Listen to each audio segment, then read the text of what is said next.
Almost 5 hours of details you may have missed in Zombies? Let's go. Did you know Treyarch has been lying to you all these years? In Nocturne Toten in the help room, if you come right up to the Thompson, it'll say it cost $1,500, but in actuality, it only costs $1,200. That's called false advertising, and that is illegal, but once you do buy it, it does actually tell you the right price, $1,200. But for all these years, I've always thought it cost $1,500 and never actually looked at my points when I bought it. Also in Nocturne Toten, you know that you can destroy the barrels, but did you know that you can also destroy the trucks without like igniting any of the barrels? It's one of those things where you know it's a thing, but you never really thought about it until someone told you about it. So you can actually blow up the trucks first and then blow up the barrels if you want to, if you're just feeling a tad bit chaotic. Now this is something that a lot of people might not know about. There is actually a radio transmission talking about Nocturne Toten. So back in 2009 on Treyarch's official website, there was a radio that said, ever since the second outbreak at Nocturne Toten, troops have been noticing strange radio transmissions and broadcasts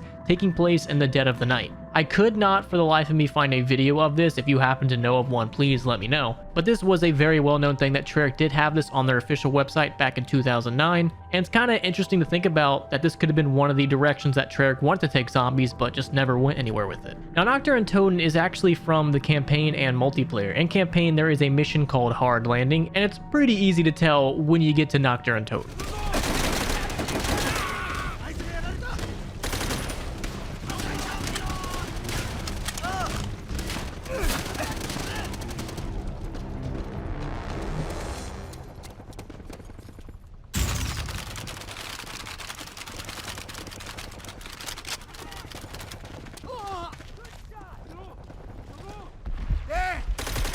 Ain't gonna be easy. It never is, but we can do this, Polonsky, okay?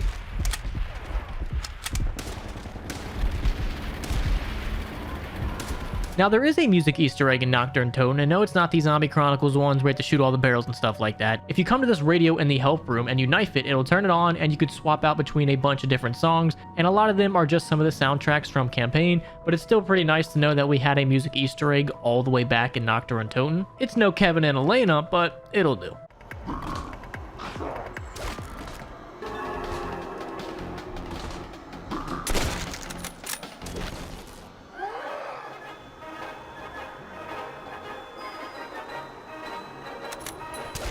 Now there was a World at War Zombies app way back in the day in the App Store. I don't think it's even possible to get actually like legitimately anymore. But back in the day, if you played Nocturne Toten on this app, Edward Richtofen would be dying outside of the map and would guide you along on the basics of Call of Duty Zombies.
If we come right up here to Verrückt and you come to the dentist chair and you hold FX or whatever console you happen to be playing on, you will hear the sound of a dentist drill followed by the sound of terrified screaming.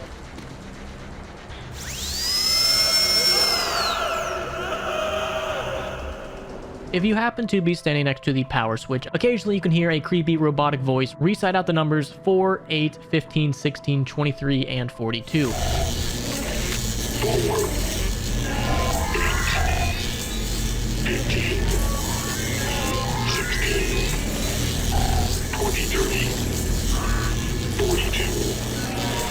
These are all a reference to the TV show Lost.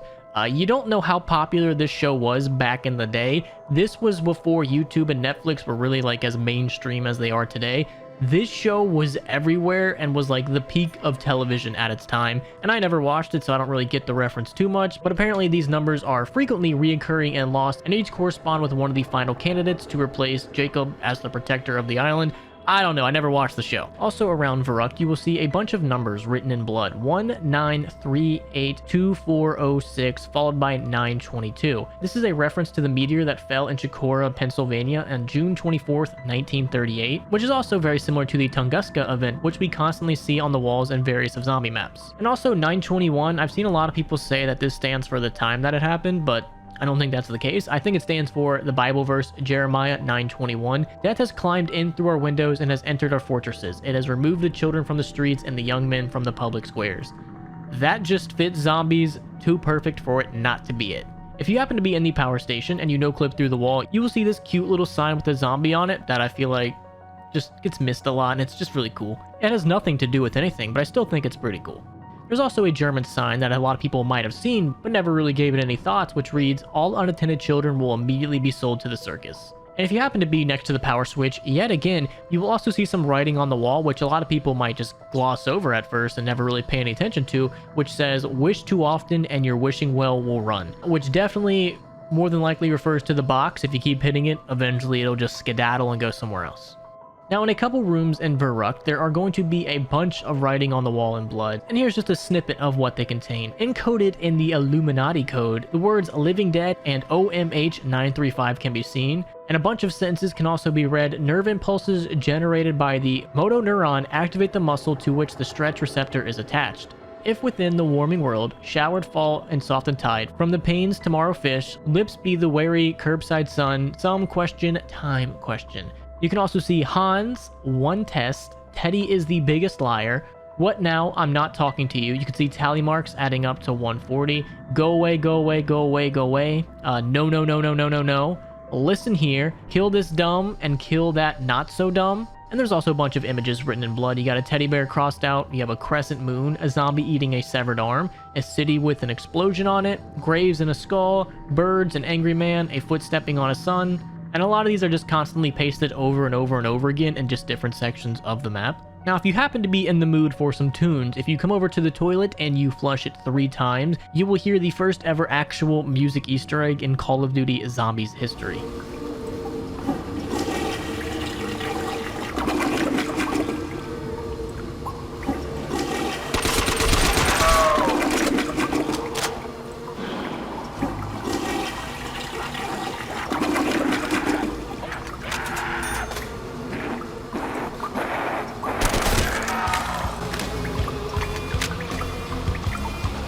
Now, if you're more of a fan of the creepiness of Verrückt, in various different parts of the map, you can hear train noises, women crying, doors being slammed, people being dragged, people screaming, eerie music, and that's just a tad bit of the overall horrors that this map has. I will leave a link to a full video of all the creepy sounds in Verrückt, but I'll just give you guys a little sneak peek.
Heading over to Shinonuma, downstairs in the main hut, there's a piece of paper that reads Die Glocke and Der Riese, which translates to the Bell and the Giant. Which, knowing now, we know exactly what all that stuff stands for, but back in the day, before Der Riese had actually come out, this was very, very interesting for its time. If we head over to the doctor's quarters and you come up to this bookshelf and you hold FX, action button, whatever it is, you will hear Richtofen's crazed laughter, which also did make a return in Revelations.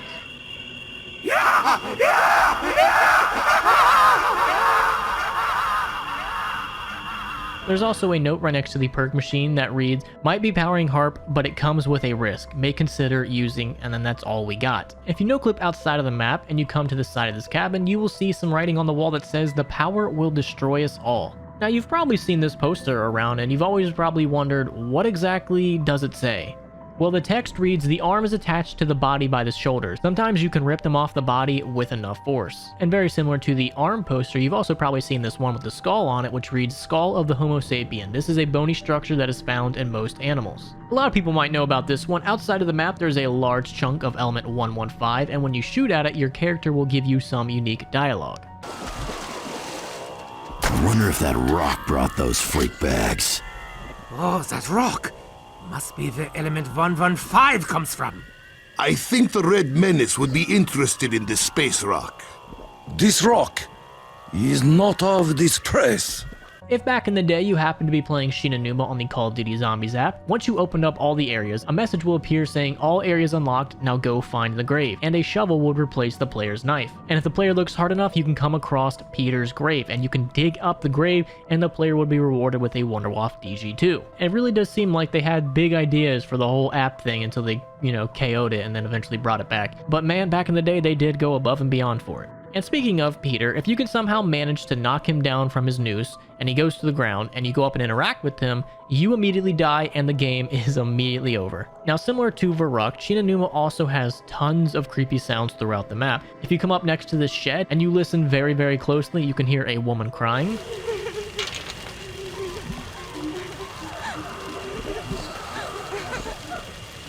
If you come over here to the fishing hut, you can actually hear a child's nursery rhyme way off in the distance, if you can get past the monkeys hooting and hollering.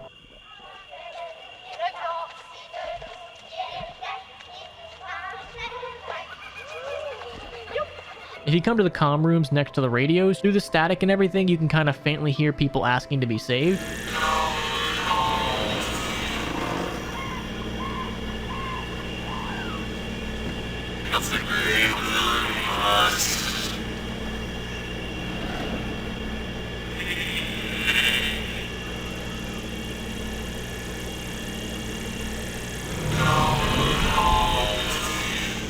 And throughout the entire map, you can hear some faint whispering in the distance.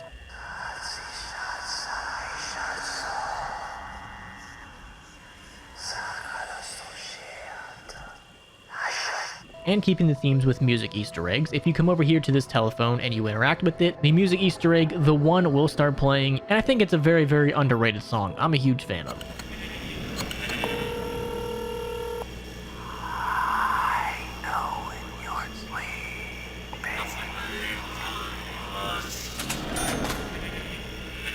What? Are they gonna put a music Easter egg in every map now?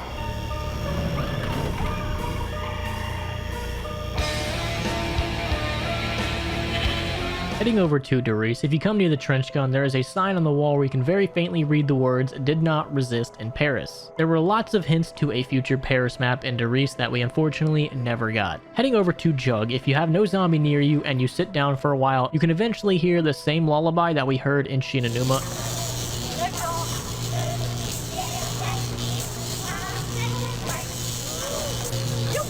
The Glocke in Der Riese is forever stuck at 115, and this spawned so many fan theories back in the day about us being stuck in a forever loop, and that's why there's infinite amounts of zombies. And man, does this just bring back so many fond memories back in the day when we had no idea what was going on with the story. On the various chalkboards throughout the map, you can see hints to future DLCs. You can see Kino der Toten, Call of the Dead, the elusive Paris map, Ascension, and possibly some hints to other maps. I haven't been able to figure out what's all what on these because Surprise, surprise, they're not the best quality. And also on these same boards with these pictures of the maps, the words "the bell is now mobile and follow the entire plan" can be read. There are also tons of scatter notes throughout the map. The most infamous one that everybody knows about is the sinking brick one. If you come to the brick over in the Thompson room and you hold F on it, the brick will slide down and a note reading "Side effects of using 115. The power is undeniable, but who can use such weapons without themselves turning?" This is one of the OG original Easter eggs.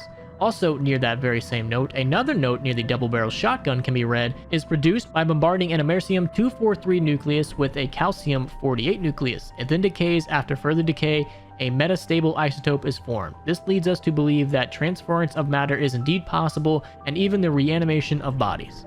There's also even more secret Illuminati notes. In Spawn, a note can be seen in the grate that when decoded reads, "Edward, it's time to kill Maxis." And there is even a larger note that is dated December 23rd, 1944. The header reads, "Industry Global Communication Services." The message was from IHCOMFSOG and sent to FSER via IGS mail. The message reads, "Faithful servant, observe and report. The seed has been planted. Maxis must not know." Man, they were really pushing the whole Illuminati things back in the day, and you know what? Props to them. I liked it. Also, on the various chalkboards around the map, there's tons of stuff written on them. You have "Edward, I know it was you," H. Iena, which stands for Harvey Iena. It's not hyena. A lot of people gave me shit for that in the last video. Level 5 through 8 must survive, which could be a hint to doggy rounds. "Never again, Sam." Gravity potential model 647. Heavy high K dielectric 011 235 8 13 21 33 and 55.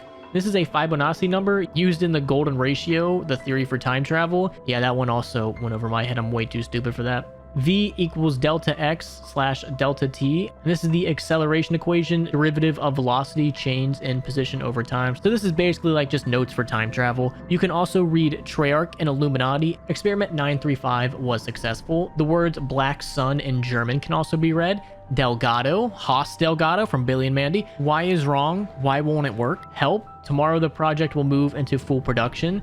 114 UUQ, 115 UUP. Equation combining calcium, americium, and a uranium resulting in the version of element 115, energy momentum, and just tons of energy equations. There's also a lot of pictures on these chalkboards. You got electrons and protons swapping, a wave frequency model, an electrical circuit, a circuit almost identical to a Tesla coil, a Shapley, oh, I'm gonna butcher that, device diagram, works on the concept of an ether force for like anti-gravity stuff. The Vril 1, a UFO design, that was interesting, and various of other little doodles. So these chalkboards, if you actually like take your time and break it down and look through all of it, have plenty of interesting stuff. Not too much like zombie storyline information, but more like science behind the storyline, if that makes any sense. There's also various posters detailing medical experiments with references to Element 115, reanimation of dead corpses, brain scans, and Dr. Kurt Bloom's name. And another little Easter egg that a lot of people might not know about, on the wall in various locations on the map, the words JD can be seen, which stands for JD 2020, who was the community manager for Call of Duty back in the day.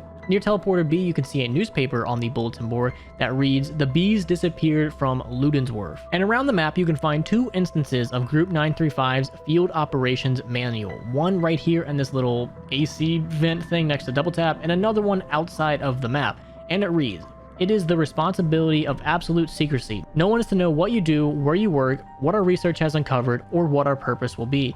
You will have no further contact with your governments or your families. Your decision to fully dedicate your lives to Group 935 is absolute." Attached is your Field Operations Manual, which will direct you should our mission get compromised. We cannot afford to let this power fall into the wrong hands. And therefore, the Field Operation Manual should be considered your Bible. Make your preparations now. A new dawn is beginning for mankind. Dr. L. Maxis. In the event of critical failure, you are instructed to take your cyanide tablet that's included in your Field Operations Kit. In the event you misplaced yours, there are several methods that will accomplish the same task. For example, the last, and then that's where it cuts off. Now let's swap it up a little bit. If you are around the furnace and things get eerily quiet, you can hear a female sobbing in the background.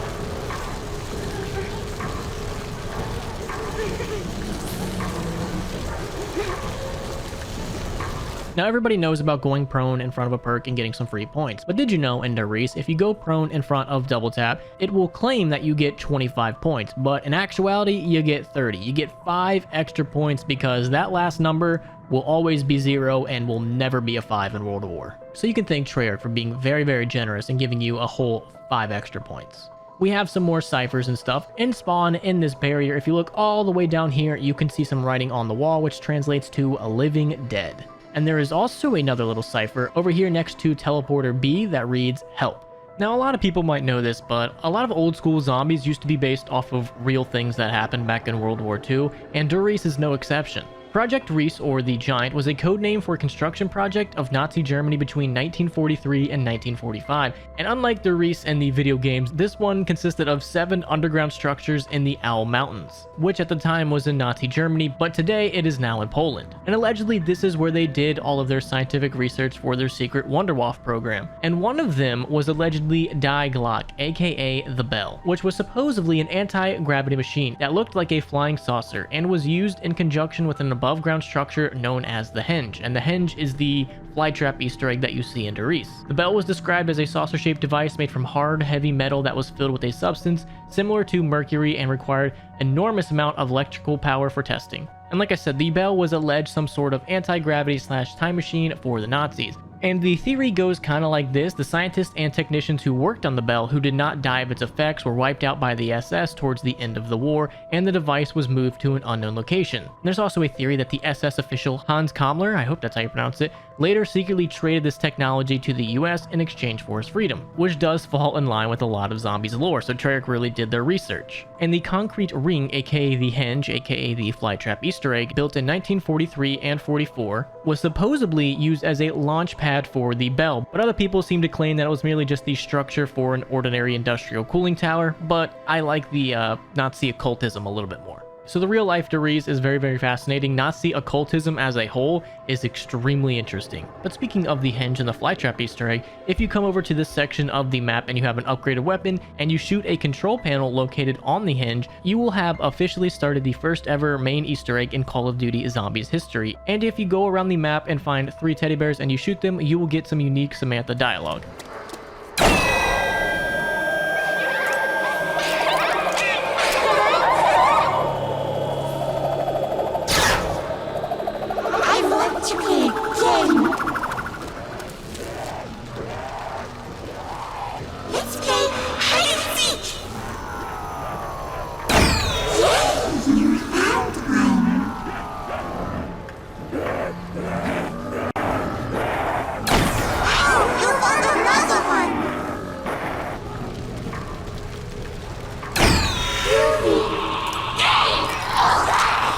Also, if you come up to these glasses full of red liquid and you hold down the F button or X button, whatever you're playing on, your character will grunt.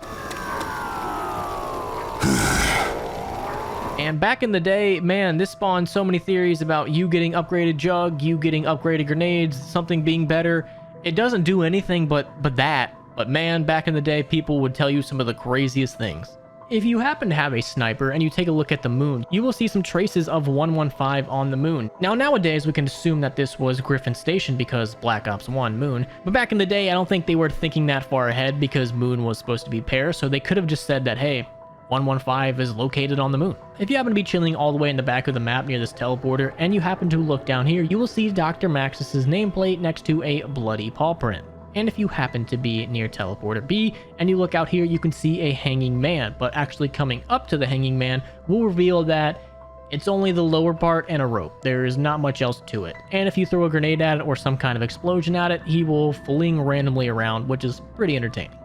If you happen to have some monkey bombs and you are near the furnace and you toss a monkey bomb in, you will hear some terrifying monkey screaming followed by a quote from Samantha.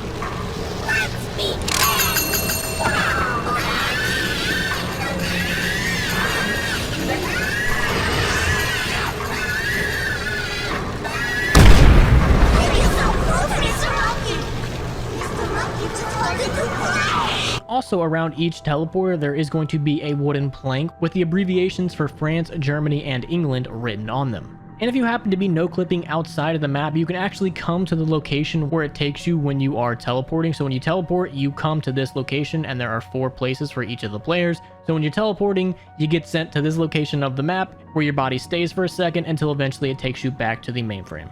There are 2 signs written in sandbags on top of the roofs, and one of them reads SOS, while the other one reads Help. It means literally nothing, but I still think it's pretty interesting. The music Easter egg Beauty of Annihilation can be activated by hitting 3 glowing jars around the map. 2 of them are in the animal testing lab, and 1 of them is located near Teleporter B.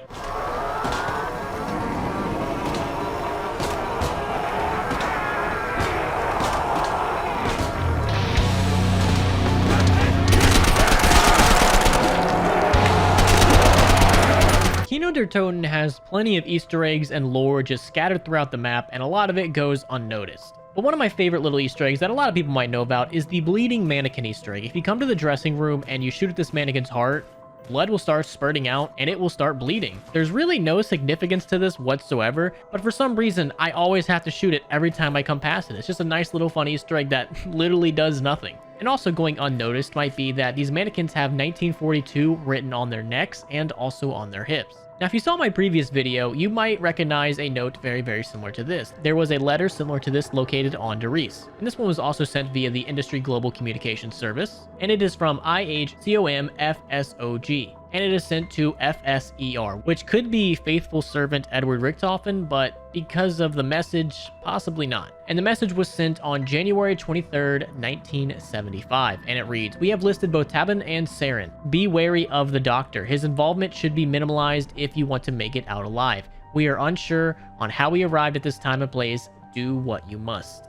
Now, this note can be found all over Kino der Toten, but one of the locations that I like the most is behind the door that shall not be opened, underneath the stairs located on top of the box. You can also find it in Pack-a-Punch and in the Pentagon room that you teleport to.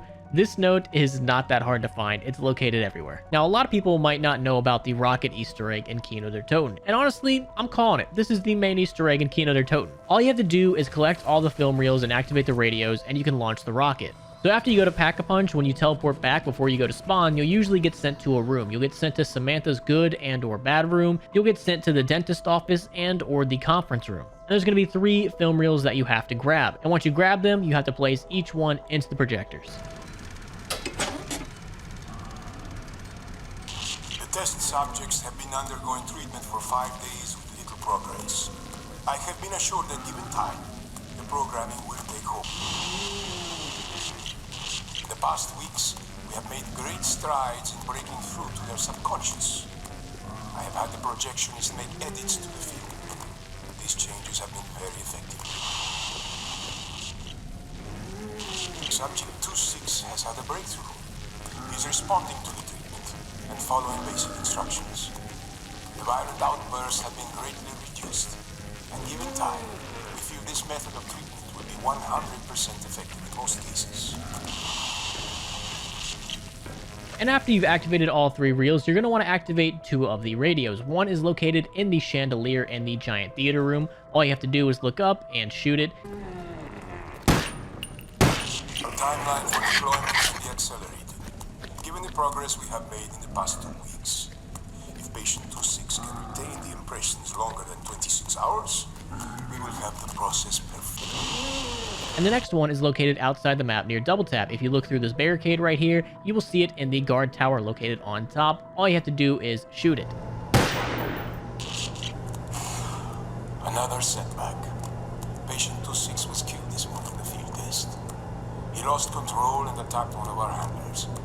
His injuries were minor, but patient 26 was destroyed. The break-in programming coincided with the flashing lights and loud noises of the fire alarm in the test facility. One moment. What is it? And once you have done all of that, you want to go back to Pack-a-Punch and hope to God it takes you to the conference room. And once it does, you go right up to the rocket, hold the interact button, and the rocket takes off. And this does next to nothing, but it still is pretty freaking cool, especially considering back in the day we didn't know about Ascension, and Ascension was the first DLC, so this was like a little hint on what to expect with the first DLC. Now, in Zombies, there are tons of just unsolved mysteries and lore and theories and Easter eggs. There are a lot, and one of the ones that bugs me the most is Manhattan Down. If you come up to this room in Kino der Toten, you can see on the ground there are letters, and the letters spell out Manhattan Down. And this is not the only time we see that phrase. When you also load up Zombies, sometimes you can see in the corner where it gives you the little tips and tricks, you can also see Manhattan Down. And to this day, as far as I'm aware, we really never got a 100% explanation on what this phrase means. If you happen to know what this means for 100% certainty and you have proof, please let me know down there below in the comments, because if this was like explained in like a more recent Call of Duty, I might not know. Now, if there's one thing that used to have a pretty big impact on the zombie storyline back in the day, it was the Illuminati. And the Eye of Providence, which is pretty much the Illuminati's go-to mascot, can be found in certain sections of the map. Similar to where we found that letter from earlier, underneath the stairs, on the side of the box, you can see the Illuminati's logo. And the next one is a little bit more hidden. It's outside of the map. It's in a zombie's barrier, and it's in a book. So if you look through this barrier on top of the book, you can actually see the eye, and it's just a torn up piece of paper that kind of looks like it's being used as a bookmark. And it really sucks that the Illuminati kind of got axed pretty early on, because I was always a huge fan of it back in the day in World at War and Black Ops 1. I always thought it was super interesting, but unfortunately they just ended up axing it. Now, do you guys remember the sinking brick Easter egg in World at War? Well, that very same note that we got in Der Riese can also be found in Kino der Toten. In the conference/Pentagon room that you go to after Pack-a-Punching, you can find that note located right here on the wall. But did you know there's also a second location that you can find this note outside of the map in the zombies barrier, located right here on the table? You can also find that very same note. I always like little throwbacks and Easter eggs to previous maps. I don't know why. Call me nostalgic. Now, one thing that I love about Kino der Toten is that the Damned theme is just always playing in the background. And I just absolutely love that. Well, number one, the Damned theme is amazing and just fits with zombies so well. And number two, it really, in my opinion, adds to the whole aesthetic of Kino der Toten. It just fits so well with this map, and there's never a point where I'm like, oh, it's playing. Like, you really only hear it when there's nothing going on, like when a new round would happen to be beginning or you have a crawler. So it doesn't like drown out the entire experience, but it's there when you need it.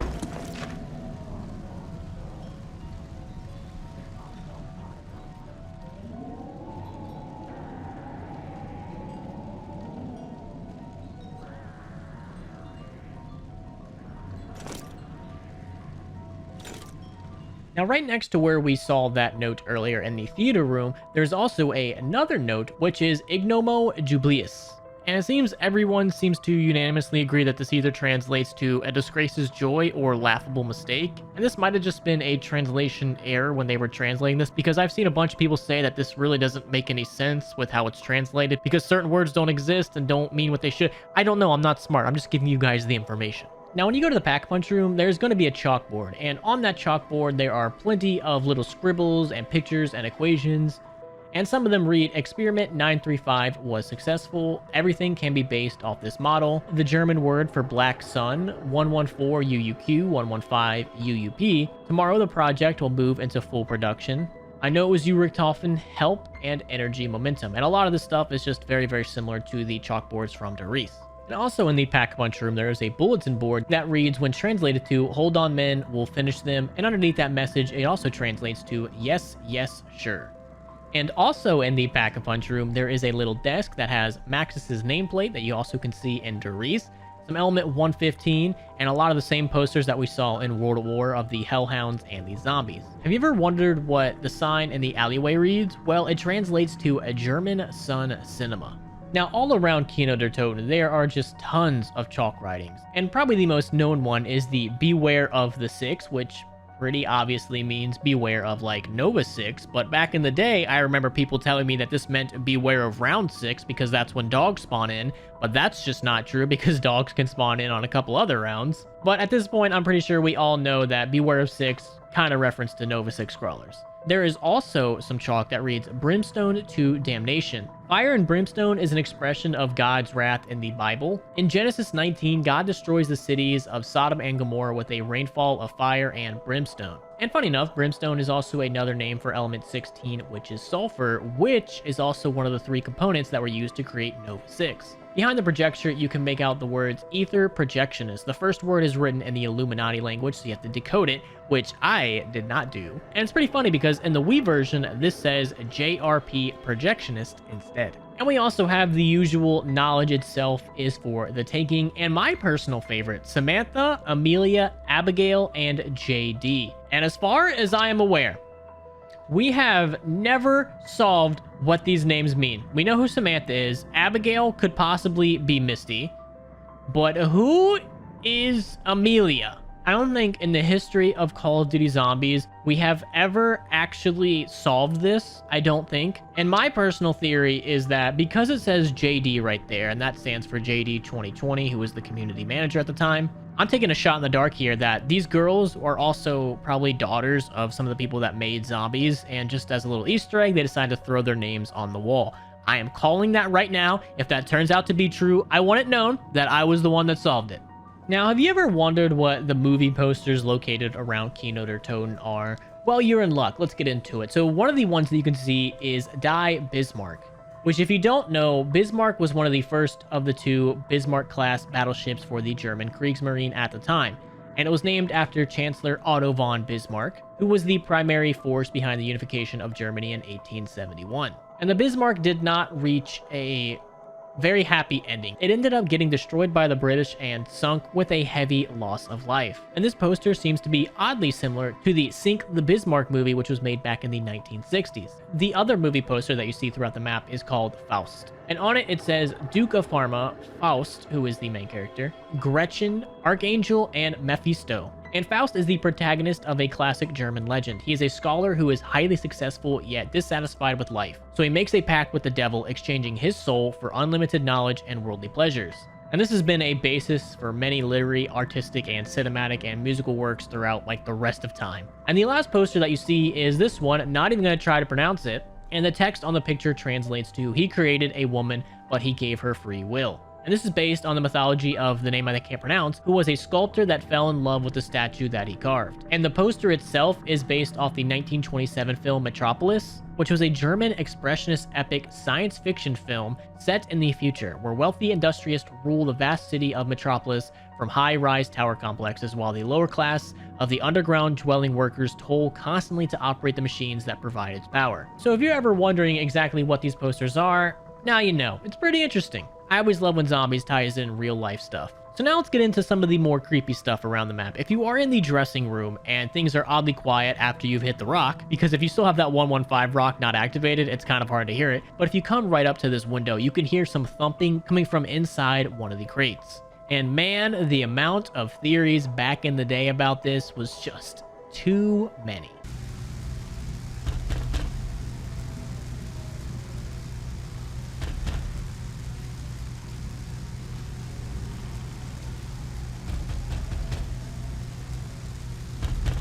And also, in each of the teleportation rooms, you can hear different things. If you go to Samantha's bad room, you can hear a bunch of whispering and you can hear people crying.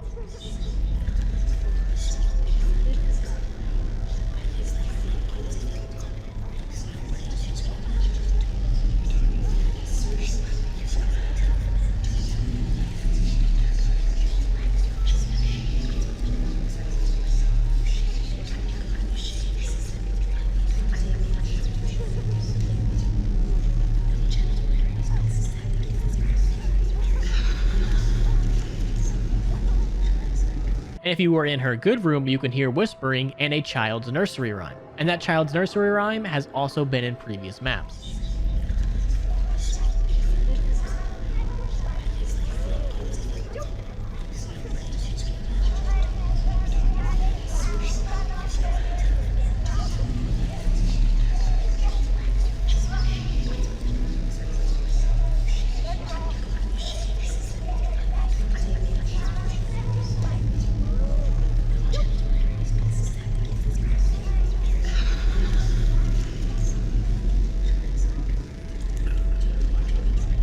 If you get teleported to the dentist chair room, you can hear a lot of the same noises like the screaming that you would have heard in Verrückt.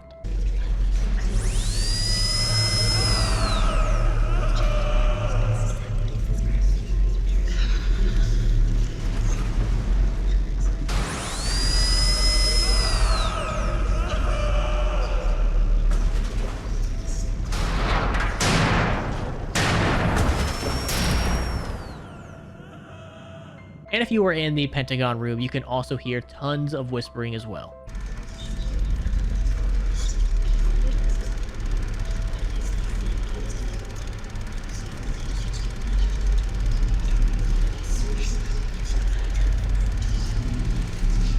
Now, one of my favorite Easter eggs in Kino der Toten is the portraits. Taking the right side out of spawn, and you come up to these portraits, each character is going to have a quote about every single other person, including themselves. And back in the day, this was very, very useful because it gave us more insight onto how these characters interacted and their thoughts on each other. Maybe what was is no more, but shall be again. A picture of the ugly American. Ah. He's so drunk, I can smell his breath through this portrait. This is a picture of a great warrior. Honor to the doctor. This one didn't photograph so well. Hello, Dempsey. Ah, it's just a portrait. An ugly one! Eyes are following me. Oh, it's a picture of the monkey bomb. Oh, look, it's me, but not quite as magnificent. Hey, look, it's nobody. Ah, a tale of two Dempseys. Starts slow, but has a happy ending. Whoa, looks like Nikolai's put on a few pounds. What's he been eating? Oh, our little bundle of badass. His portrait's bigger than everyone else's. Must be trying to compensate for something. Hey, someone stole the image from this picture. Hey, Dempsey, I think they got your bad side. Well, they do say the screen puts on 10 pounds. I hate you, Takeo. Richthofen looks a little younger in this painting. Now, this wouldn't be a proper list if I didn't tell you guys how to activate the music Easter egg. It's very, very simple. There are 3 115 rocks located throughout the map. All you gotta do is interact with every single one, and the greatest music Easter egg in Zombies history will start playing. This has to be the last piece. I found the hidden song. Awesome.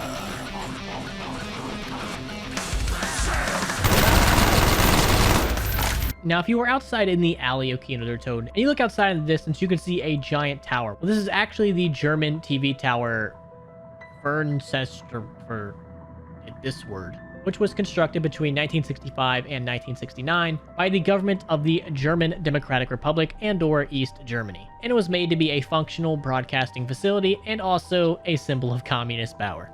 Also, if you've ever wondered what's on top of Kino, you know how when you turn on the power, things start crumbling and the Nova Crawler starts spawning from there? Well, if you no-clip outside of the map and go to the roof, you can actually see some Nova Crawler dead bodies, and these are actually the spawn points for the Nova Crawlers. It really means next to nothing, but I just thought it was cool to show you guys. And the last thing that I have for you guys about Kino der Toten is this special sort of radio audio clip that you can only hear on the Wii version.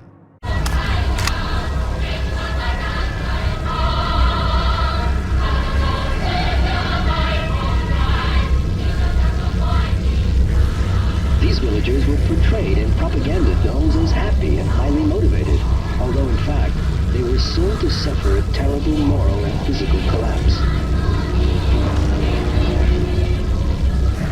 Tens of thousands of people died as a result of industrial accidents in the hazardous conditions they were made to work in. The Communist Party came up with a crude calculation that every worker will build 1 meter of canal and the project will end in 3 months.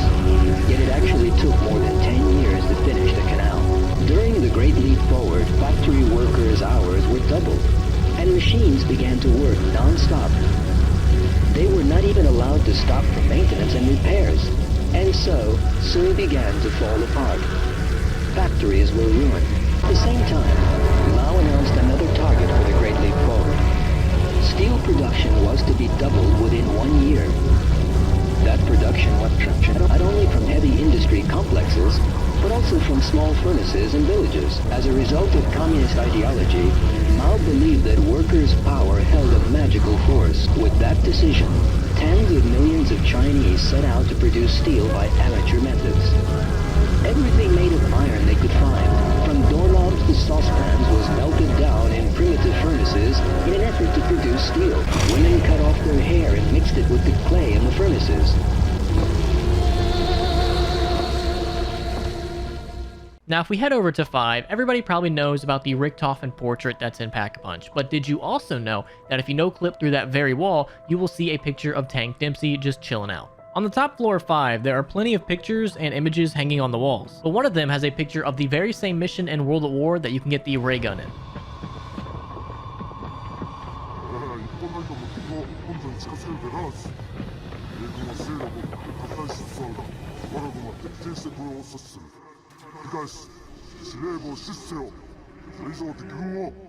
This has nothing to do with anything, but I just thought it was fun. If you happen to be chilling out around this box location in the war room, occasionally on this television, the Eye of Providence will pop up, just giving you a nice little reminder that the Illuminati is still a thing. Down here in the labs, if we look outside of this barrier, you can find a bunch of things. You can find the very same canisters that were in Kino der Toten. You can see the Dur-Reese teleporter, the blueprint for the Ascension rocket, and also on this table we have a ray gun that looks like it's getting reverse engineered. And right next to that window inside of this room, we can also see on the table a prototype Winter's Howl, a prototype Thunder Gun, Death Machine, HS-10, M16. There are just a bunch of weapons littered around this room that you can't touch. And there's also a bunch of other stuff from old zombie maps just littered throughout this entire map. We have a bunch of images from Shinonuma and Dur-Reese of dogs and zombies. We have tons of Dur-Reese chalkboards just thrown throughout the map, both inside of the map that you can actually see and outside of the map that normally you would never be able to see. Also, right here in Spawn, we can find 2 of the notes that we also found in Kino der Toten, the Latin one and the letter that got mailed out. Also, if you come up to these metal detectors, which also happen to be the electric traps, on the top of them you can see the Treyarch logo. Now these traps are pretty interesting because technically they are the very first buildable that we ever had in Zombies history. And to build them, all you have to do is find the batteries. One is located in the war room and the other is located down in the labs. All you have to do is pick them up and place them inside of the trap. Now you have a fully working electric trap. And if we are playing around in NoClip and you NoClip out of Spawn, you can come across a couple interesting things. One of them is the same wooden model that we find in the Samantha rooms from Kino der Toten, and another room also has the Ascension rocket and the Ascension blueprint hanging on the wall. And also right next to it is a magazine, and this magazine can also be found in Pack-a-Punch. But the interesting part about this magazine is it never originally looked like this. Originally, instead of it saying the space race and having the Ascension rocket on there, it said, "What the hell is this?" and had the Cosmic Silverback on it instead, but they eventually did change it. And I very distinctly remember them changing it because I was playing 5 and one day I came to look at the paper and I was like, wow, that's weird. I thought it was the monkey. And the next thing I know, for the rest of the time, it's the rocket, and I thought I was just going crazy, but it turns out I wasn't. Now, the Pentagon Thief is very, very interesting. There are 3 ways to deal with him. Number 1, you can take your gun and then you kill him. And if he does that, you will get your gun back and you'll get a fire sale and a max ammo. Number 2, you can just take your gun, and if you don't kill him, you'll never get the gun back, but you'll still get the max ammo. And number 3, probably the best one, if you manage to kill him without him taking anybody's weapon, you will get a bonfire sale, which makes Pack-a-Punch only 1,000 points, and you will also get a max ammo.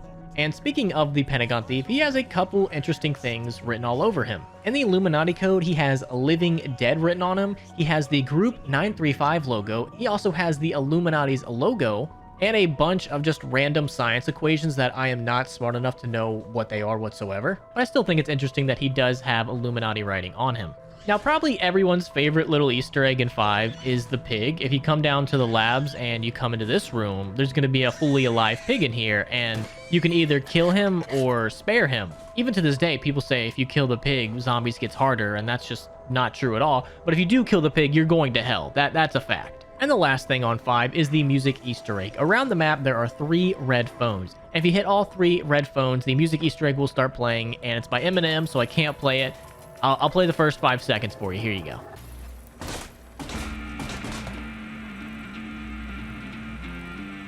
Now, if we head over to my personal favorite map, Ascension, there are tons of Easter eggs and just little things littered throughout this map. And the first one is actually before you even get into the map on the loading screen. If you look behind the rockets and the shadows actually say 115. Now, if you don't know about this little mini Easter egg, then you just haven't played enough zombies. Now, located on Ascension, around the map, there are going to be 3 red telephones. And all you have to do is do certain things around these telephones to activate them, and they'll start ringing. And once they start ringing, you can actually answer the phone, and you will hear certain quotes from the characters on 5. So the first one is located right here in Spawn, and all you have to do to get this one to start ringing is either activate the music Easter egg, or if you are playing solo, get 10 kills around it. And once you do that, it'll start ringing, and if you pick it up, you will hear a unique quote from President Kennedy. He's a being such The next one is located over near Mule Kick right next to this box. All you have to do to get this one to start ringing is get a fire sale. And once you answer the phone, you will hear some unique dialogue from Nixon.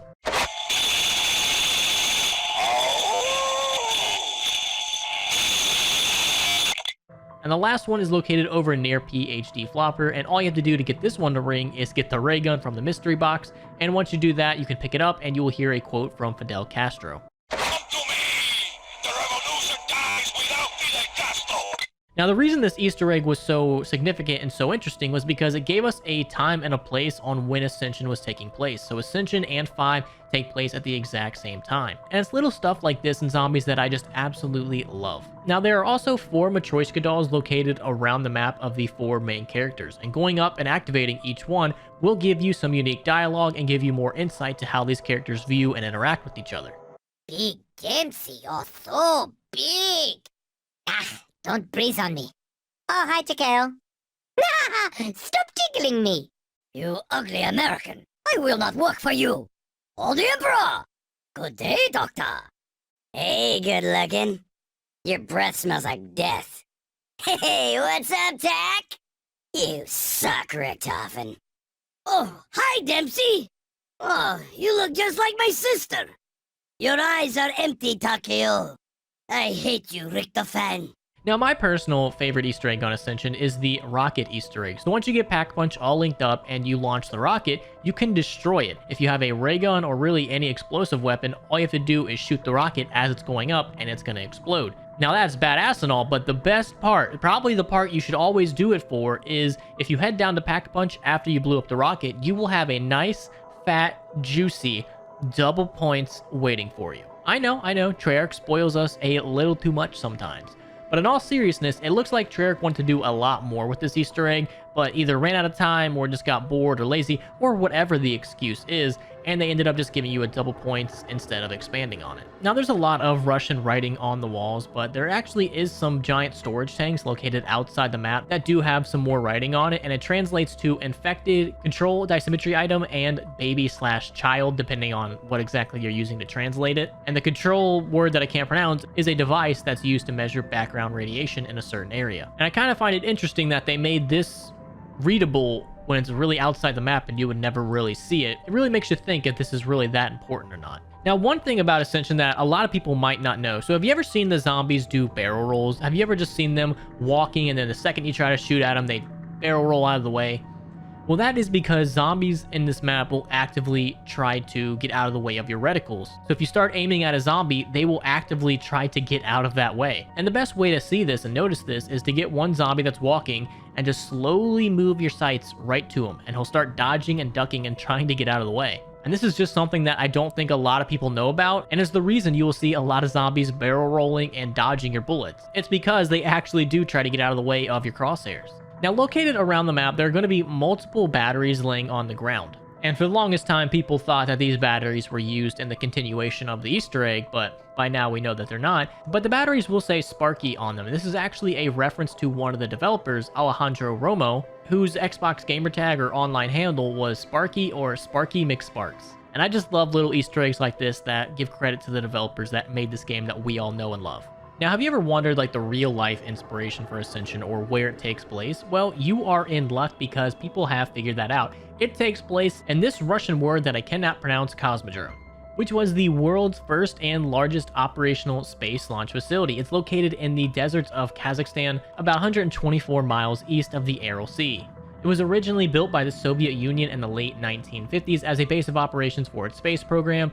Under the current Russian space program, this place remains as a busy spaceport with numerous commercial, military, and scientific missions being launched annually. And it's pretty interesting because we do have a picture of it from August 5th of 1957 when an American U-2 spy plane took this photograph. And you can just see from this aerial photograph that it has tons of similarities between this and Ascension. And like I said, I really like how Zombies intertwines the storyline with real life and real events. And speaking of real events, do you know the mural located next to PhD Flopper that says CCCP and it's kind of blue and yellow? Well, that is actually based off a real monument. It's based off the monument to the conquerors of space in Moscow.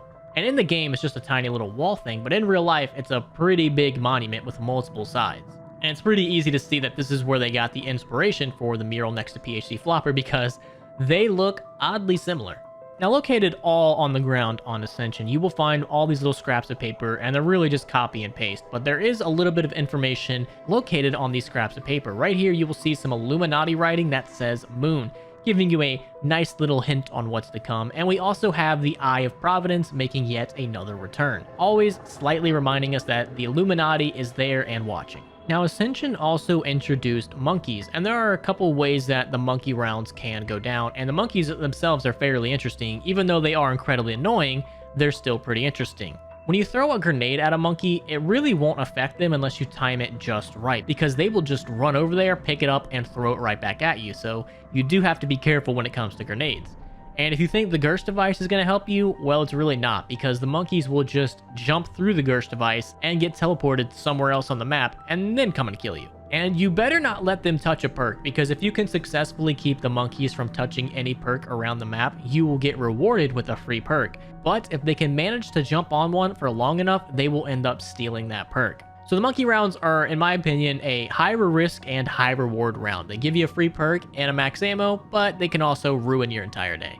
Now, the last thing I got for you about Ascension is the music Easter egg. Around the map, there are 3 teddy bears. The first one is located in Spawn next to the Olympia. The next one is going to be located over near Speed Cola, right next to the Lunar Lander. And the last and final one located behind this fence. And once you activate it, the music Easter egg, Abracadabra, will start playing. Yeah, found the song, whatever. Now, heading over to Call of the Dead, at one point during the Easter egg, you raise a submarine from the water, and if you've ever wanted a closer look at it, well, here it is. You can see it's a Soviet submarine with a giant star on it, and the texture of it is low quality. It's like Nintendo 64 graphics, but of course that's because you were meant to see it from far away and not be a little shit like me and no clip to it. Also, on Call of the Dead, next to the room where the main 4 are trapped in, there is a poster on the wall that looks like it has a Mayan calendar on it, and there's also some writing in Spanish. And the writing I can somewhat make out, and I believe it says, when the 6 something something are together, the power will be ours. And the rest of the writing on this poster I could not make out whatsoever, so if you are able to make it out, please let me know down there below in the comments. But the reason for this being Spanish is because at one point Richtofen did have a Mexican test subject, Pablo. And unfortunately, due to unforeseen circumstances, he is no longer with us. So maybe this could just be a connection to that, or there is something more here that I do not know. The main boss for Call of the Dead is George Romero, and George Romero is very, very tanky. For every player, George Romero is going to have 250,000 points of health per every player. So if you have 2 players in it, he's going to have 500,000, 3 players, 750,000, and if you have 4 players, he will have 1,000,000 points total of health. And there was a common rumor back in the day that George would regen health if he was outside of the water, which is just not true. His health will never regen, so he will only ever go down. And one interesting thing, despite the Wunderwaffe doing infinite damage, it only does 1 point of damage to George.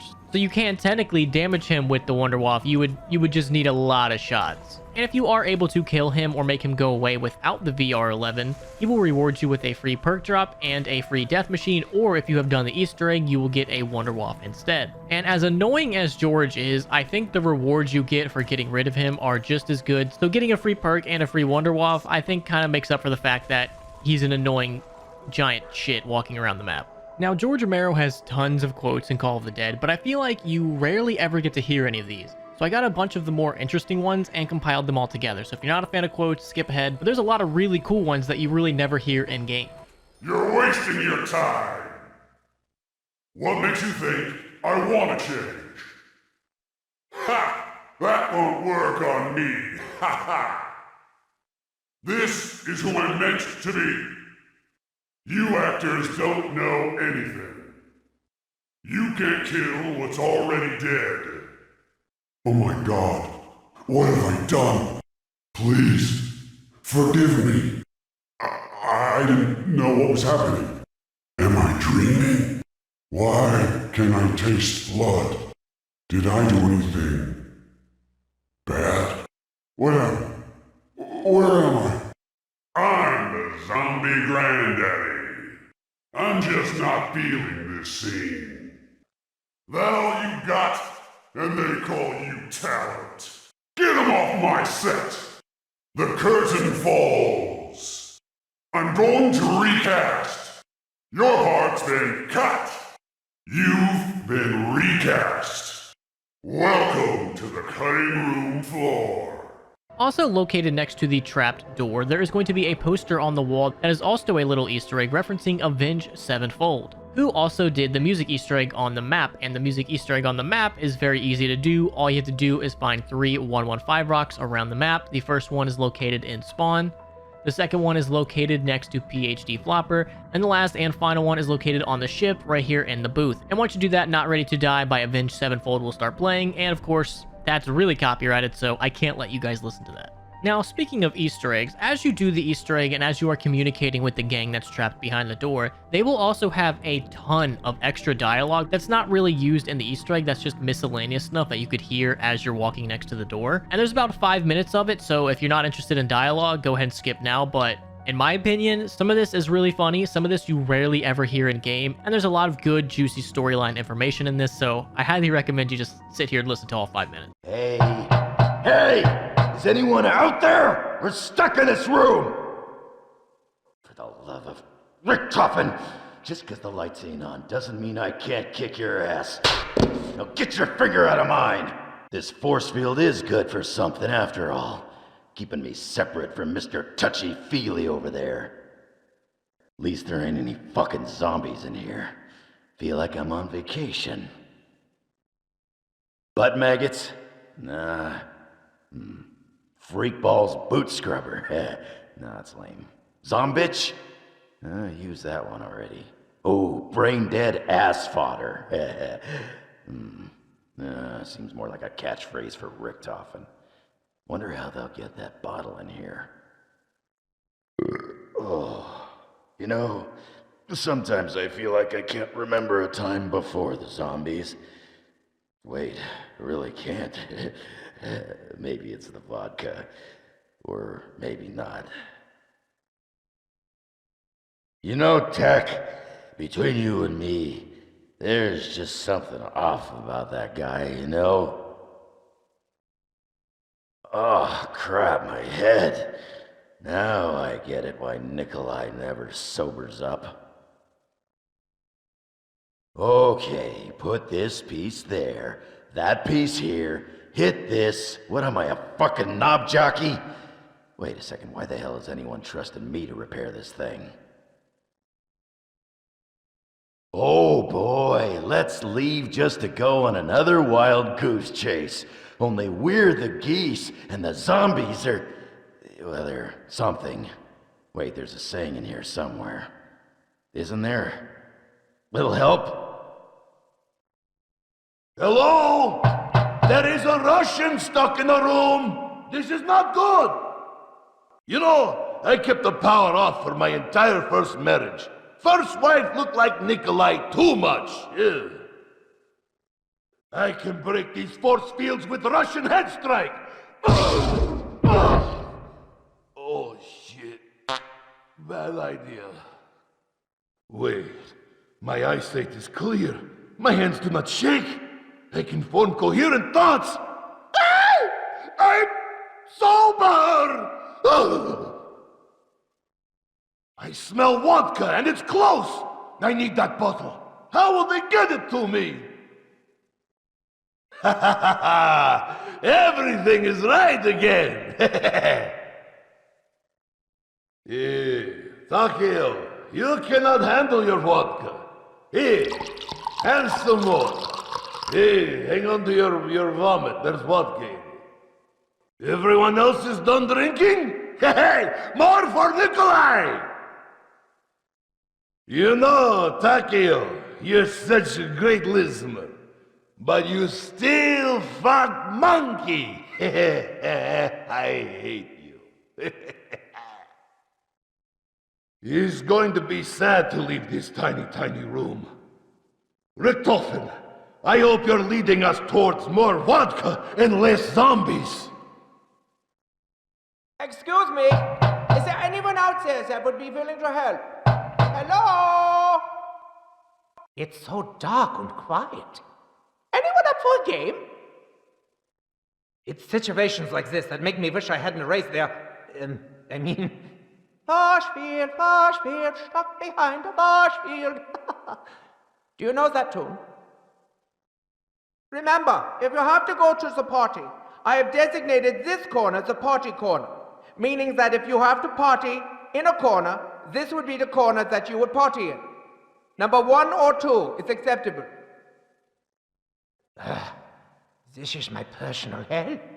Stuck in a room with these three, and no zombies to dismember. I hope they can figure out how to use that tube. One more piece after this. Just one more piece, and the world can be mine! Oh, I mean, force field. I'm not stuck behind a force field. They sound like they're having so much fun out there. Oh, I just want to see one zombie die. Just one. Hi, Takeo. Yeah, how you doing? See all the puke that we're picking up? You're not saying thank you? Nothing? You know why? Because you're a little shit. So close now. So very close. I'm almost glad that we're stuck in here. That way there's nothing to jog their memories. The real generator will be mine! Then there's only one more thing I need!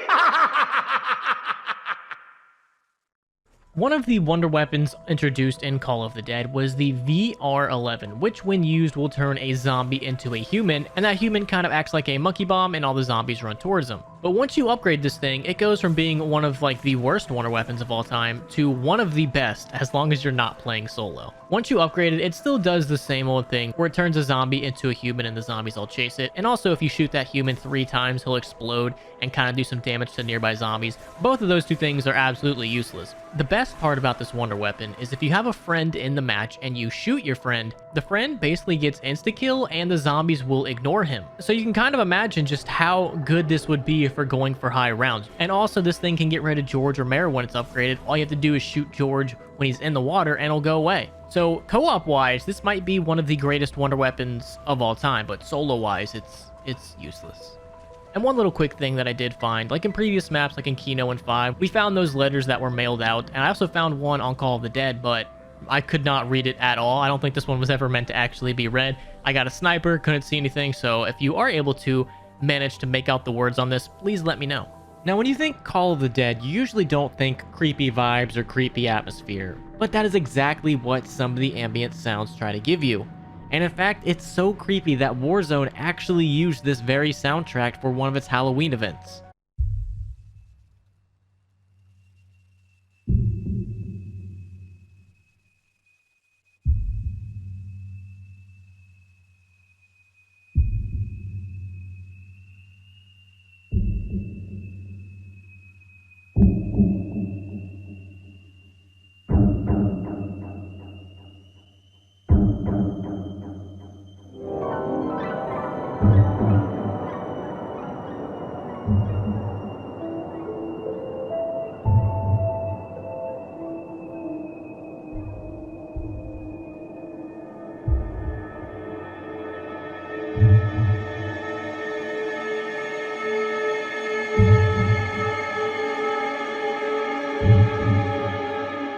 And the last little interesting thing I got for you is kind of the location for Call of the Dead. It takes place near the Russian words Tunguska River, which is where the Tunguska event happened in 1908, which was when a giant meteor came down and crashed into the earth. And in the zombie storyline, that meteor contained 115, and back in the day, you would see so much wall writing just saying Tunguska.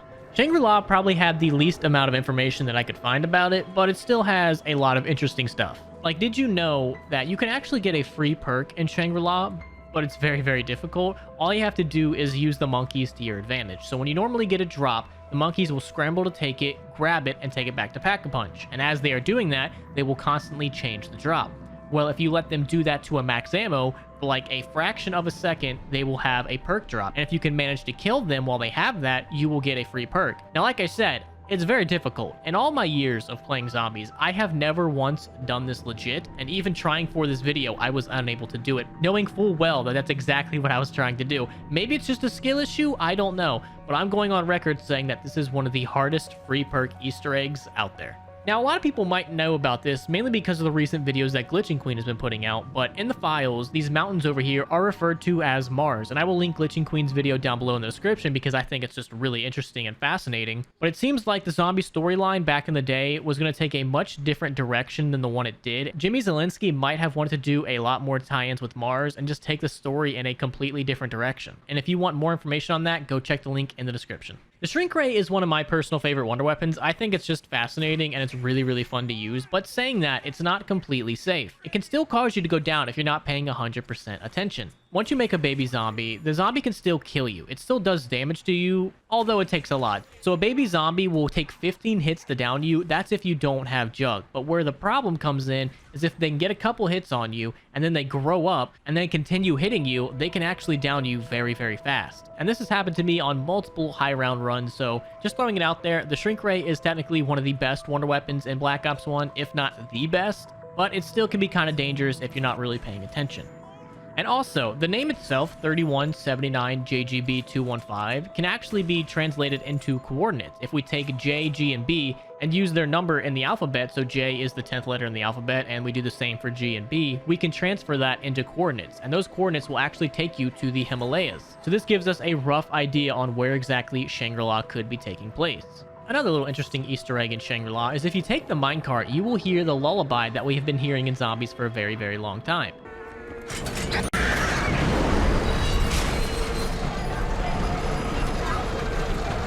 Yes! Faster!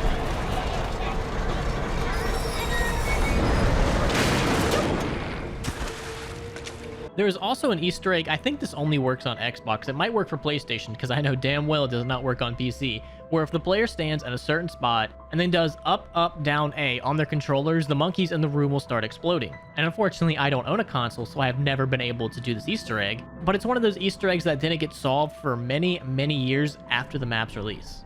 This isn't really anything special, but I always love doing it. In the waterfall, there is a brick that hangs out, and if you press F on it, which it tells you do not do it, more water will start coming out and it can sweep zombies down. It really doesn't do much and it's kind of pointless. The only real use of it is in the Easter egg, but I still think it's pretty interesting and I like little things like this in Zombies. And lastly, the music Easter egg can also be activated by hitting 3 115 rocks around the map. The first one is located right here in spawn. The next one is located by this perk machine to the right or left of the map, depending on which way you go. It's located right here. And the last and final one is located down in the mines, kind of hidden away and located right here. And once you activate all of them, Pareidolia will start playing. They keep hiding these songs in plain sight. Fight! Now, last but not least, let's head over to Moon and finish this off. With Moon, we got introduced to the Astronaut Zombie, and the Astronaut Zombie is pretty unique because the name that appears above it will differ depending on if you're playing solo or with friends, and if you're playing solo, it'll be picked from a predetermined list of names, but if you are playing with friends, whoever the host is, it'll be someone off their friends list or someone they recently played with. And also, the astronaut's health can get pretty tanky the higher and higher rounds you go. So already, the astronaut's health is 4 times stronger than that of a regular zombie. And as you get higher and higher rounds, his health will just naturally get higher and higher. And if you're playing with more people, that health will also increase. But have no fear, if you do not kill the astronaut from round 1, he'll only have round 1 health. But the second you kill him and then he spawns back in, that's when things get difficult. Also with Moon, we got introduced to the QED, the Quantum Entanglement Device, and there are so many effects with this, and I'm just reading this straight off the wiki because I'm not gonna lie, I didn't know majority of these, so I'm assuming these are all correct, but it's the internet, take it with a grain of salt. Would people really go on the internet and just tell lies? But the QED's effects are as followed: an explosion identical to that of the astronaut zombie. It can produce a ray gun or an upgraded one that fires in a circle. It can do the same with a China Lake, an M72 Law, Python, a Spaz, and a CZ75 or dual-wield CZ75s. It can revive a teammate, it can also down a teammate. It can spawn a power-up of a random gun on the map, either regular or pack-a-punched. It can spawn a Gerst device power-up for anyone to take, and it can also refill Gerst devices if the player already has them. And it can also do the same with a QED power-up. It can open doors, but it can also close them. It can produce a chain similar to that of a Wunderwaffe DG2, and it can also do the same thing with a scavenger shot. And it can also do the same with Matryoshka dolls. It can produce frag grenade explosions, and it can also make a Gerst device black hole. And it can also spawn a Semtex and a frag grenade. It can teleport players within a vicinity to a random location. It can spawn a Carpenter, a Nuke, an Insta-Kill, and a Double Points, and a perk bottle, and also an anti-perk bottle, which if you grab, will take a perk.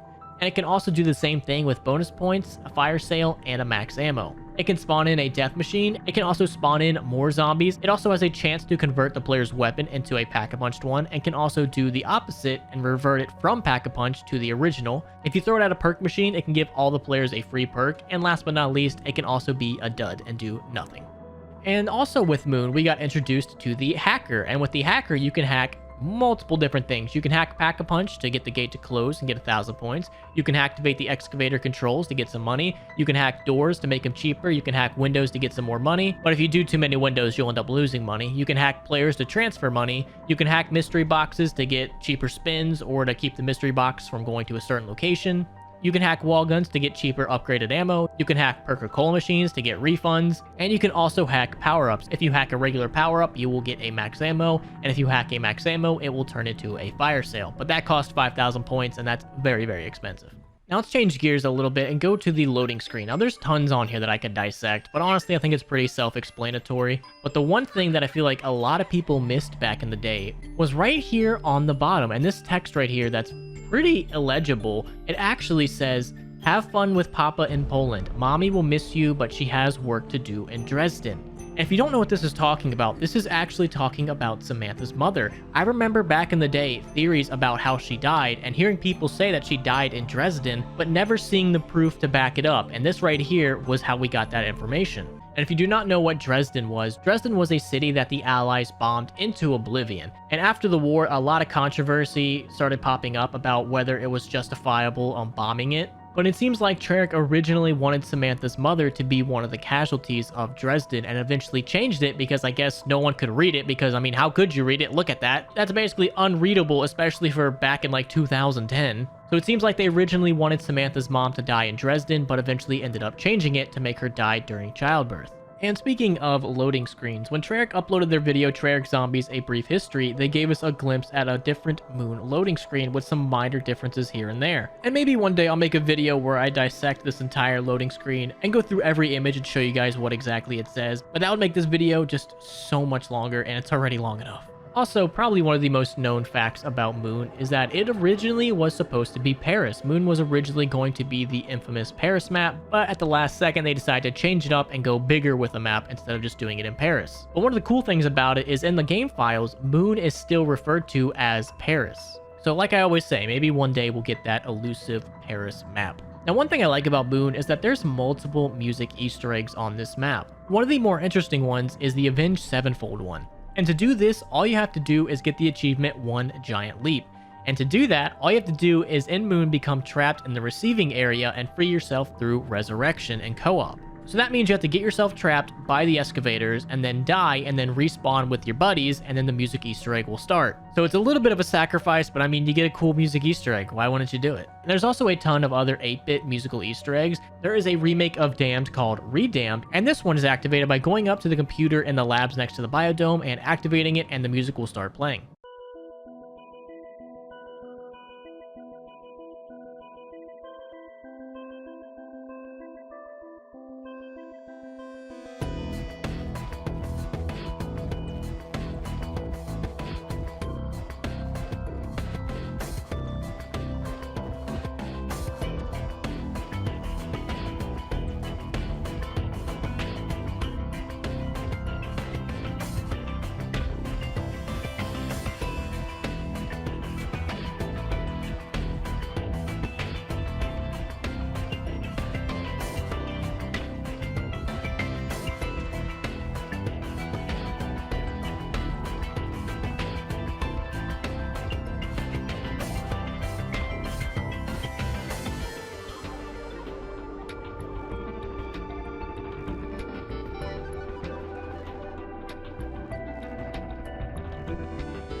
The next one is an 8-bit version of Coming Home, and this one is located in Tunnel 11. All you really have to do is listen for like this R2-D2 sound, and you'll know which computer you have to hit.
And the last one is an 8-bit version of Pareidolia, and this one is also in the lab over here in this corner. And again, go up to the computer, activate it, and the song will start playing.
Now for the main music Easter egg, all you have to do is find 3 teddy bears with little astronaut helmets around the map. The first one is located right underneath Spawn. The next one is going to be located in Tunnel 6, and the other one is located in Tunnel 11. And if you hit all 3 of these, you will hear the music Easter egg Coming Home. Check it out, a new ditty by Elena and Kevin. Thank you, Treyarch.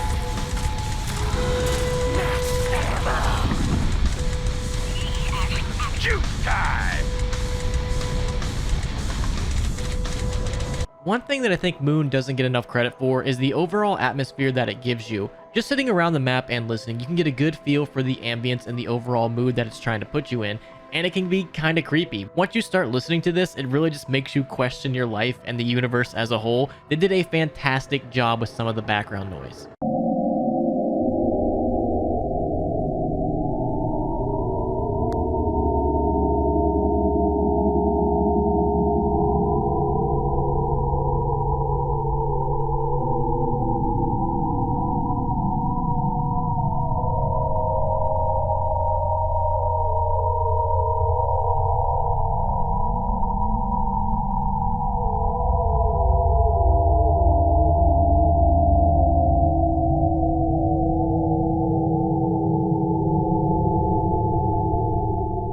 If you happen to die on Moon, instead of hearing a game over song, you just get these 2 laughs.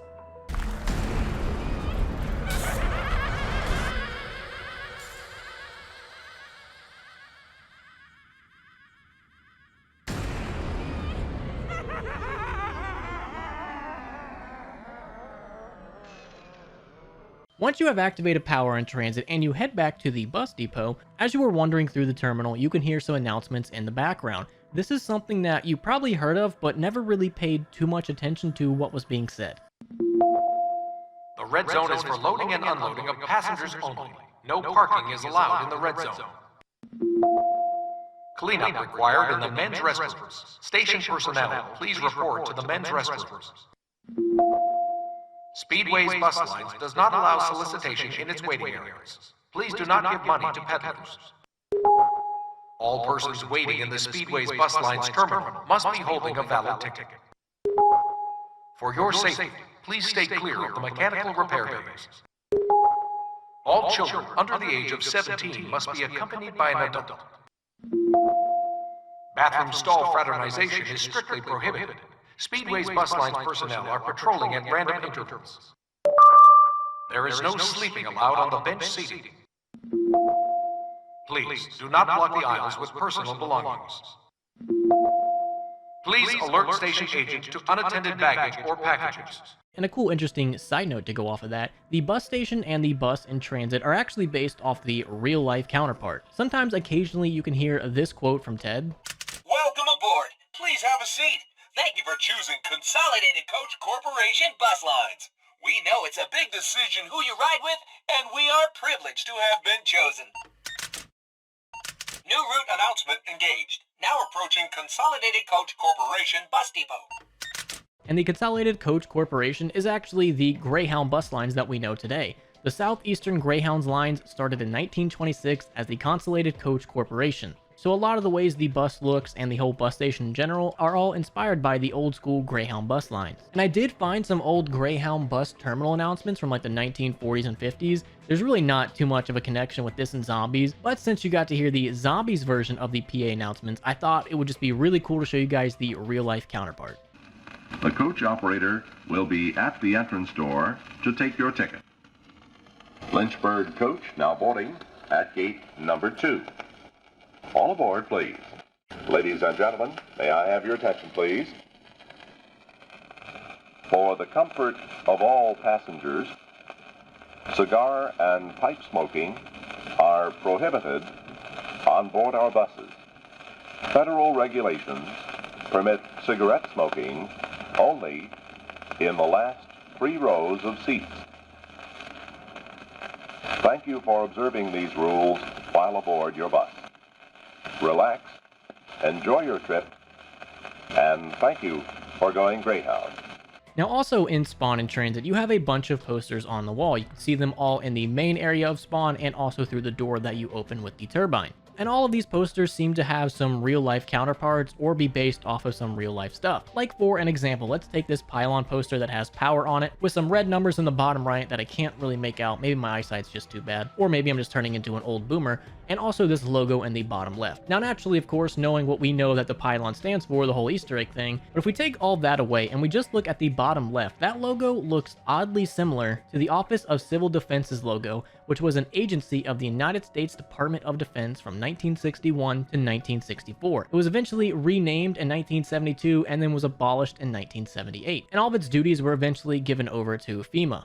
So maybe it's just a far stretch, but those two logos look oddly similar. And another poster that you can see on the wall in Spawn is this Atomic Frontier Days poster that says Nuke Donkey on it and has just a giant ass sitting right there in the middle. This one is very obviously based off the Atomic Frontier Days, A New Light on the Old Frontier, published all the way back in 1948. So if you'd like to buy a pristine copy of this, you know, just shell out $475 and it's all yours. Another poster that we see in Spawn says Sedan, an entirely new way of moving, and I really couldn't find the direct inspiration for this image. I found a bunch of old school 1950s like vintage sedan posters that look oddly similar to it, like this dollar for dollar Pontiac one, but I couldn't find the exact one that it was based off of. So if you happen to find it, please let me know, because I think the inspiration for a lot of the things we see in Zombies is very, very interesting and awesome to find out. Another poster that you will see in Spawn is the Ride the Bus poster, and I believe this is an inspiration off of, I think this is like a newspaper article that's title was Congratulations to the Atlantic Greyhounds Lines, and it has this very iconic Greyhound bus depot image. And it looks like Treyarch saw this image, said, hey, that looks dope, let's take that, put a bus in front of it, and there you go.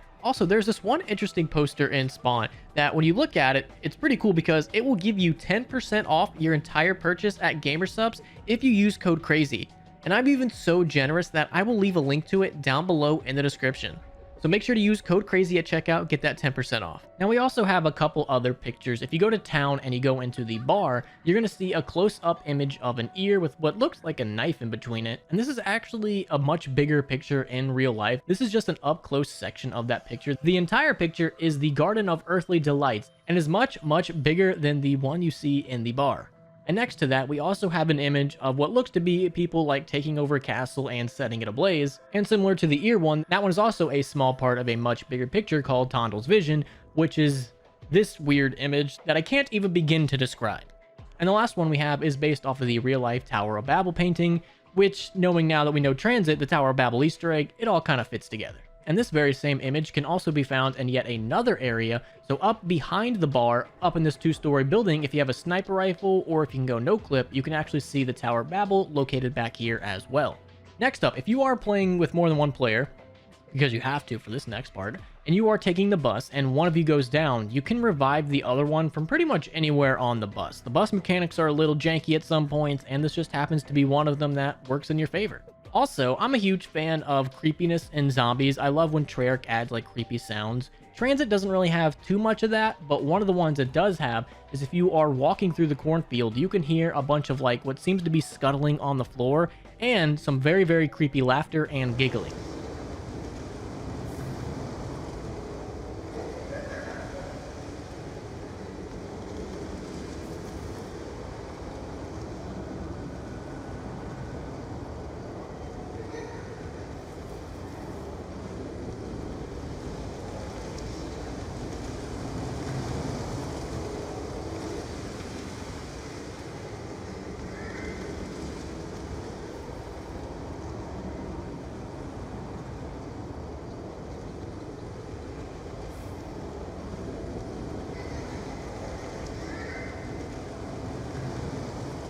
Like I said, Treyarch, put more of that in your games because I love it. I love just walking into an area and just hearing something really creepy that makes you just turn around and look and get scared and then pee your pants. I only did that once or twice.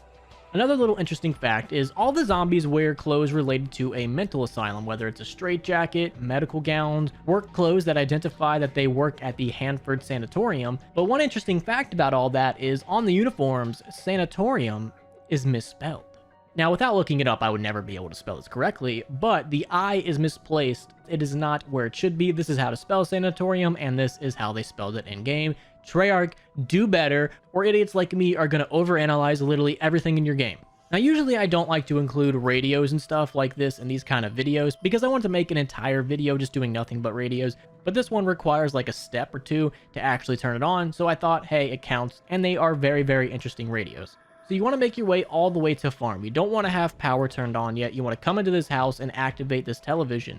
And to activate it, you just hold F until you hear this sound.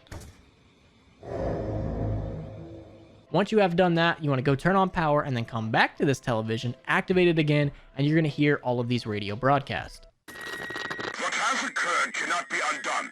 However, I realize the calculations were made in haste and could potentially threaten the entire globe. That was not the intent.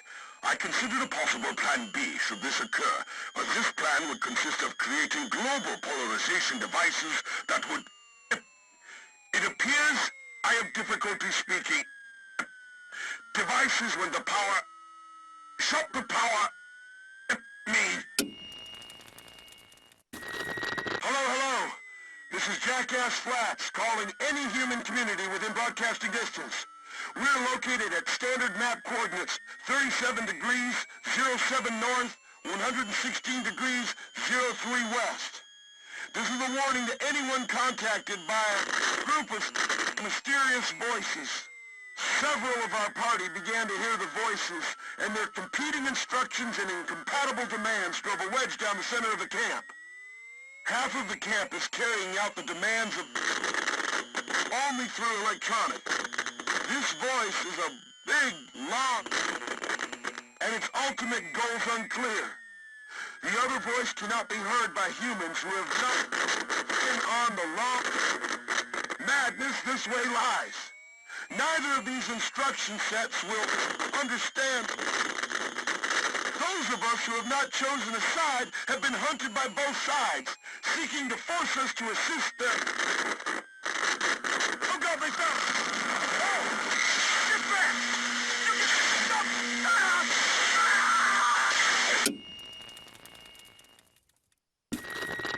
that? Who's there? Yes, I can hear you. Flesh? Of course I have. There's nothing else. No, I won't do that. How do I know you're not lying? You could be making all that up, huh? Well, sure, that only makes sense. Two. Silver. But, no, I see. Sure. Really? But they're my friends. Yes. Of course I see now. I'll do it. I'll do it for you. For you and the flesh. Hello? Hello? Are you there? We have activated the spire as you instructed, but the shamblers are swarming our location, and we can't hold out against their superior numbers for long without aid. Hello? Please, come in. It is vital that you instruct us on that...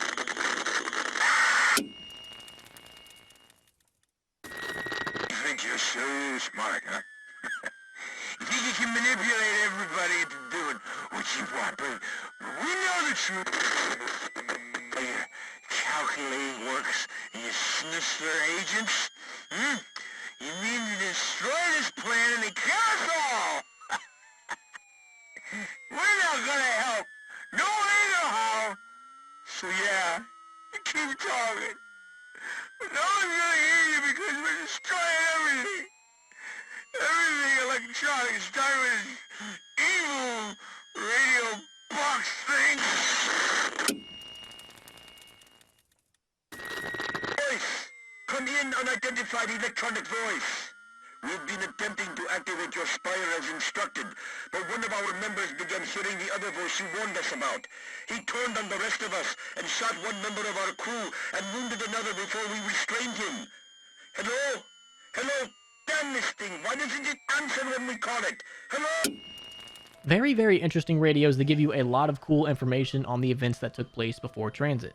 Next up, we have the sniper reflection. So if you have a sniper rifle and you look at the reflection of the scope, allegedly you can see what appears to be transit either before the bombs fell or transit during its day cycle. If you want more information on the whole cut content day and night cycle of transit, check out my video about Black Ops 2 cut content. Transit had a lot of cut content, and I go into more detail about the whole scope reflection thing. But if you have a sniper scope, more preferably the Beretta, it's a lot bigger. Allegedly, you can see what looks to be transit before the bombs fell or during the daytime. Without all the fog. I should make that clear, because it is during the daytime. You know what I mean. Once you have power turned on and you come over to the pylon, you're going to see a bunch of Morse code being blinked at you. I don't understand Morse code, so I had to look up what this actually said, but there are 7 Morse code messages, and they read like this: stay close to me, knowledge is power, energy can only be transformed, the future is ours to destroy, help me so I can help you, go to the light and we shall prevail. I feel like a lot of people in the zombie community have literally learned Morse code just to decode some of Treyarch's messages. Now let's move on to the music Easter egg. The music Easter egg, as of now, will play the song Carry On by Clark S. Nova, but previously, it used to play a lot more. And if you want more information on that, again, go watch my Black Ops 2 cut content video. But there are 3 teddy bears located around the map. One is located in spawn right outside of the starting room. The next one is located in the farmhouse on a mattress on the 2nd floor of the house. And the third and final one is on a cushioned chair in the bar next to the billiards table. Once you activate all 3, the song Carry On will start playing.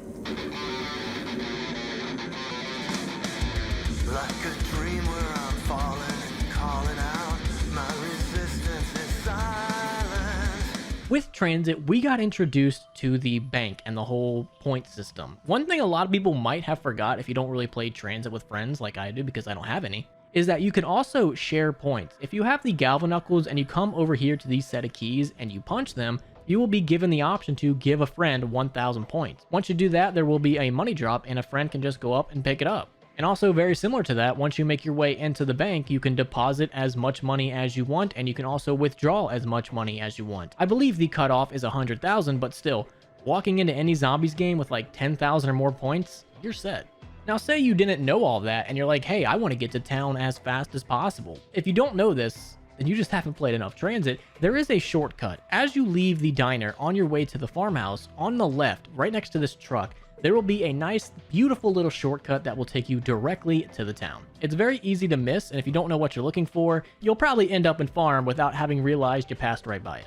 Next up with Transit, we also got introduced to double pack-a-punching. So a lot of weapons that are only in Black Ops 2 and not like ones that were in Black Ops 1 can be double pack-a-punched. For example, one of my favorite ones to double pack-a-punch is the Executioner. So once you pack-punch regularly for 5,000 points, you won't be given the option. It won't tell you that you can double pack-a-punch. It'll just say pack-a-punch your weapon for 5,000, but it actually only costs 2,000 to repack-a-punch. And doing that will give you random attachments. Unfortunately, you can't do it to the Barrett, which really sucks, but a lot of the Black Ops 2 only weapons can be double papped and be given random attachments. Also in Transit, we got introduced to the Fridge. This is located in the farmhouse, and you can go up to it and store any weapon you want. Well, when I mean any weapon, I mean certain weapons. You can't put the ray gun or anything like that in there, but you can put the AK-47, the Barrett, and you can put it in the Fridge and store it for a later game or store it for a different map. So you can put it in the Fridge in Transit and pick it up in the Fridge in Die Rise or Buried. And we'll talk more about that once we get to those other maps. Again, with Transit, we got introduced to the Avogadro, and with the Avogadro, we got the whole EMP ability. So the Avogadro actually has the ability to EMP the bus. He can make the bus dead stop, similar to if you threw an EMP grenade at it. Now, if you wanted to get the bus to restart, say you're about to die, and you have a turbine on you, you can place the turbine down, and it will restart the bus, and the bus will keep moving again. Or just to skip all that, don't throw EMP grenades around the bus, and don't let the Avogadro shock it. But speaking of the bus, one of the coolest parts about the bus is pissing off the bus driver. Not only does he give you some of the most hilarious quotes that you will ever hear in Zombies. Stay behind the yellow lines at all times, or you'll be sorry, asshole. Keep f***ing with me. See if I don't crash this bus and kill you all. Hey, asshole, I'm telling you to stop, or I'm driving you off a cliff.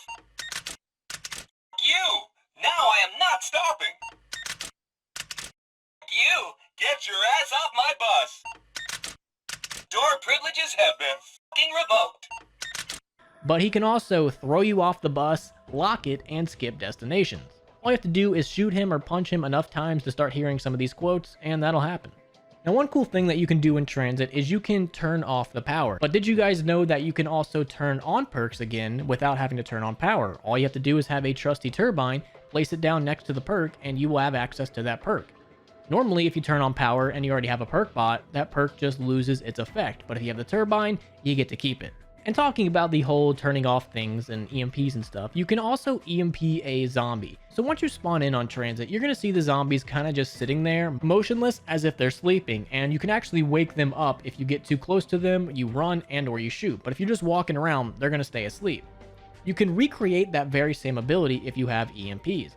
All you have to do is EMP the zombies and just don't run or shoot or get close to them, and you have a stunned zombie for a while. And this can be very useful because Treyarch said, hey, we don't want you to have crawlers ever again, and if you don't feel like dealing with a runner, you can always just EMP a zombie and deal with that instead.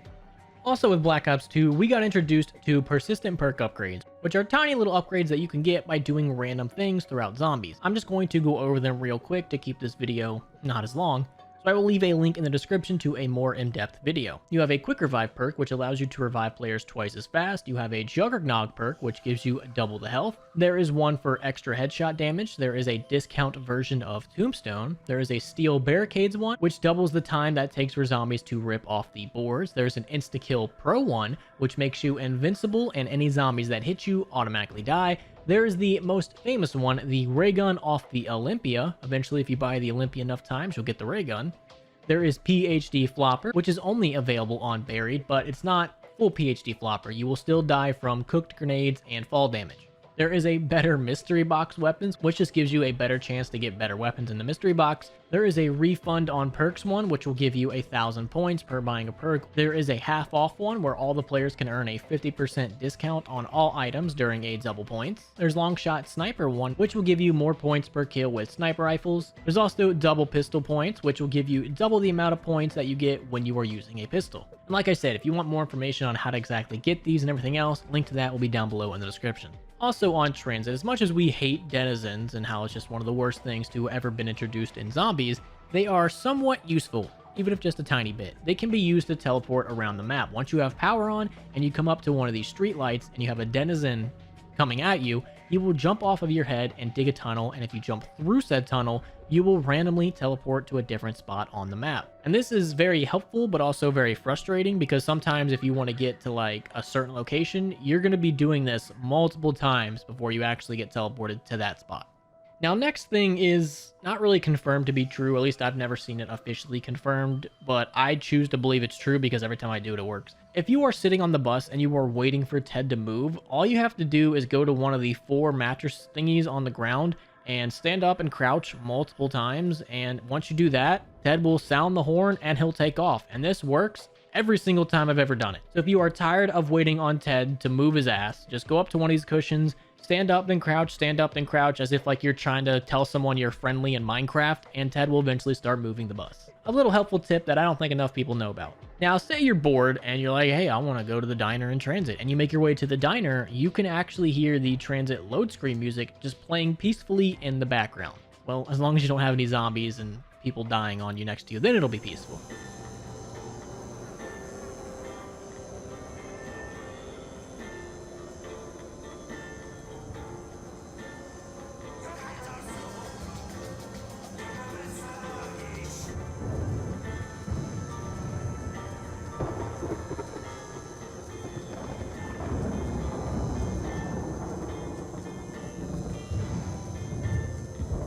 I feel like I don't really need to include this, but a lot of people would probably yell at me if I didn't. Nocturne Toten is actually in transit. As you are going from farm to power, on the right hand side of the corn maze, you will see these kind of cars piled together. That's your cue to enter the corn maze. As you do that, just follow my path, and I'm pretty sure everybody knows how to get to Nocturne Toten.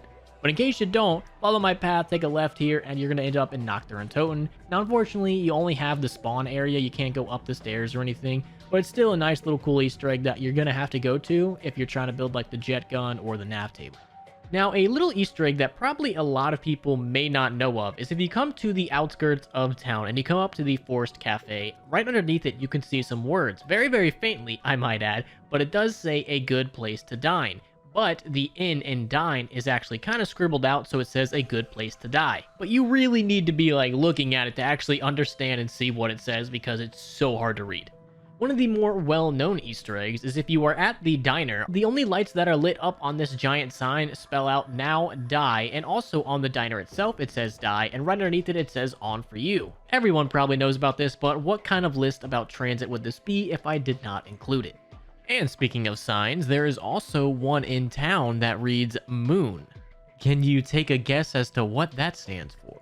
And one of the things that caused so much speculation about the infamous bus route B is actually right here in spawn. It says bus route A, and then it gives all the times, and then it says B, and it also gives a lot of the times. If you want to know more about the infamous bus route B, check out my cut content video that I keep referencing. Its link will be down there below.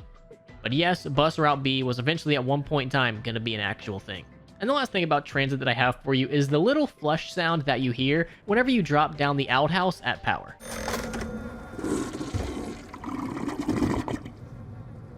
Now let's head over to Die Rise. Now Die Rise didn't really have as much as Transit did, but it still had a fair bit of interesting things. Loading up Die Rise on its comic screen, you will see Great Leap Forward Province 22 Die Rise. The Great Leap Forward is a real-life event led by the Chinese Communist Party from 1958 to 1962. It was led by your boy, Chairman Mao Zedong. And to break it down in simple terms, it was pretty much the forced industrialization of China. And it really didn't go so well, considering that 15 to 55 million people ended up perishing. But the reason I bring this up is because in Kino der Toten on the Wii version, you can activate a radio that references the Great Leap Forward.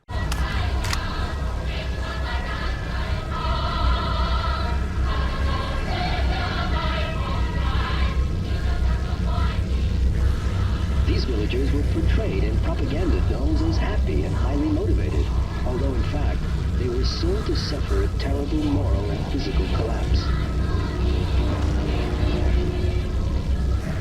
Tens of thousands of people died as a result of industrial accidents in the hazardous condition they were made to work in. The Communist Party came up with a crude calculation that every worker will build 1 meter of canal and the project will end in 3 months. Yet it actually took more than 10 years to finish the canal. During the Great Leap Forward, factory workers' hours were doubled, and machines began to work non-stop. They were not even allowed to stop for maintenance and repairs, and so soon began to fall apart. Factories were ruined. At the same time, Mao announced another target for the Great Leap Forward. Steel production was to be doubled within 1 year. That production was not only from heavy industry complexes, but also from small furnaces and villages. As a result of communist ideology, Mao believed that workers' power held a magical force. With that decision, tens of millions of Chinese set out to produce steel by amateur methods. Everything made of iron they could find, from doorknobs to saucepans, was melted down in primitive furnaces in an effort to produce steel. Women cut off their hair and mixed it with the clay in the furnaces. And I know I showed you guys that in the previous video, but it relates to Die Rise, and I think it's just really interesting, so I thought I should show you again. Now, one cool thing about Die Rise is if you're looking outside the map in the distance, you can actually see the Jin Mao Tower.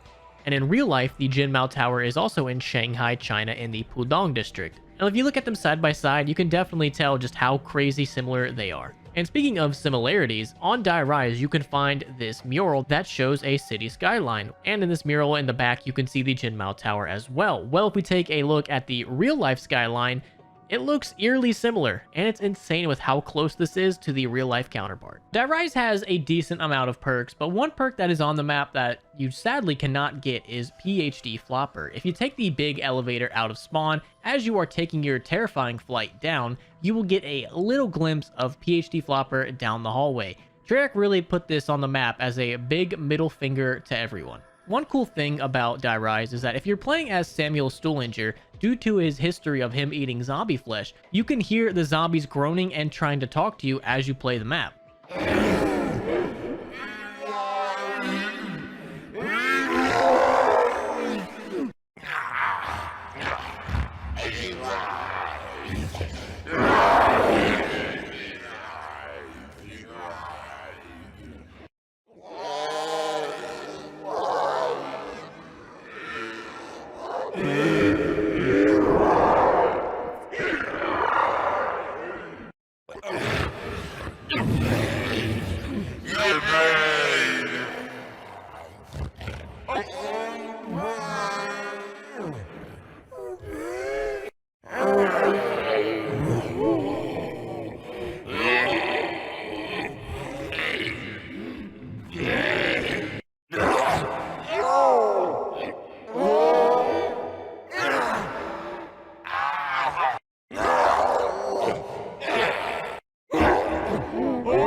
So I really like what Treyarch did there by giving certain characters interesting little gameplay elements. Now in Zombies, not all of the zombies are equal, I know, right? The SDC zombies, the ones that are in uniform, have a little bit more health than regular zombies, and you can see this on round 1. On round 1, a regular zombie is only going to be a 1 knife, but these SDC zombies will be a 2 knife. And man, the amount of times that I've been double hit by these guys because I forget that little bit of information is just way too many.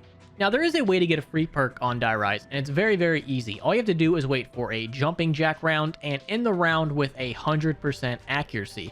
A lot of people seem to think that you can't shoot at all, but that's entirely incorrect. All you have to do is make sure you have 100% accuracy by the end of the round. And you can do that by not shooting at all, just by knifing or using the trample steam. But if you do shoot, make sure it counts, because if you miss even once, you will not get that free perk.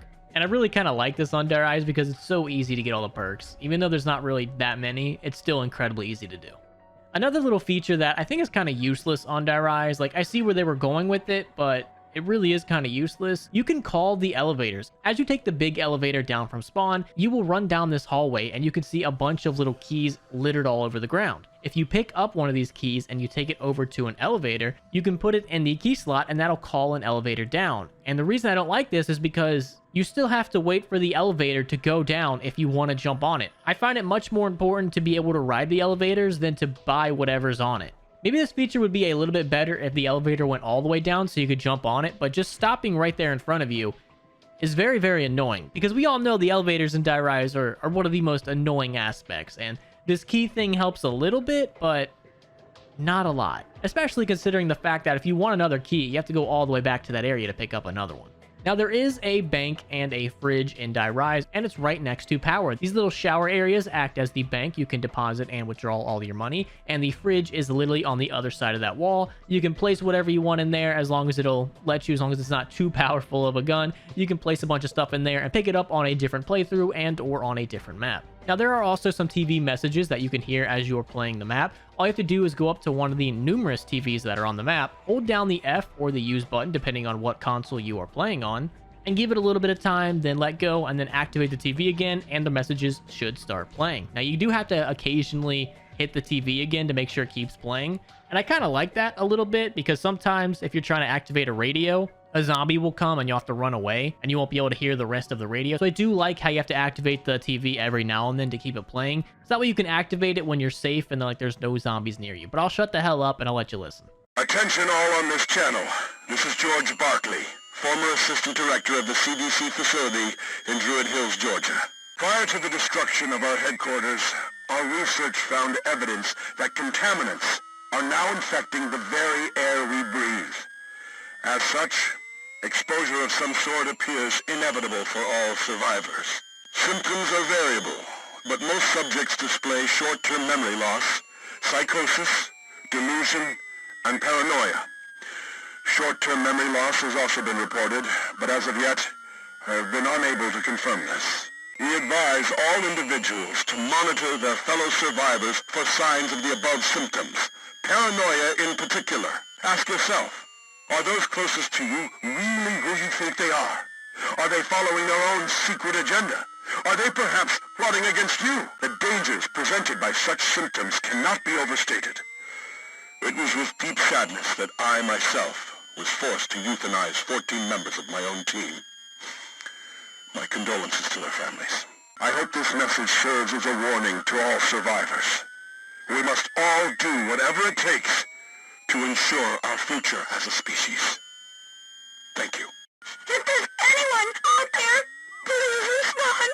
I desperately need help. The others left me, and I'm alone and frightened. Help! I tried to do it right, but the others, they wouldn't listen. This piece goes here. This piece goes there. I couldn't do it on my own. I need help. I really do.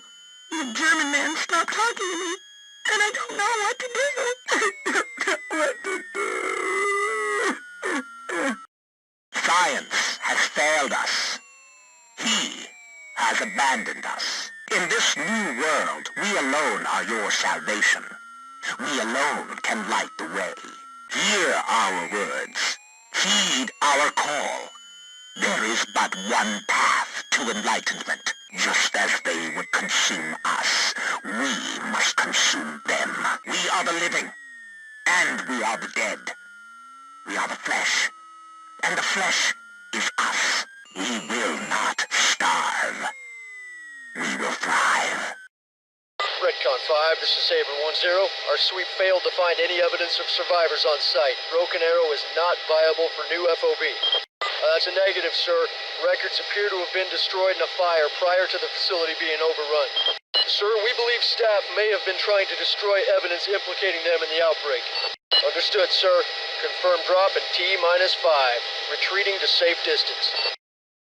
To anyone listening, we have food, water, and medical supplies. Enough to last several years. Now, one thing that I hate about Die Rise is if you go to a certain section of the map, there's no way to get to the previous one without going all the way around the map. Well, there is a way to somewhat alleviate that if you have a trample steam. I found this amazing video that gives you a bunch of really good trample steam jumps that you would have never thought of. So I'm going to let you guys watch this because I learned a lot from this video.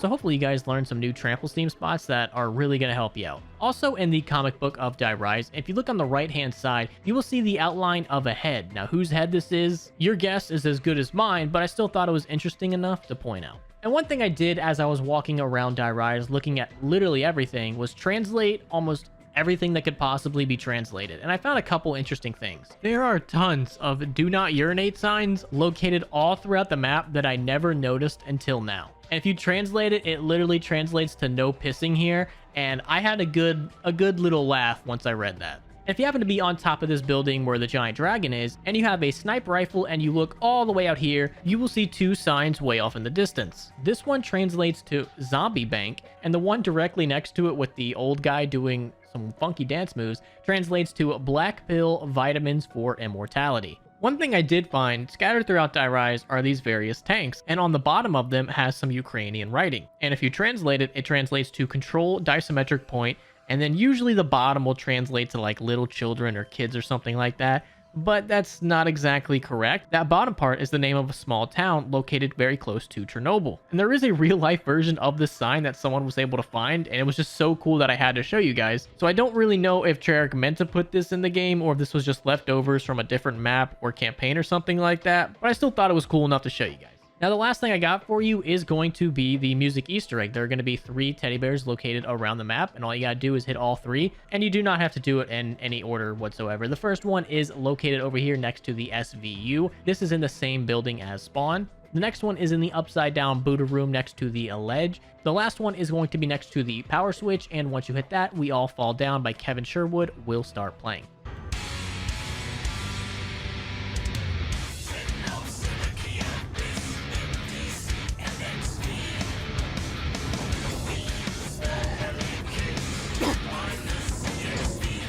Now, heading over to Nuketown, which had the least amount of information out of every single map, but it still had a fair bit, there is the most famous Moon Easter egg. As you progress through the rounds, if you come to this TV and you listen at the start of a round, you can hear audio clips from the Moon Easter egg, because we do know that as Nuketown is taking place, Moon is also taking place at the very same time. So here are some of the audio clips from the Easter egg that you can hear.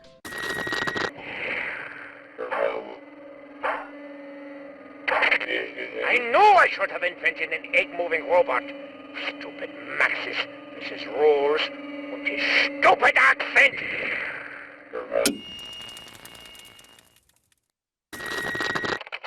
Login. Teddy. Password is a liar. I'm not, but that's why no one would guess it.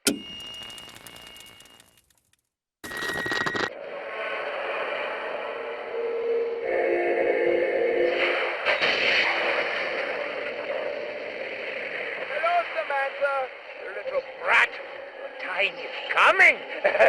Soon! So soon!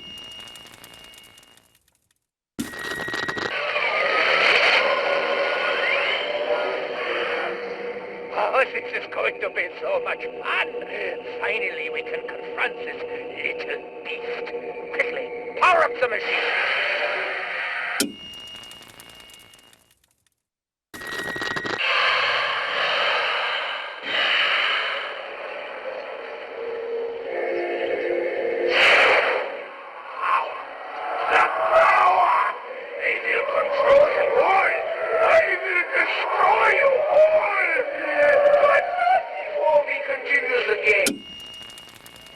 And then once you get to round 25, that is when the Moon Easter egg has been completed. Richtofen does take control, and the zombies' eyes will switch over to blue, and Richtofen will be the announcer.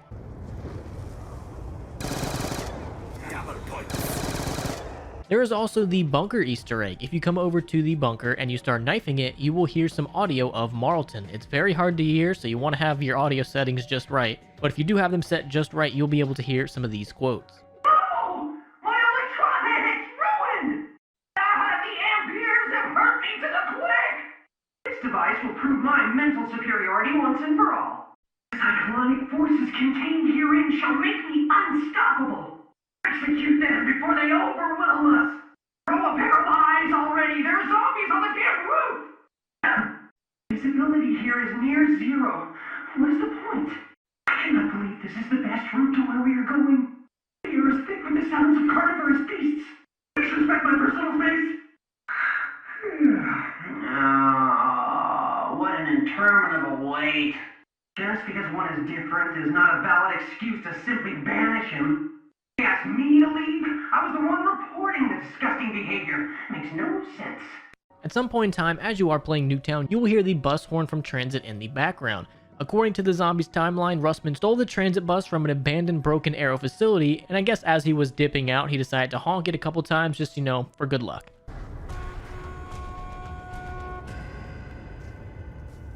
Now, if you ever wondered what the zombie counter on the Nuketown sign and the giant clock represent, well, this actually is the countdown to the power-up change. So in the backyard of this house behind this door, there is a power-up. And once that clock goes down to 0 and the zombie counter goes down to 0, that power-up will change and you will hear this noise.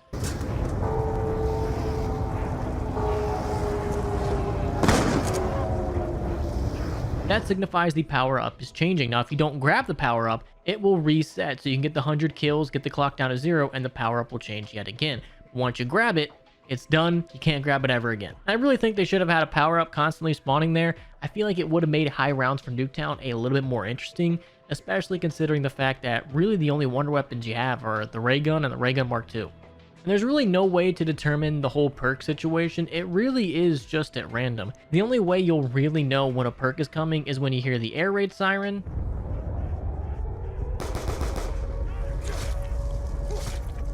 and then just look up and hope to God that it gives you Jug early on, or else you're going to be waiting until the teens to actually get Juggernaut. Another little interesting Easter egg is the mailboxes on the ground in the actual playable area have Woods and Mason's names written on them. And if we look outside the map, I believe the names on these mailboxes are from some of the developers that worked on Zombies. And one thing that I've always wanted to know about Nuketown is what this base way out in the distance actually looks like. So I decided to no clip all the way out there, and it's really just exactly what you would think it would be, just some base way off in the distance. But I always really wanted to know what it looked like up close, and now you know. It's nothing really fascinating or anything like that, but it's still pretty neat. Now the last thing I have for you is the 3 musical Easter eggs on Nuketown. The first one is the most obvious one, the 3 teddy bear one. The first teddy bear is located on this bunk bed, the other one is located inside of the bus, and the last and final one is located outside of this fence right here. And once you activate all 3 of those teddy bears, Samantha's Lullaby will start playing.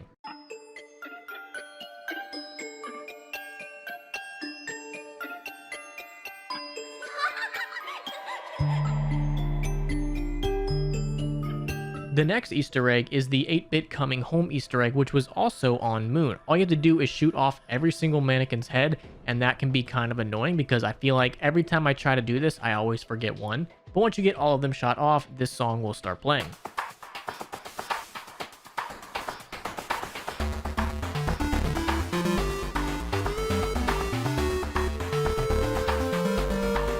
The last and final musical Easter egg is an 8-bit version of Damned called Redamned, which also happened to be on Moon. Once the population counter gets down to 15, so don't get any lower or any higher, exactly 15, go over to the power-up drop and grab it. And as soon as you grab it, this musical Easter egg will start playing.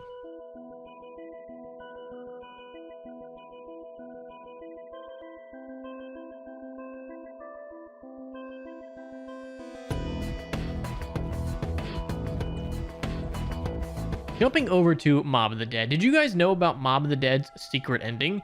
Once you spawn in on Mob of the Dead, don't move a muscle. Don't look around, don't try to move, don't try to shoot. Just sit completely still and let yourself bleed out in the afterlife mode.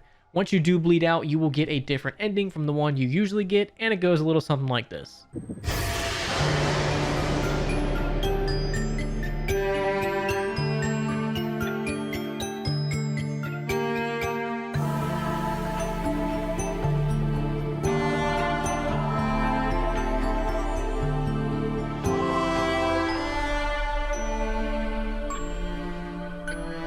so that Samantha's lullaby makes yet another return. Now you guys probably know about the jump scare Easter egg. You take a sniper rifle up to the roof, you look over at the fireworks, and you get this jump scare.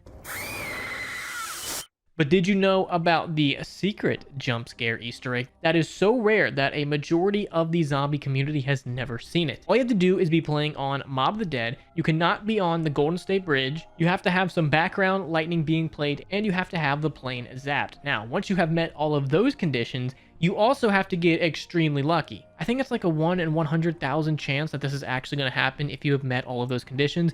But if you happen to meet those conditions, this is what it's going to look like.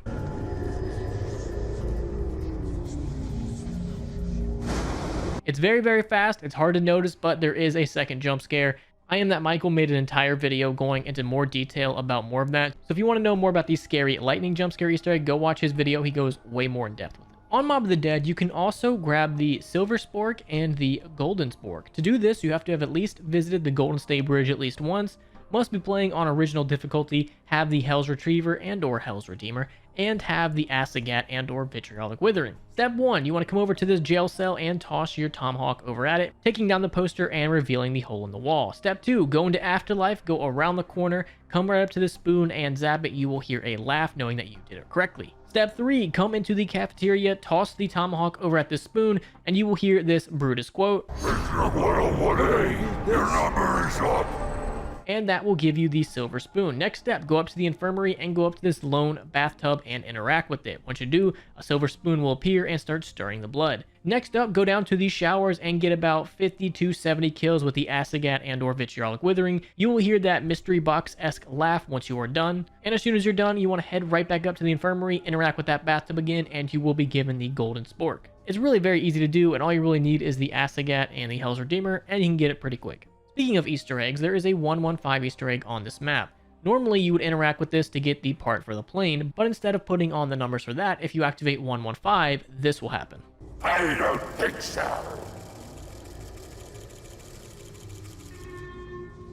One cool part about Mob of the Dead is the perks kind of do have a jingle and have their own sounds that's vastly different than all the other zombie maps. I found a really cool video that catalogs all of those sounds, and I'm gonna let you guys listen to it. I know a lot of people might not like hearing stuff like this, but I find things like this fascinating that normally you would never know about zombies unless somebody just pointed it out.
One thing that I didn't know before I was making this video is right outside of spawn, normally where you toss the Hell's Retriever to upgrade it, if you toss your grenades in, you're going to get 20 points. I never knew this until I started researching for this video, But yeah, you just toss some grenades down there and it'll give you 20 points for each grenade. I never knew that until now. Pretty cool. There's also a lot of traps located around the map, and one cool thing about the traps is it says Zombie Inc. written on the traps. Like I usually say, nothing to do with anything, but still interesting. Also in Mob of the Dead, when the players go down and as they are bleeding out, they start to talk to themselves, and each character has a variety of quotes for this, and I'll let you listen to some of them right now. Everything here is just a numbers game, isn't it, Finn? Just like back outside. All those years at the track, waiting until the last second before you lay down the cash that would swing the odds in your favor. Every time you took it right down to the wire. You're used to taking chances, aren't you, Finn? There's no thrill like it, is there? What now, though? Ain't no playback operation's gonna change the odds here. Are you still a betting man, Finn? Wanna bet on how all this will end? She was an actress, Finn. Saying things she didn't mean was a way of life to her. She never loved you. She was only interested in what you could do for her. Not only did you marry her, but you let her know the ins and outs of your business. You shared details, Finn, and you should have known better. Secrets are there for a reason, pal. It's always the dames, isn't it, Finn? Like they got a fucking sixth sense that leads them right into your blind spot. But Angela, how fucking stupid can you get? It's always the dames, isn't it, Finn? Like they got a sixth sense that leads them right into your blind spot. But Angela, wow, how stupid can you get? You're a smart guy, aren't you, Finn? Smarter than the others, for sure. But what about Angela? Your beautiful wife. She had it all figured out. And you didn't even see it coming. You killed before, Finn, but it was always business. Not this time, though, pal. Angela will be different.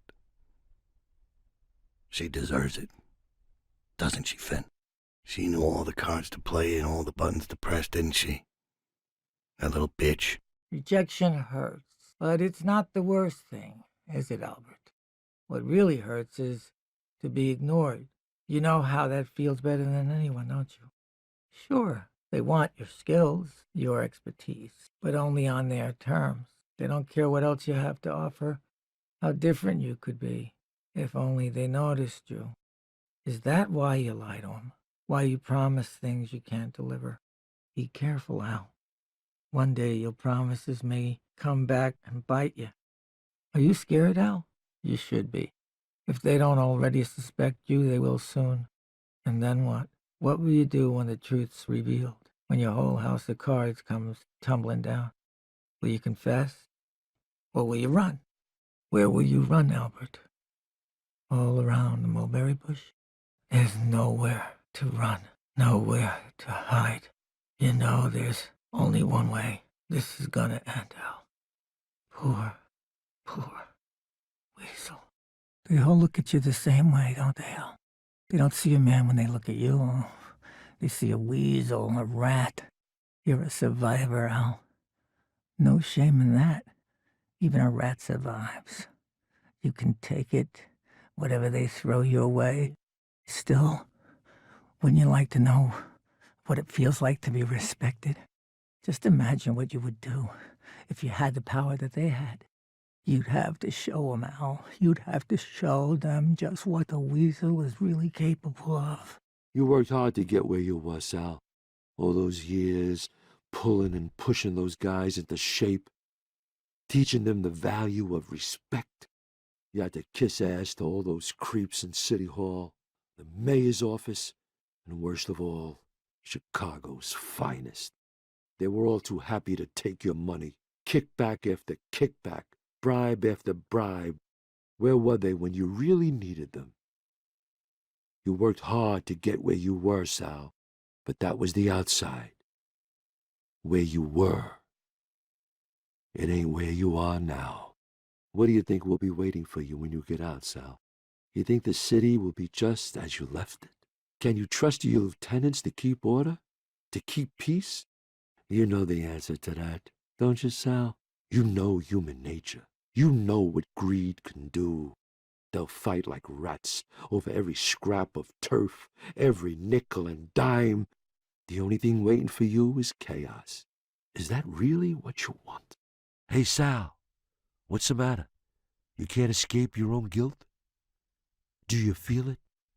Deep down? Nagging? Eating away at you? Hey, Sal, do you still hear her? Does she call to you in the dark of the night? Begging, pleading for you to stop? She was just a young girl. But that didn't stop you, did it, Sal? You only saw blind rage. Your own insecurities boiling over. You really think she deserved it, don't you, Sal? Daddy had no idea, did he, Billy? Just a hard-working Joe, trying to put food on the table for his wife and son. He thought he was the only one bringing money into the house. He had no idea what was really going on. You knew, didn't you? You saw and you heard everything. Even as a lost little boy, you knew what the truth would do if it ever came out. It had to end sometime, Billy. You just happened to be the one who ended it. It's ironic, isn't it, Billy?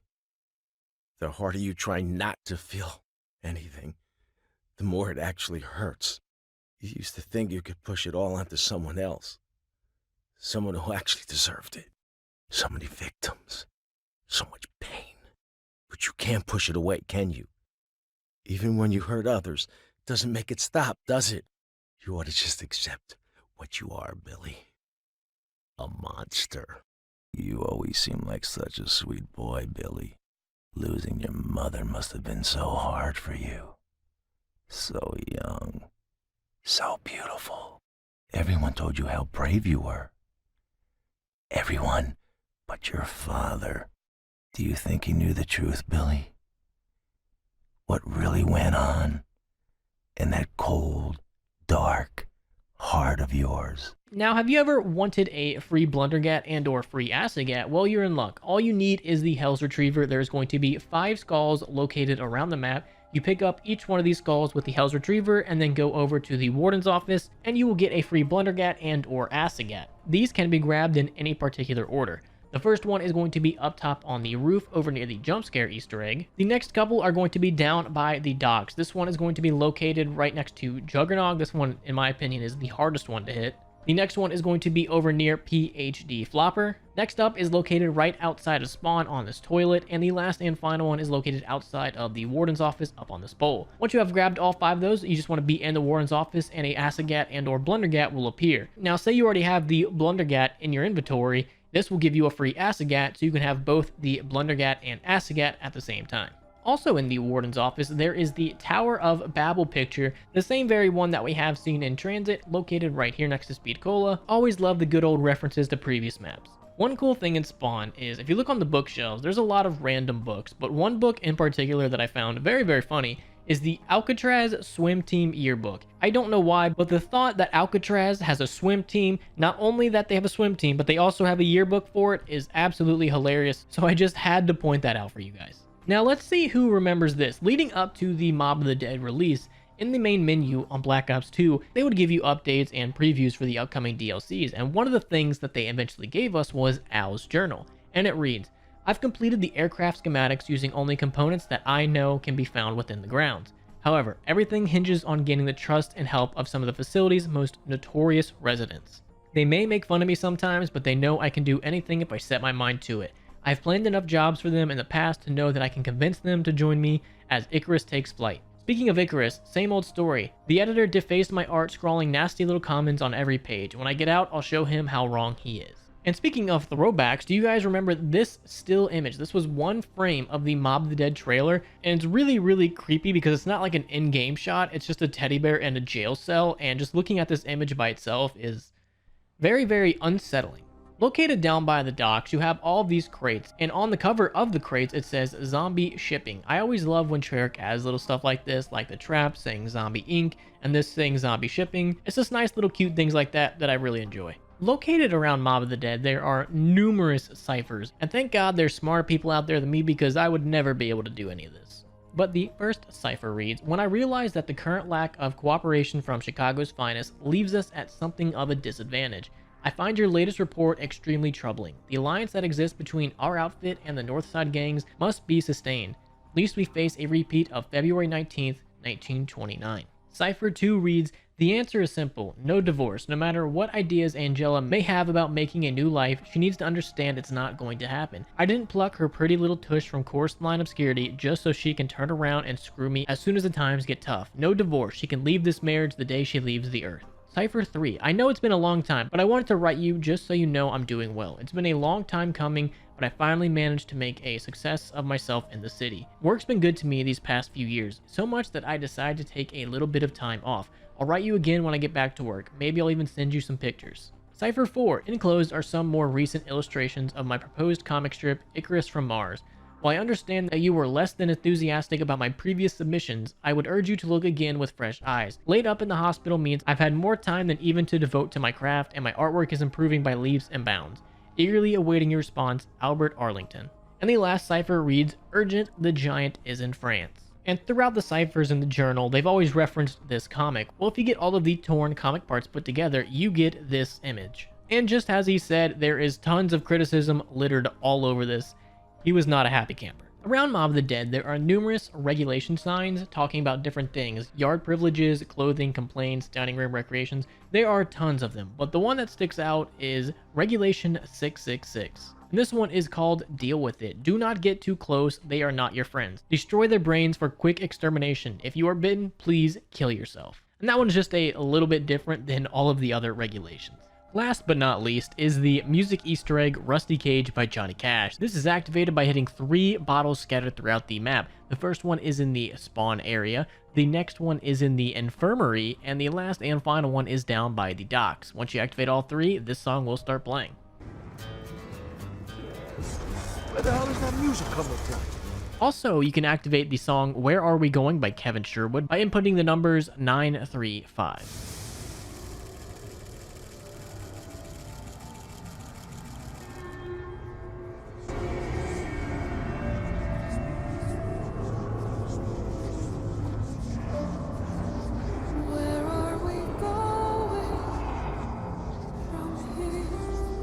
Now on to everybody's favorite cowboy map, Buried. On Buried, there are 2 different ways to get a free perk. The first one is the obvious one during the Ghosty Witch round, the waifu round, whatever you wish to call this boss zombie. You can start this by going through the mansion when all of the lights are on, and this will initiate the round. Just exit the mansion and kill all of the ghosts, and you will get a free perk. The other way is just as simple. All you need is the ballistic knives, head to the saloon, stand at this line because you know we're not cheaters, get a bullseye on the dartboard. Now all you have to do is head to the witch's mansion, run all the way through it, exit it, and then re-enter it and come right up to this witch who happens to be playing the piano. And you just have to leave a tip, be a nice patron for the ghostly witch person, and they will reward you with a free perk. Now, the interesting thing about this is that song she's playing on the piano is loosely based on Damned and Always Running. And I'll let you listen to it right now because usually you would probably never pay any attention to this whatsoever.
And speaking of Easter eggs, depending on which Easter egg route you went for Black Ops 2, whether it was Richtofen or Maxis, you will get a different song for each person. After you have completed the Easter egg for Maxis, you will get Samantha's Desire.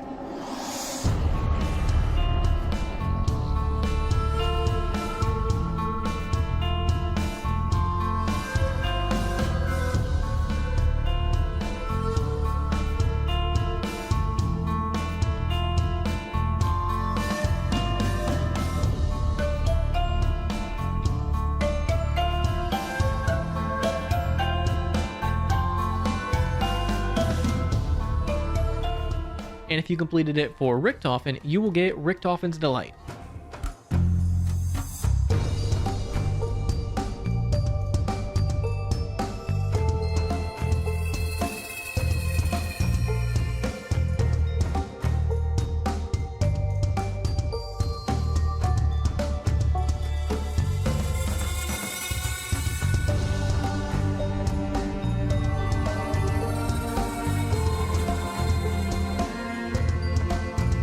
Let's switch it up a little bit. Let's talk about the fridge and bank. The fridge and bank are very easy to get to. You can actually get to the bank without having to open any doors.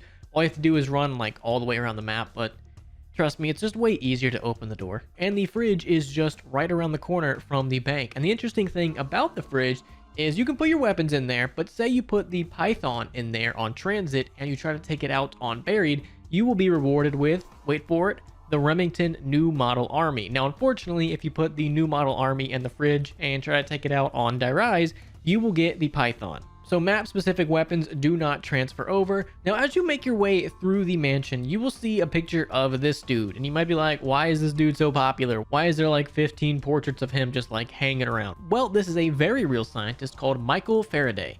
And he goes down in history as one of the more famous scientists. Now, I am completely stupid, so I can't really dive too deep into all the discoveries that he made, but let me just put it this way. He was so influential that Albert Einstein kept a picture of this dude on his wall. But if you want to know more about Faraday's and his paradoxes, you can go look it up and try to understand it, because I'm way too dumb for that.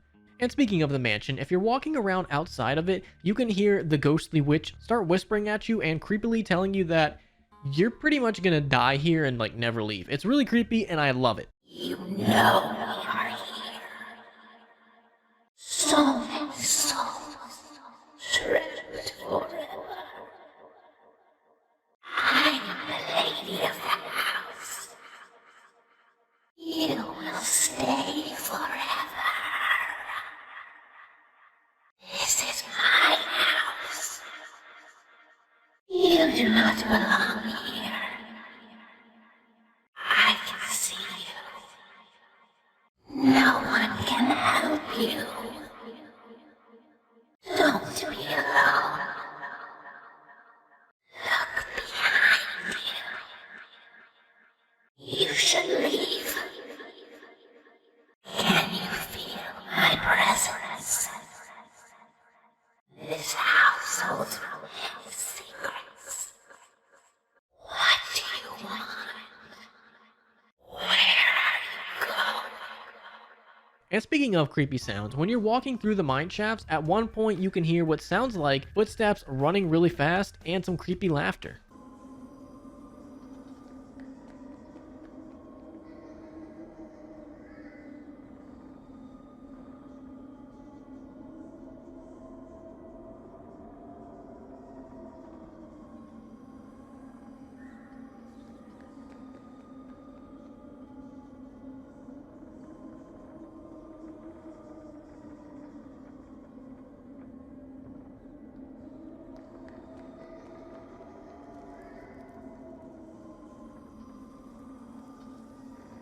Again, I love when Treyarch does stuff like this. I love creepiness in zombies. I don't like giant tentacle space hentai monsters, but I do love creepiness. With Buried, we got introduced to Leroy. I refuse to call him Arthur. His name is not Arthur, goddammit, it's Leroy. And with Leroy, you can do a lot of different things with him. You can give him booze to knock down barricades and open up perks for you, or you can give him candy and he can do a lot of different things. Now, everybody knows about giving candy next to zombies, he'll go crazy, but if you give candy next to a crawler, he will pick it up and baby it. No longer do we need to have a crawler bitch, which is somebody that has to watch the crawler while everybody else gets to go Easter egg hunt. Now, you can just give it to him and he'll do it for you. If you give him candy next to a workbench, he'll go off and find all the parts and then build it right there for you. If you give him candy next to the mystery box, he can slam it down so it doesn't leave. Or if it's next to an empty mystery box, he'll go and find it. Or say you didn't like the gun that you got at the mystery box, give him candy and he'll change it for you. He can do so many things, and that's not the end of it. Say you have a subsurface resonator down and you give him candy next to it, he will go out, find the workbench where the turbine has been built, grab you a turbine and bring it back to you and set it down. If that's not dedication, I don't know what is. He can also change power-ups to be completely random, and if you give him candy next to the chalk at the gunsmith shop, he will go and place them off for you. This dude definitely deserves more than minimum wage. He is going above and beyond for you. And kind of piggybacking off of everything that he can do, he can also open the teleporter for you. So if you have booze, give him booze, he will destroy this fountain. That's the first thing you need to do. Good. Go through the witch's mansion into the maze and come up to this fountain right here in the maze and throw all your explosives at it or shoot it with a ray gun. Basically just blow it the hell up with something explosive. Now if you have destroyed both fountains, now you have a portal. You can jump through this fountain and it will take you back to spawn. So now instead of running all the way through the witch's mansion, you can just jump through here and bam, you're at spawn. And one little funny thing that I found while I was searching around the map was a bunch of books scattered all throughout this map.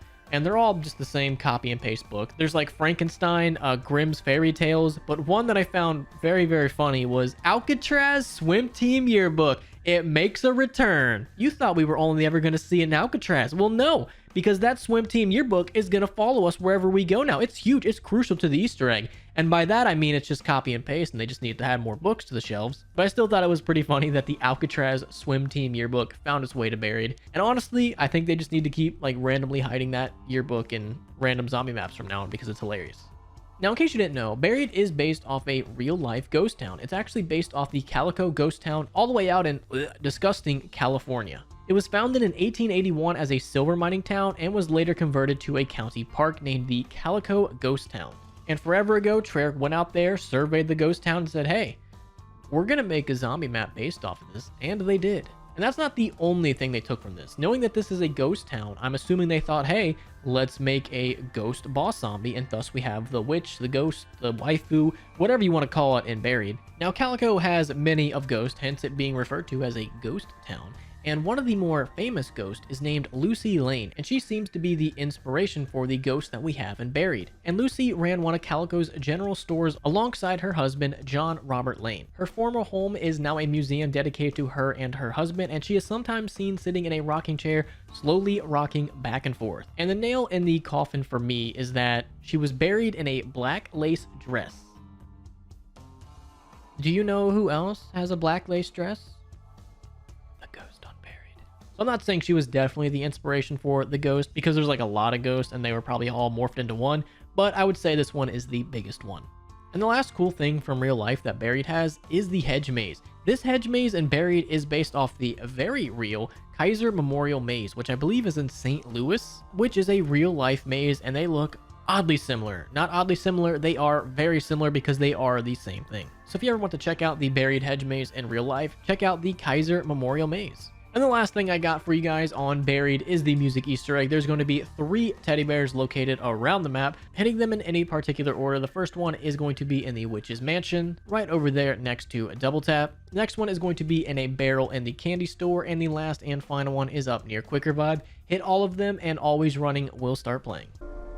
Music soothes the savage beast? Do any of these beasts look soothed to you? I don't think so. Let's end this video off on Origins. Did you know that there is a jump scare on Origins? Once you have the excavation site opened up and you have a sniper rifle with a scope, you want to take a nice little pretty look over here at the fire on the church, and this will happen. Now, you probably knew about going prone in front of perks, giving you 25 points, but did you also know that you can go prone in front of Pack-a-Punch to get 25 free points? It's not a lot, but if you do it to all the perks, it kind of adds up a little bit. Now, I know you're probably thinking to yourself, that's interesting and all, but how do I get the walls to not fall in the crazy place? Well, there's 2 different ways. One, you could do the entire Easter egg minus the last step, which is kind of a huge pain in the ass, especially on solo. Or 2, if you don't pick up any of the crystals when you go there, the walls won't fall. Once you pick up one of those crystals, that's what triggers the walls to start coming down. So if you really like the open area and you can deal without having a staff, then that's probably your best option.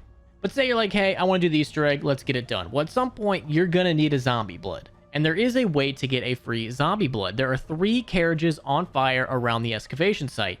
All you have to do is put the fire out with the ice staff, and a free zombie blood will spawn up next to Pack-a-Punch on the top of the excavation site. And you are able to do this once per round, so try not to fuck it up. Now, there is a way to get a cool golden shovel and a golden helmet in Origins. All you have to do is grab the regular shovel and dig up 30 dig sites, and eventually you will get the golden shovel. And if you continue digging up more and more stuff, you will get the golden helmet. And the golden helmet will make sure that you don't die if those robots step on you. And it really takes no skill at all to get. It's literally just a matter of time. And speaking of the golden shovel, you're going to need that for this next bit. If you were wanting to get more than 4 perks, well, 5 considering double tap, but we'll talk about that here in a second.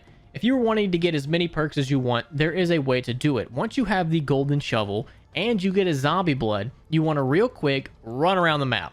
What you're looking for is an orange dig pile, which you can only see in zombie blood. And if you're able to find it and dig it up, you will be rewarded with a free perk drop. Now, this drop does not give you a perk, but gives you a free perk slot, so you can fill it with whatever you want. But say you were really wanting an upgraded MG08. Well, do I have some good news for you. There is a way to get one. Once you have the Maxis drone, you want to take him to 4 different locations around the map. The first one is going to be right outside of spawn. There's a yellow little dot over there that you want to release him, let him go hump, and then on to the next one. The next one is across from Stamina, right up here on that ledge. The next one is outside of the church as soon as you exit the robot's footpath. And the last and final one is opposite side of Pack-a-Punch. You do not have to do these in any particular order, and if you do it really fast, you're only going to need 1 Maxis drone. And once you have collected all 4 of them, a free upgraded MG08 will be waiting for you right in front of Pack-a-Punch. But say you were wanting like free double tap or a different gun. Well, if you do a couple of the challenges from the starting room, you'll be able to get it. Or you could collect them near Generator 6, but that's a death sentence. Now, if you get 115 headshots, you will get a free Pack-a-Punch assault rifle. If you spend 30,000 points, you'll get free double tap. If you capture all 6 generators, that's going to give you a free max ammo. And if you fill all 4 of the soul chests, you will get the punchy melee weapon, which is used for the Easter egg, so I'm not going to talk too much about that. Now, everybody probably knows that there's 3 giant robots that walk through the map and terrorize you to all hell. But did you know that these 3 robots do have names? They are in order from left to right: Freya, Odin, and Thor. And they are named after 3 gods from Norse mythology. And one interesting little tidbit about that, there is a fallen robot over near Generator 2, and the common theory that I keep seeing is that this one was going to be called Loki. There is no proof for that whatsoever, considering Loki was the Norse god of mischief, and this robot was over here dicking around falling down. It kind of makes a little sense, maybe? I don't know, but that's the theory I'm going to go with. That robot is called Loki. Now, one cool thing about Origins is if you happen to stand around Pack-a-Punch for a while, you're going to hear some very unique sounds that you ordinarily would probably completely ignore.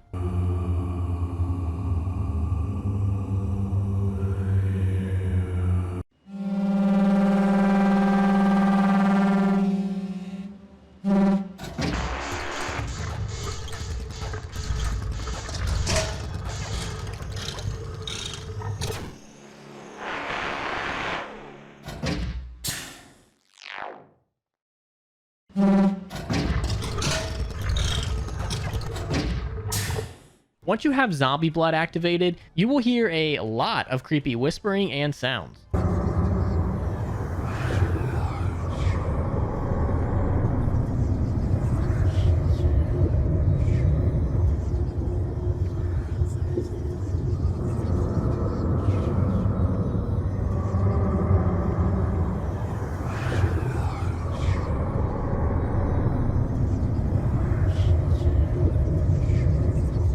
Now, also continuing with the audio trend, did you know that the Maxis drone actually has a lot of quotes? Maxis is a very talkative guy. I picked some of the more interesting ones, and I'm going to force you to listen to them. Samantha, I must go to her. No, Edvard, no! Samantha must be found. Ah, at last, the darkness is at an end. I live again. I knew my friends would not fail me. Something is wrong. I can no longer touch, no longer feel. What have you done, Richtofen? We must free Samantha from her prison. The girl is the key. The paradox must be resolved. The loop must be closed. Where is Samantha? Does she still call out for help? Your actions have endangered us all, Avard. Now, Origins also has its fair amount of ciphers. This one is located in the workshop, and it reads, "Though Edward's work was integral to our initial analysis of Divinium, the rift between us grows deeper each day. I fear his loyalties lay with only Group 935 and their insatiable desire for yet more devastating weaponry. I myself can no longer continue on this path in all conscience. Though my actions will inevitably be viewed as treason, I am more concerned with just how Edward will react when I tell him of my contact with the Allies." The next one is located in the giant robot Thor. "The breadth of the Ancients' knowledge is humbling. I find myself questioning not only my understanding of the scientific world, but also the true nature of the universe itself. For the first time in my adult life, I find myself open to the possibility of a higher power." The next cipher is located in the church. From his very first day studying at Heidelberg, Edward displayed an intellect and maturity well beyond his years. However, the impact of his parents' death has affected him deeply. Though I have tried to provide him with some sort of a father figure, I fear his choices may be increasingly influenced by his newfound friends within Group 935. The next one is located in the staff's room, and it reads, "I know some would think of me mad, but I am nevertheless forced to conclude that Samantha herself may be the key to everything. For reasons that I am struggling to comprehend, it appears that she somehow holds domain over this realm." After you've upgraded all the staves and you place the fire staff in the 5th pedestal, you're going to get some Morse code. And the Morse code reads, "Warn messiness. Something blue in the earth, not clay. We grew weak, thought it was flu. Men become beast. Blood turned to ash. Liberate tutte de infernus." I think that's how you pronounce it. Probably not. And that is Latin, and that translates to "free yourself from hell." And lastly, we have some scraps of paper that when you collect them all and put them together, you get this beautiful image. Now, you probably knew about one or two of the Origins Easter eggs, but did you know for Black Ops 2 that there's actually 3? The first one is Archangel, and this one is activated by hitting those 3 glowing green rocks around the map. First one is in Spawn, second one is in the workshop, and the third and final one is up next to the excavation site. And once you have activated all 3, Archangel will start playing.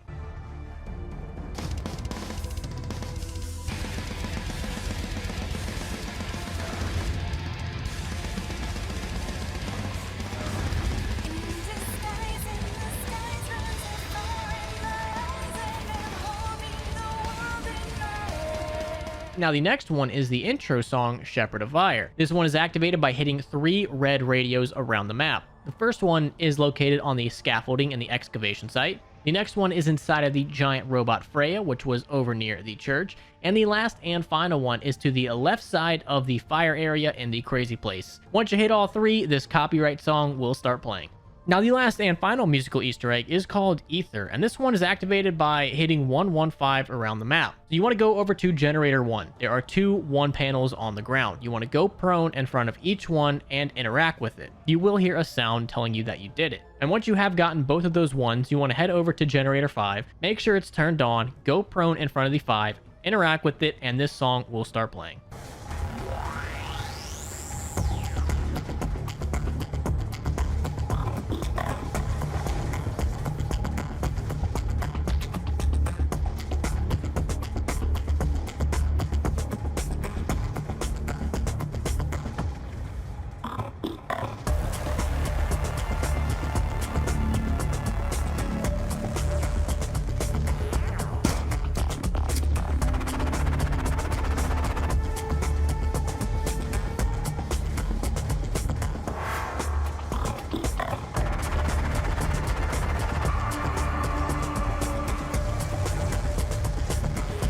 Now, you probably know this, but the perks on Origins don't really have jingles, but occasionally you can hear them whistle, and when you buy them, a unique little whistle/sound will be played.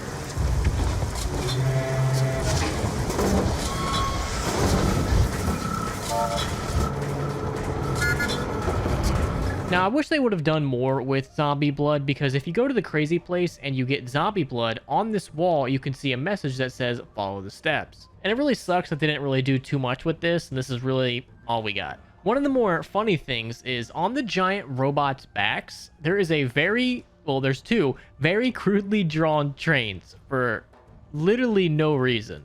It's so cute and adorable, I just absolutely love it. Now, in case you didn't know, PhD Flopper is in Black Ops 2. It's just in Origins, and you have to get it through the Wonder Fizz machine. It is very, very rare, but it's not as rare as Quick Revive. Both of those can be got through the Wonder Fizz, but you're going to be hitting it for a while. Now, there is a replacement for monkey bombs called the G-Strike bombs, and it's really easy to get, and I would recommend you do this the earlier the better. Over near Generator 2 on this table, there's going to be some tablets. You want to pick up the tablet, take it to the church, put it in this little makeshift bird feeder, get a bunch of melee kills next to it until it says you're done.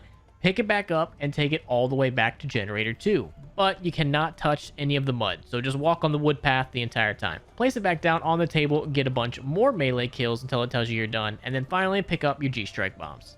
You only get 2 of them, and they're pretty powerful, and you need it for the Easter egg, so you might as well. Now, I guess to end this video off, we'll go with one of my favorite little tidbits about Origins, and it's actually pretty helpful. If you have the Panzer spawning in, and also have a giant robot walking towards you, if you can get the giant robot to step on the Panzer, and you have the golden helmet, or you're able to skedaddle out of there, that Panzer is going to get stuck in the ground and will make for a very, very easy kill. Now, because I love you guys, I'm going to throw in a bonus. This is a Black Ops 1 exclusive bonus. I have no idea how I forgot this in the previous video, but this will literally change the way you play 5. Down in labs, if you find yourself dying a lot, with this one simple trick, doctors will hate you. You can shoot out these windows once you have bought the doors to them, and you can hop through them. So no more do the zombies have to block the doorway. You can hop in and out of the windows to just avoid that whole mess, and it can save you a lot of time and frustration.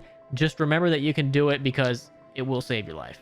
Starting off with Shadows of Evil, there are plenty of Easter eggs around this map. The first one, I would hope everybody would know, you can skip rounds at the start of the match. Once you spawn in, you want to start shooting the Shadow Man right in his stupid little face. And you're going to be able to skip to round 5, 10, and 15. And with every round skip, you will gain more and more points. So say you're just tired of spawning in on round 1, you can choose what round you want to start off on. And I really like that, and I wish they would have implemented more Easter eggs similar to this, because rounds like 1 through 5 are just like a huge pain in the ass once you've played a map long enough. And I'll give you guys another softball one that you all should probably know. As you open the first door from Shadows of Evil, if you want to know exactly where the perk locations are, it's pretty easy to tell. Next to every single door, there's going to be a broken perk bottle, which will correspond with what perk is in that area. So no more guessing on where the perks are. This map literally tells you exactly where they are.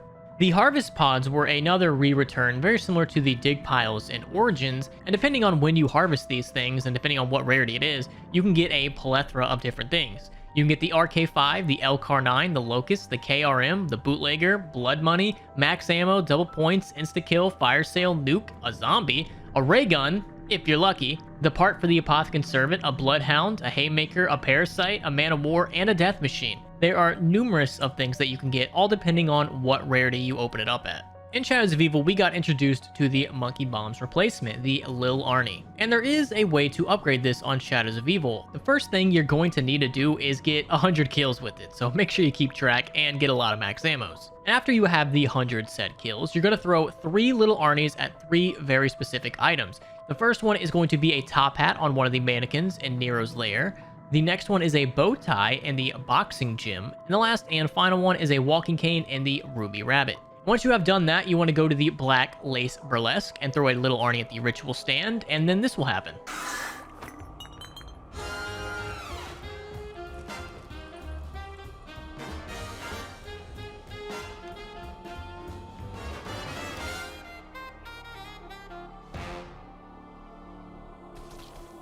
And after that is done, congratulations, your Little Arnies are now infinitely stronger. In Shadows of Evil, you can also get a free Mega Gobblegum. You want to head over here to the lion statues and throw a Widow's Wine grenade in each one of their mouths. Once you have successfully done that, one of the lion's mouths will give you a blank white Gobblegum. You want to take that down to the candy store and place it right here on this plate, and then you want to complete a full round, and if you come back, you will have a free Mega Gobblegum.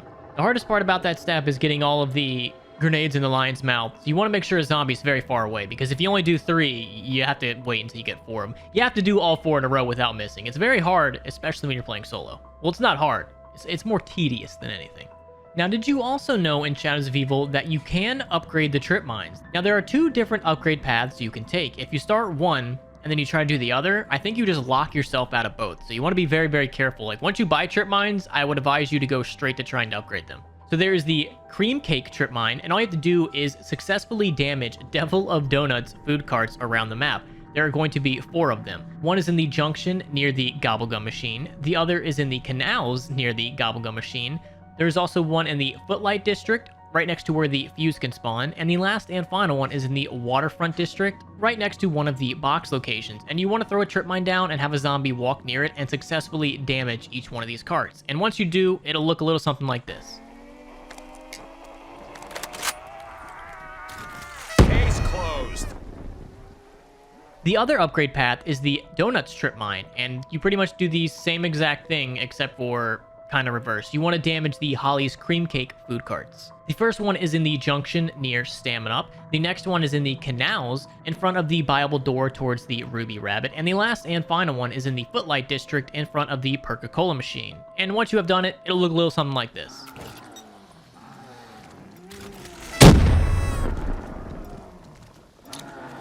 There are two musical Easter eggs on Shadows of Evil. The main one that probably everyone knows that is extremely copyright claimed, and I cannot let you guys listen to that, is snakeskin boots.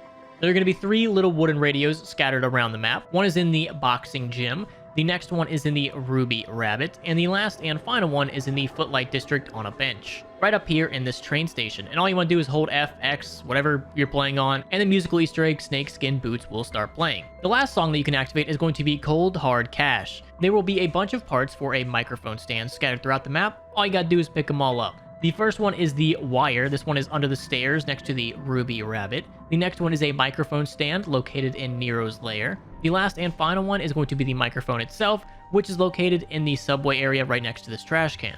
Once you have done that, you want to head back to the Black Lace Burlesque, interact with the microphone stand, and this song will start playing. A man once waltzed into a club and swept me off my feet. Now, what kind of zombie map would it be if there wasn't a jump scare? Once you have a sniper, you want to head down to the docks and look right up here, and this happens. Now, there is a cool noir mode, which is basically a black and white mode, that you can activate simply by interacting with this picture right here. But do beware, once you do it, there's no going back. Now, there is a 500-point Easter egg that also has to do with Sal DeLuca from Mob of the Dead, and that is located right outside of spawn. If you have a Widow's Wine grenade, it makes this infinitely easier. You want to toss it, write this little note on this jacket, and if you do it successfully, you will gain 500 points.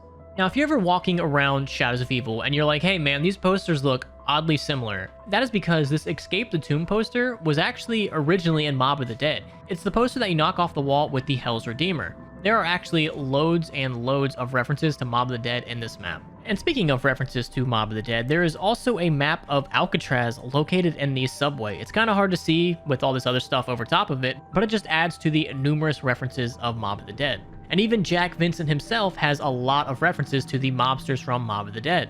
I once busted a little weasel who tried to use one of these to blast open a bank safe. Dumbass nearly blew himself up. Could have used this when I busted Sal's liquor joint. Finn O'Leary's whiskey tasted better than this shit. What is this? One of Billy Handsome's trophies? What's even weirder though is down at the Waterfront Rift area, there is a map of Origins sitting right here on this table. Why? No idea.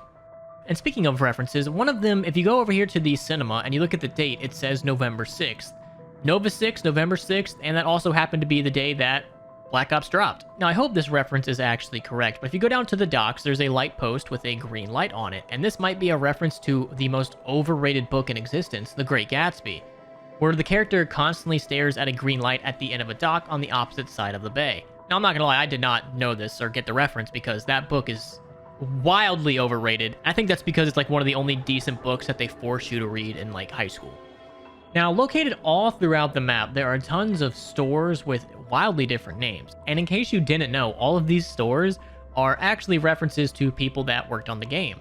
Example, you have Chang's Laundry, and Yao Chang was a senior character artist. You have CJ's Printing Inc., and CJ Connie was a producer. You have Zach's Hats, which was Zach Gonzalez, an associate producer. You have, I don't know if you guys are going to get this one, Blundell's Baked Goods, who, aka Jason Blundell, kind of the dude that ran everything. You also have Schmitz, who is G. Henry Schmidt, a game designer. You have Harsha's Hotel, who is Ken Harsha, an art director. You also have Harsha's Cigarette, who was the same person. You have Zandy's Smoke Lounge, Ali Zandy, a level designer. You have Nesbitt's Cafe, aka Justin Nesbitt, a level designer.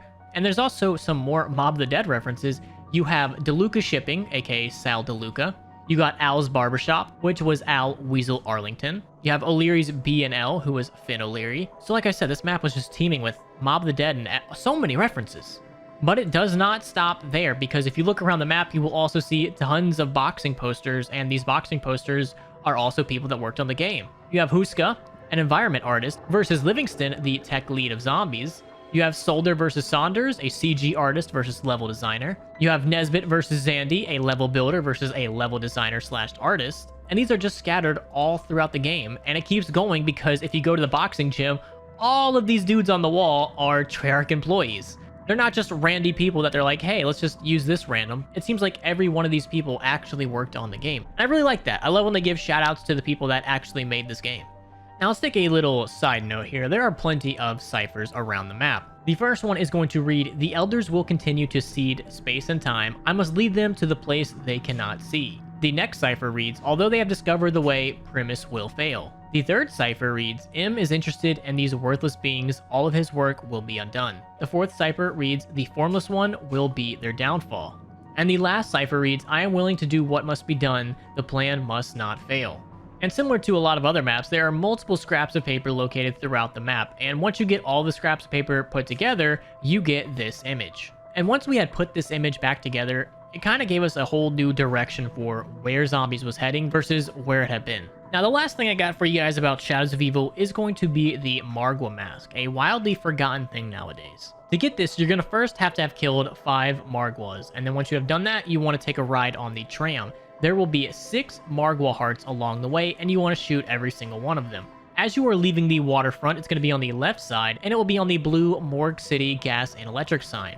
Also, as you leave the waterfront on the left side, on the watermelon poster on the Connie building, right after the previous Margwa heart. Now, if you are heading from waterfront to Footlight, the next one will be on the Devil of Donuts sign right before the Holly's cream cake poster. As you are leaving the Footlight district on the right side, it will be on a coffee neon sign. Next one is also as you are leaving the Footlight district on the right side, it will be on the white theater sign. And the last one is as you are leaving Canals on the left side, it will be on the Y of the Ruby Rabbit sign. And once you have done all that, the Margwa head will be in one of 4 locations: on the balcony on the 3rd floor of the Ruby Rabbit, on the table in Nero's Landing, under the lockers in the boxing area, or on the stage in the Black Lace Burlesque. And once you have the Margwa head, it gives you a little bit more protection against the Margwa's slam attack. Heading over to Der Eisendrache, there are tons of Easter eggs just all over this map. The first one we're going to talk about is the Plunger Easter egg. To do this, you're going to want to head over to the clock tower and blow open this hole. This is also the thing you would have to do to get the fire bow. You're going to want to place your Ragnaroks behind the clock. Then come down to the bottom floor and interact with this. This is going to start the clock. Now you want to stop the clock at 9:35. And if you have successfully stopped the clock at 9:35, you want to head down to the pyramid and start wall running. You will eventually go back in time, and once you're back in time, you can go right up to this table and grab the plunger.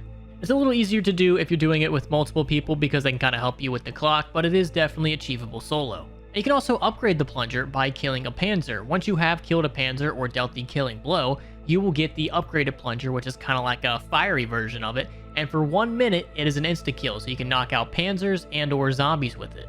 There's also a little side Easter egg that has to do with the upgraded plunger over here in the Speed Cola area. If you get enough zombie kills next to this newspaper, it will eventually change and have an entire new meaning. I think all of that is a little much to hear about zombies in London, but hey, I don't make the Easter eggs, I just tell you guys about them. Now there are 3 musical Easter eggs located around the map. The first one is going to be Dead Again, and this one is your stereotypical music Easter egg. 3 teddy bears located around the map. First one is in Samantha's bedroom right here on this chair. The next one is in the cell opposite side of Jug. This one's a little hard to see. And the last one is down by the rocket pad sitting passenger on this truck. And once you have done that, this song will start playing.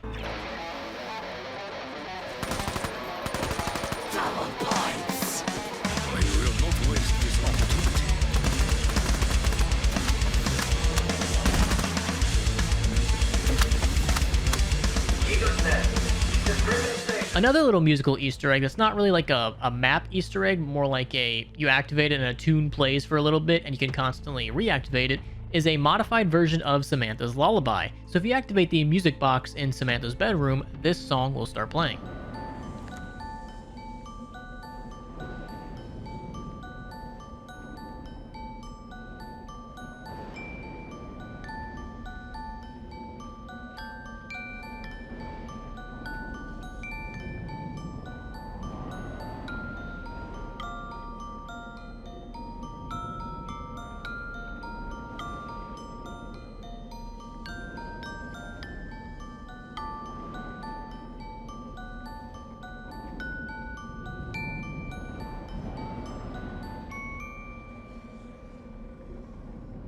And the last kind of like final musical Easter egg, well, there's technically one more after this, is going to be this. I'm not even going to try to pronounce it because I already know I'm going to get it wrong, but there are 3 gramophones around the map and you want to activate every single one. The first one is in Samantha's bedroom, the next one is in the control room, and the last and final one is in the pyramid room. You activate all of them and this happens.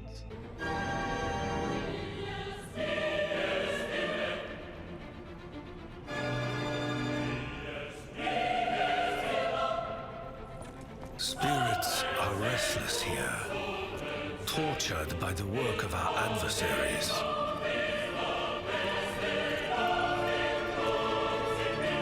Now there is another little kind of music Easter egg, and this is the disco Easter egg. So once you are in the control room, you want to shoot up here and at the moon and the rocket globe, and once they are next to each other, if you shoot them, this starts happening.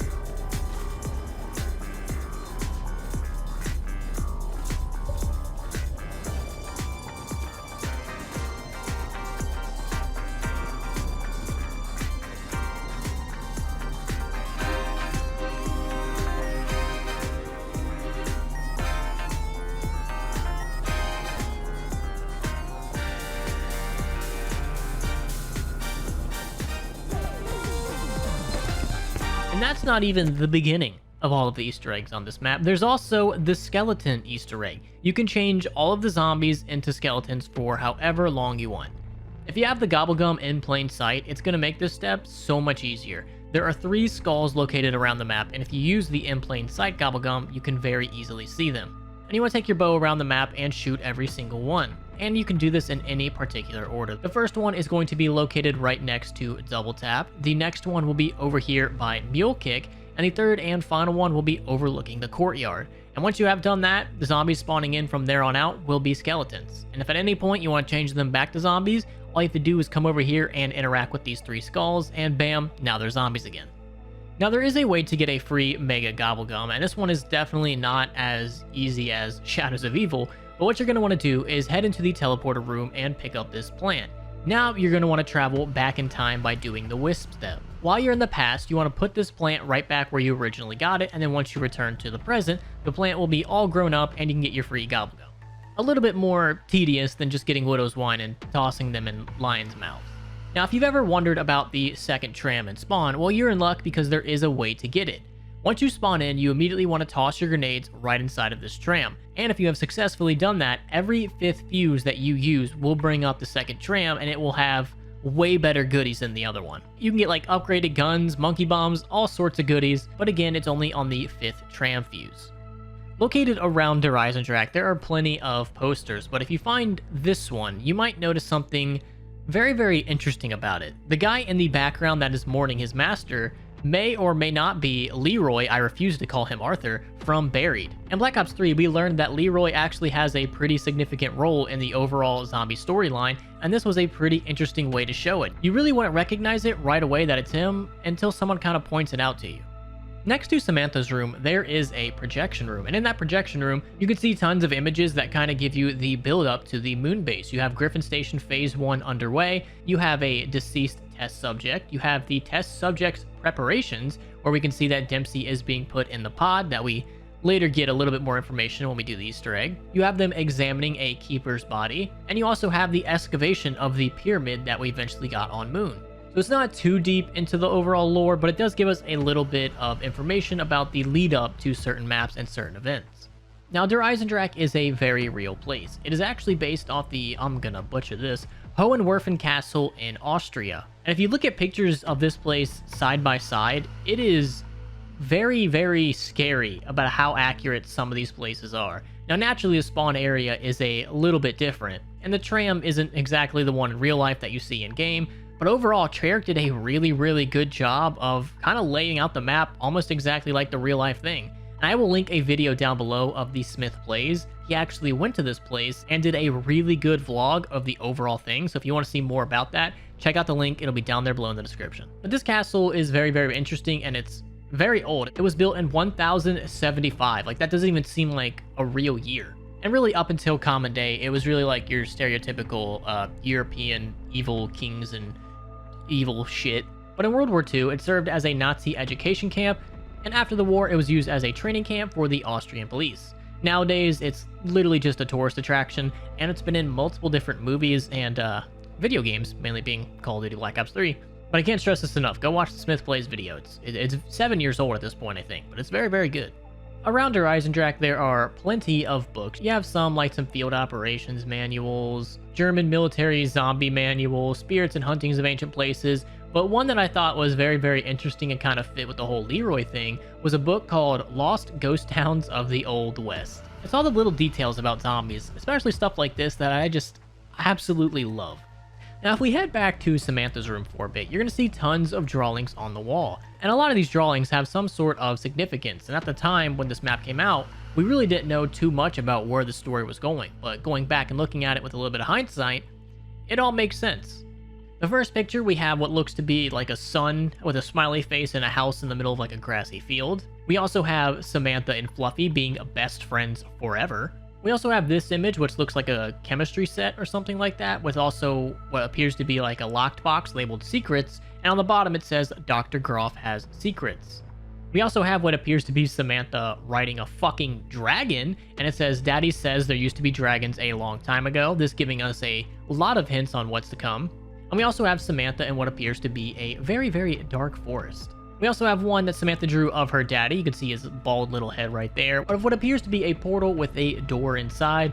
We also have this one, which I don't even know where to begin on this one. You got Samantha. You have a train just dicking around in the background. You got a teddy bear. You got a cymbal monkey riding a rocket. You got a bed. I don't even know where to begin with this one, to be honest with you. And in my opinion, the creepiest one has to be the one where a keeper opens a teleporter and visits Samantha at night, because first of all, look at this picture. It's absolutely insane. But on Samantha's bed, it says me with a smiley face on it. And you would think a kid going through something like this would be absolutely terrified. So not really too much storyline information, but just enough to pique your interest. Now, there are tons of posters located around the map, and they all are in German. And if we translate them, we get The Summer in Resin, Flowers in Every Valley, Vacation in Germany, Join Us, Day of Defense, Everything Darkening, The Enemy Sees Your Light, and Germany, Fortress of Iron Dragons.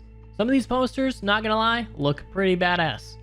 Similar to Shadows of Evil, how you could get the Margwa head, you can also get the Panzer helmet. And this one is very, very easy, yet not easy to get. If you mess up, you kind of just lock yourself out of it. But there are going to be 3 Panzer claws around the map, and you're going to want to shoot them down and then use them to kill a Panzer. The first one is going to be in the ceiling next to the mule kick room, and you want to shoot that down, lead a Panzer down this area, and then shoot it again so that way it goes after the Panzer and hopefully kills it. The next one is going to be on the walkway outside near the dragon. Again, shoot this one down, wait for another Panzer to come by, and then kill it. Next one is going to be down the hall from the power switch. Again, shoot it down, wait for a Panzer, shoot it, and if you have successfully done all of that, congrats, now you have the Panzer helmet. And this will significantly help you against Panzers by making you pretty much immune to their melee attacks. Now, if only we could do something about them shock charge attacks, because that's where it's at.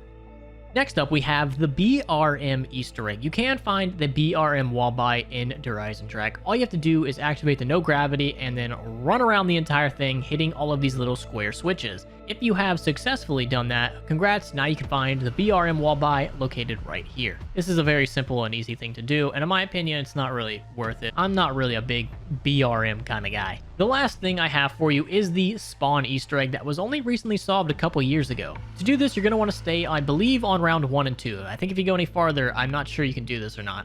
I'm not going to lie, I have no idea. But you want to make sure all of the zombies break down every barricade, and all of the windows do not have any barricades on them. Now, you want to run through and put 2 boards on each window. After you've done that, you want to buy the RK5, add 2 more boards to every single window yet again. Then after you have done that, you want to buy the Shiva. Then go around and add 1 board to every single window. So you want every window to have 5 boards. Once you have done that, buy the RK5 and immediately sprint to this door right over here. If you have successfully done that, you can see this. and this is one of the developers and their family. There is no way in hell we would have ever solved this if it wasn't for people creating things to help us solve Easter eggs, because who would have ever done this in a million years? It really makes you think, like, what other zombie secrets are still out there that have, like, really dumb steps like this that we'll just never figure out.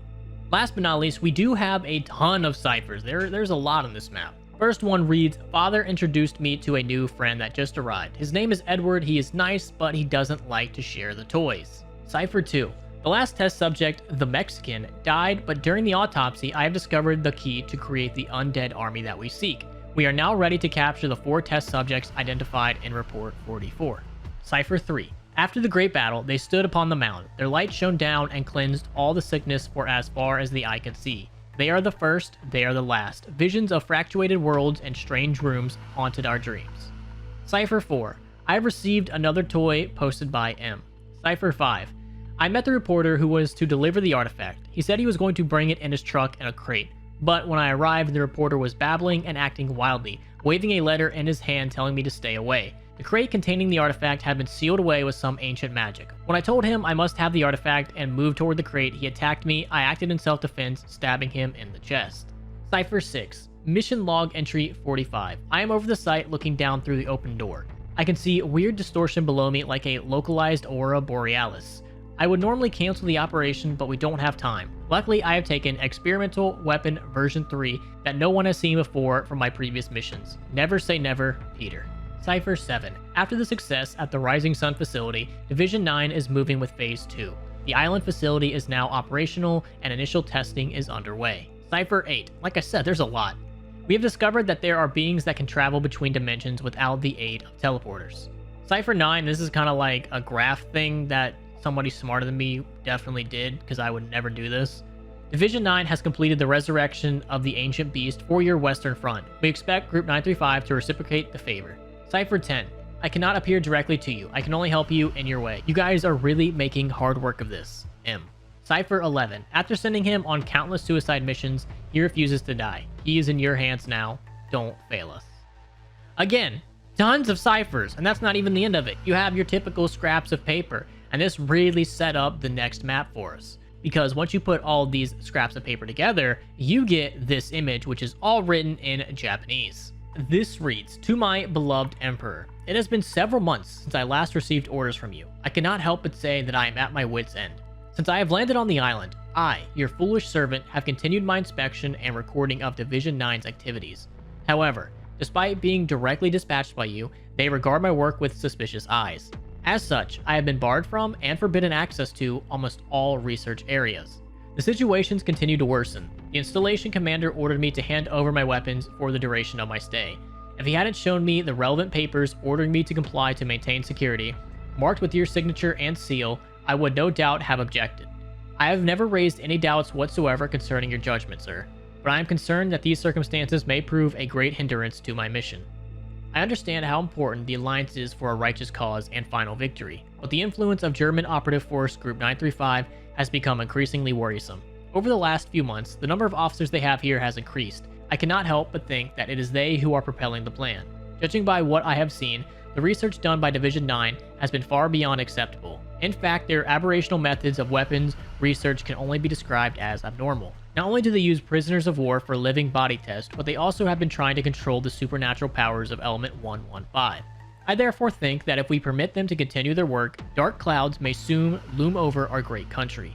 I, your foolish servant, will continue to watch them and will report to you whenever possible. If the idea so pleases you, I think it is necessary that you intervene directly in order for us to better understand the aim of Division 9's research and make clear the ramifications of their plans. I hope you receive this message. Your humble servant, Takeo Masaki." Moving on to Zetsubou no Shima, we got 2 musical Easter eggs on this map. The first one is going to be Dead Flowers. There are 3 sock monkeys around the map, and you can hit them in any particular order. The first one is located over here next to the blue 115 water, to the left of this perk machine. The next one is going to be down near the KT4 workbench, and the last and final one is going to be on the top floor of Lab B.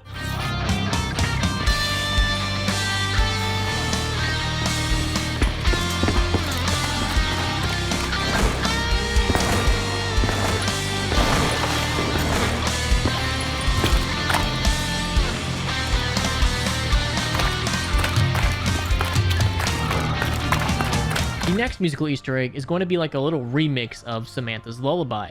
To do this, you want to head down to the purple water, and these bulbs on the wall, you have to fill them with a certain amount of water. And the order goes like this. The first bulb you only want to fill once, the next one you want to fill 3 times, then 5, 6, 7, and 5.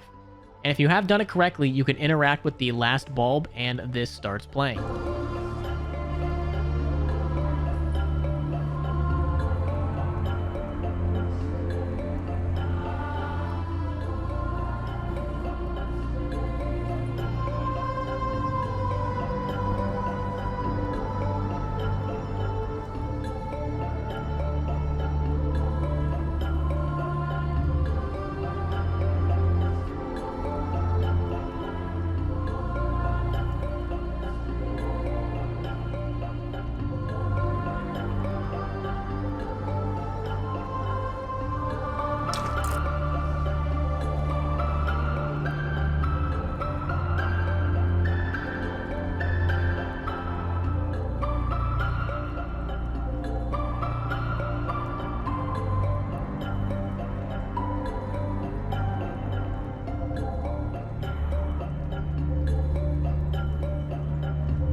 Now, one cool thing that Zetsubo Noshima did that we really don't see too much of in Zombies is a round-specific Easter egg.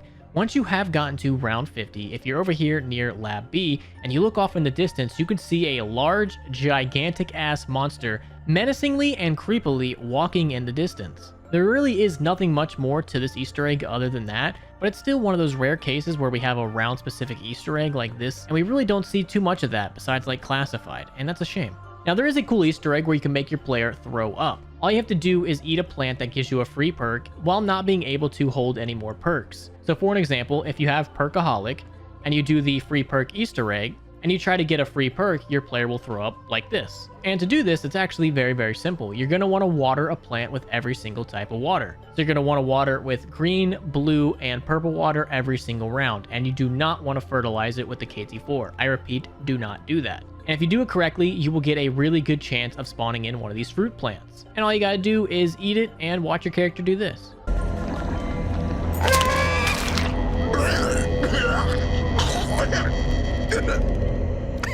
We nurture you from seed, and still you betray us.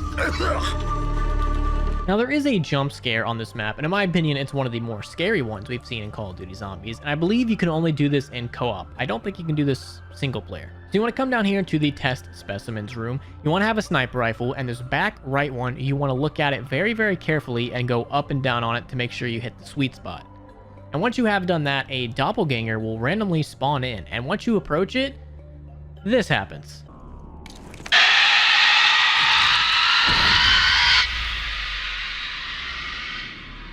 Now, remember how in Origins you could get the golden helmet and the shovel? Well, in Zetsubo Noshima, you can get, wait for it, a golden bucket. And this golden bucket allows you to have infinite uses of whatever water is stored in it, and you can swap between what waters are stored in it without actually having to go and fill it up. To get this, you're going to need the Skull of Nan Sapui and to have grown every type of plant. So you're going to need to have grown the fruit-bearing plant, like I mentioned previously, which is one of every type of water. You're going to need to grow a plant that only uses blue water, so all 3 rounds you have to use blue water. And you have to do the same with green and purple. And you also have to do a plant where you do not water it whatsoever. So once you have spent countless rounds doing all of that, you want to head down here to the living quarters right next to the purple water, and use the Mesmerize ability on this wall to show the rest of this poster. Once you have done that, you want to head down underneath Lab B and use the Mesmerize ability again on these vines. The vines should go away and reveal a new planter. You can plant your bucket inside of that, and once you have done that, 3 new ones will sprout up. You're going to need tons of seeds for this stupid golden bucket. But like I said, 3 new planters pop up. You want to plant the seed in every single one, and immediately the plant that likes to attract zombies and kill them will spawn up, and you have to let each of those plants kill enough zombies. Once they have killed enough zombies, they will retract back down into Earth, and you can go up to the previous plant and collect your golden bucket. Like I said, it gives you infinite water. In my opinion, it's not really that worth it. you have to do so much like bullshit and just like play Farmville for so long in zombies, all for infinite water that you can just kind of have infinite already. It don't make much sense to me. And speaking of whole planting and seeds thing, if you were wanting to know what exactly happens when you do certain things, let me tell you. If you plant a seed and use all blue water, it's going to behave very similar to a harvest pod from Shadows of Evil, where you get like kind of like random things. And if you use the KT4 on it to basically fertilize it every single round, you get better things. You get like the symbol monkey, an empty perk bottle, and even a part for the Easter egg. So that's what the blue water does. Now if you use green water all the rounds, you get this cool little plant that will hold a zombie for you, and it'll slowly kill the zombie over time. If you use the KT4 on it and fertilize it, it'll be able to hold the zombie a lot longer. Now if you use purple water, it's going to give you that plant that likes to attract zombies and kill them. And if you get it fertilized, it will be able to last a lot longer and kill a lot more zombies. Now, like I said previously, if you use all three main types of water, you're going to have a much higher chance to get a fruit-bearing plant. But if that doesn't happen, you're going to get whatever the last kind of water you use. So if the last water that you added was blue, you're going to get a harvest pod thing. If the last water you added was green, you're going to get the zombie babysitter. And if the last water you used was purple, it's the killing zombie plant. But if you use all three types of water and you get it fertilized by the KT4, you have a much higher chance to get a clone plant. And what this does is actually like Who's Who, but infinitely better. So you can imprint yourself on this plant, and whatever you had, so like ammo, perks, and all that other fun stuff, whatever you had, the second you die, you immediately spawn back in with all the stuff that you imprinted with. So like I said, it's a much better version of Who's Who. Now, did you also know that in Zetsubo no Shima, you can play as a spider, and you will get 1 use per round, and it's going to last you for almost a minute. And it's really not useful for like killing zombies, but it's mainly used as a I'm about to die and I need to get out of this real quick. That's what I would use it for. Other than that, there really isn't like much use for it whatsoever. But to obtain this, you're going to have done a couple things. Number 1, all your trials need to be done. Number 2, you're going to need the electrified zombie shield. Number 3, you're going to need the skull of Nansapwi. And lastly, the cage in Lab A has to be on the ground level, or at the very least, you have to have gotten the spider venom, the part that you needed for the KT4. Now all you have to do is wait for a spider round. Use the skull of Nansapwi's mesmerize ability to find the spider with the red mist. Keep that little bastard alive. You're going to want to take that little spider around to all 3 different element 115 pools, so the green, the blue, and the purple. You're going to want to let that spider drink from every single one. Now that he's gotten his H2O in, you want to head back to the cage on Lab A, get him caught inside, pull the cage up, then melee the control panel with the electrified zombie shield. That will send it completely underground. Now you want to wait for another spider round and kill all the spiders. But these spiders will be a little stronger and more aggressive, so watch out. Once that round is over and the round changes, raise the cage up from Lab A. That spider will now be replaced with a cocoon, and then extract the venom from the spider, pick it up. Congrats, now you have the spider bait equipment. You can activate it once a round, and like I said, it's really only good like if you're about to die and that's your only option. Other than that, you got a lot of stuff you have to do, man. It's not worth it. And speaking of spiders, I would hope you would know about the spider boss fight. I really hope you do. All you need is the KT4. Come over here, shoot this little spider web, run inside, fight the giant spider boss. It's actually really easy. And once you have successfully defeated it, you get a part for the upgraded KT4 and you get access to Widow's Wine. Like I said, I would hope you have known about that by now. Now, hopefully this next thing you didn't know about, but did you know you can get a friendly Thrasher to aid you in your zombie killing epidemic? All you're going to need is the upgraded KT4 and the skull of Nansapwi. You want to head down into the test subjects area of the bunker, use the skull's mesmerize ability on this wall, shoot it with the KT4, that's going to reveal this spore. Get a zombie next to the spore, make the spore explode, he will turn into a Thrasher, and congrats, that Thrasher is now on your side. He will last for quite a long time. He's very powerful, but he's kind of just slow. Like, he doesn't kill zombies really fast, but he does help you kill zombies, and he is your best friend for life now, and you're stuck with him, and if you ever do anything to harm him, I will find you. And speaking of Thrashers, if you are playing co-op and you happen to go down next to a Thrasher, he will pick you up and put you in his belly, and congrats, now you're with him for life now. He's going to carry you around the map until you bleed out. And if your friends were wanting to pick you up, well, they have to kill the Thrasher first before they can get to you. And I'm not gonna lie, this is one of the cooler things that Treyarch has like ever added. It's such a small thing, but I still think it's just so freaking cool. There's also some creepy hallucinations that you can encounter while you're playing Zetsubo no Shima, All you have to do is sit inside of a spore until you start hearing voices, like your character has to cough for a long time, and then walk around the map to 3 different locations, and this happens.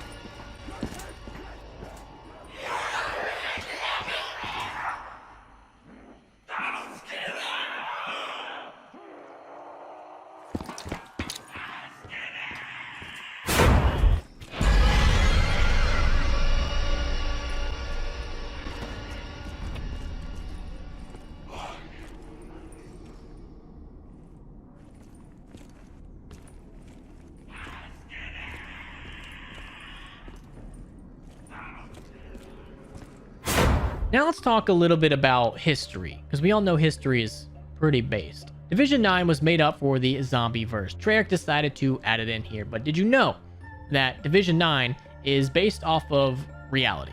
It all dates back to World War II and Unit 731. Unit 731 was basically the Japanese version of Group 935, in a way, in a short explanation way. Unit 731 was officially divided in 8 divisions, with Treyarch adding Division 9, whose whole purpose was to research 115 and explore its potential. But Unit 731 and the Japanese in general in World War II, in my opinion, were way more evil than the Nazis. Unit 731 was a biological and chemical warfare unit set up in 1938 in Manchuria, and one of their goals was to develop biological weapons.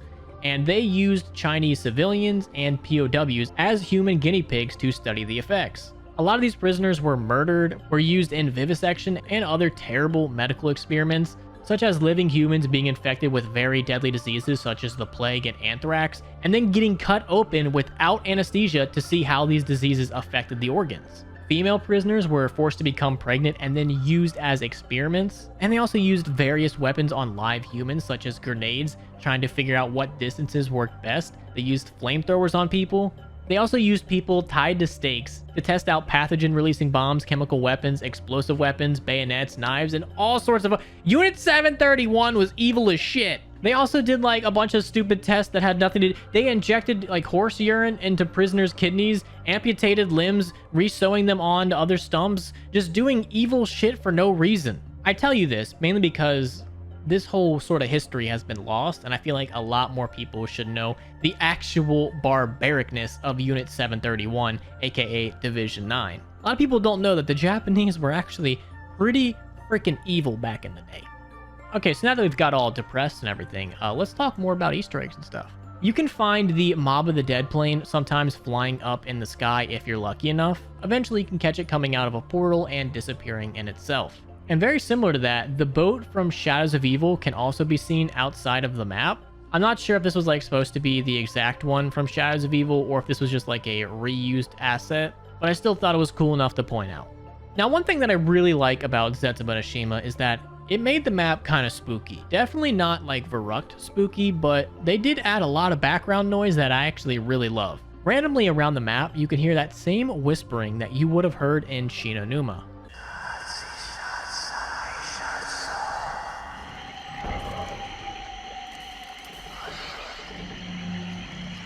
You can also hear what seems to be like screaming or people getting tortured in various windows throughout the map.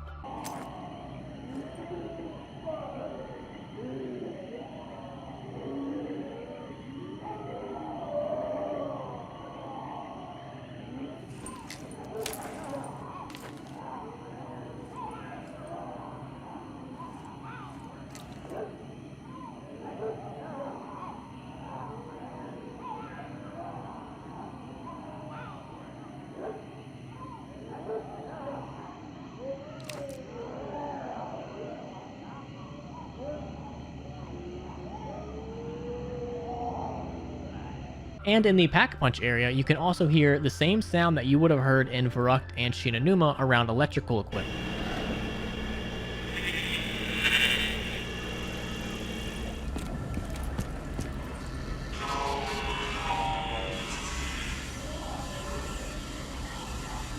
that's not all. As I was exploring the map, I was able to find the lullaby that has been with us since World at War over here next to this downed US plane.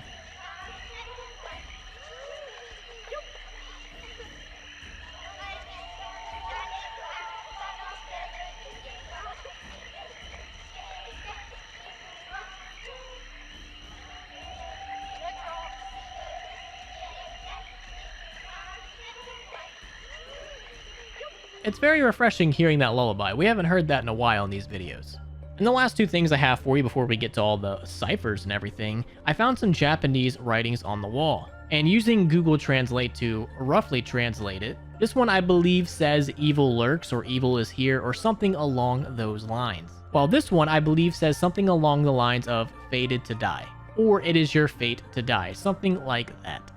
Now Zetsubou no Shima also has tons of ciphers, and they read as follows. Of the 4 test subjects highlighted in Report 44, one of the brothers has died before we could reach him in the battle. The other is still at large in the city. Cipher 2. Entry 58. We have been having power fluctuations in the past couple days. Consequently, we have to rely more and more on backup generators. It's strange. Ever since we have been having issues with the power, people are reported hearing voices coming from the walls. They say they can hear quiet sobbing from a boy and a girl, as well as a man shouting for children to close the windows. I have not heard the voices, but I admit something feels different about this place. Cipher 3. My name is my name. My name. Oh yes, it is Gersh. How long have I been floating? Minutes? Years? Where is now? I guess I can forgive Yuri. I quite like my new form. Where am I now? A city on fire by a river. I know this place. Finally, I am home. Cipher 4. Comrade, I hope these schematics reach you in time so our scientists can make full use of them. For I know the Western Front is on the brink of collapse. These schematics I have stolen from Group 935 will enable us to construct our own wonder weapons, which will help us turn the tide of the war and give us victory over the German pigs. I fear, however, I will not live to see this. V. Cipher 5. Edward, as you know, it is imperative you and the group find the exact versions of yourself that I have highlighted in each universe. Only by killing that version of yourself and that particular universe to that particular moment in time will we be successful once each of your other selves are killed across all universes. Remember, we are only immune because we opened the portal in France, but I'm afraid this might not be permanent. I fear there is something M isn't telling me and that there is not much time left for us. Cipher 6. Sophia, cyclic redundancy check equal fail. Cipher 7. I shut down power for the night. We must conserve the gasoline, so I am told. Because the Emperor is in doubt of the usefulness of our research here at the Rising Sun facility, and that resupplying the facility will now occur every other month rather than our usual scheduled weekly drops. However, the new meteor site produces higher grade samples, ones we can actually use. Wait, is that a plane I hear? The resupply is not scheduled for another week. I see a bright light in the sky. Cipher 8.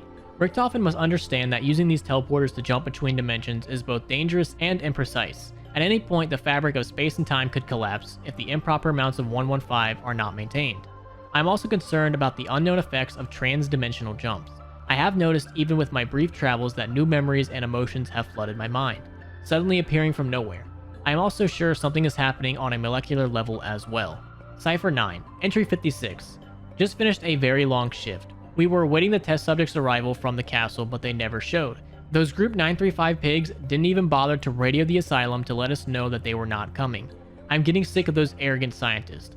They have given the asylum the nickname Verrucht Asylum. I loathe it. We are every bit as important to the completion of the project as they are.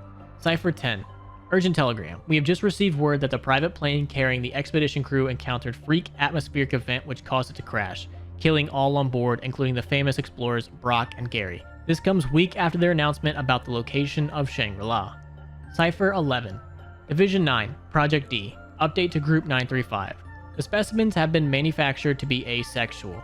We felt it was best to remove the primal urges of the sexes as this will make them far easier to control.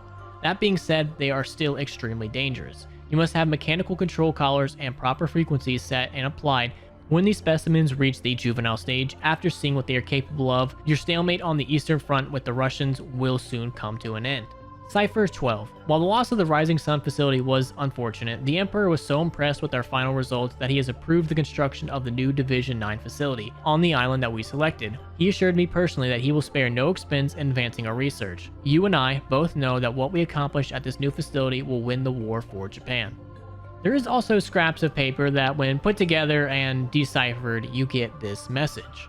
Maxis, have you found the space-time coordinates for the other individuals I asked for? It's imperative that we find them as well. You must trust me on this. For my plan to work, we need their blood. And last but not least, there is a letter on the map that's written in Japanese, no ciphers needed, that reads as follows. Although we have tried to eliminate him, making it seem as if he were killed in an accident, he has managed to escape every time by some miracle. The fact that he is regarded as a hero by the commoners is unbearable, and it shall eventually lead to the existence of myself being questioned. He taints the commoners' belief in myself, I, who should be held in the highest regard by them. But it is no longer necessary for me to bear this suffering any longer. I have given the order to the operatives in Division 9. They must not let Takeo Masaki leave the island alive. Moving on to Gorod Krovi, there are 3 musical Easter eggs around the map. The first one is Dead Ended, and this one can be activated by hitting 3 vodka bottles around the map. The first one is on the bottom of the department store, sitting right here on this couch. The next one is between the department store and the operations bunker, chilling on the floor. And the last and final one is over here in the supply depot. Once you hit them all, this song will start playing.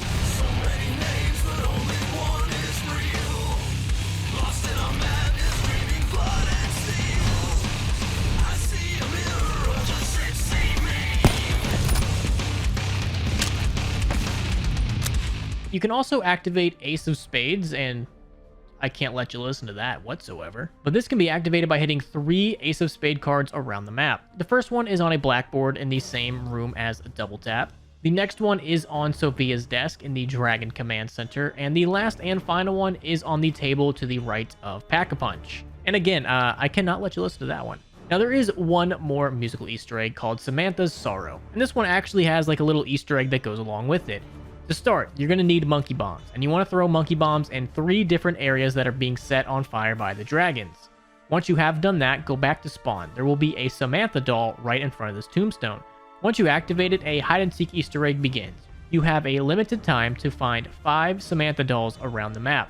They're going to be in random locations, but they're pretty easy to find. You're going to hear the lullaby when you get close to them, and that lullaby's range is actually pretty far, so it'll be pretty easy to pin down where exactly these are. And if you do not hit all the dolls in time, just go back to the grave and hit the Samantha doll to restart it. But once you have collected all 5 of these Samantha dolls, head back to the grave, interact with the doll, a skeleton hand will come up, grab it, give you a max ammo, and start playing this.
Kind of somewhat related to music in a weird way.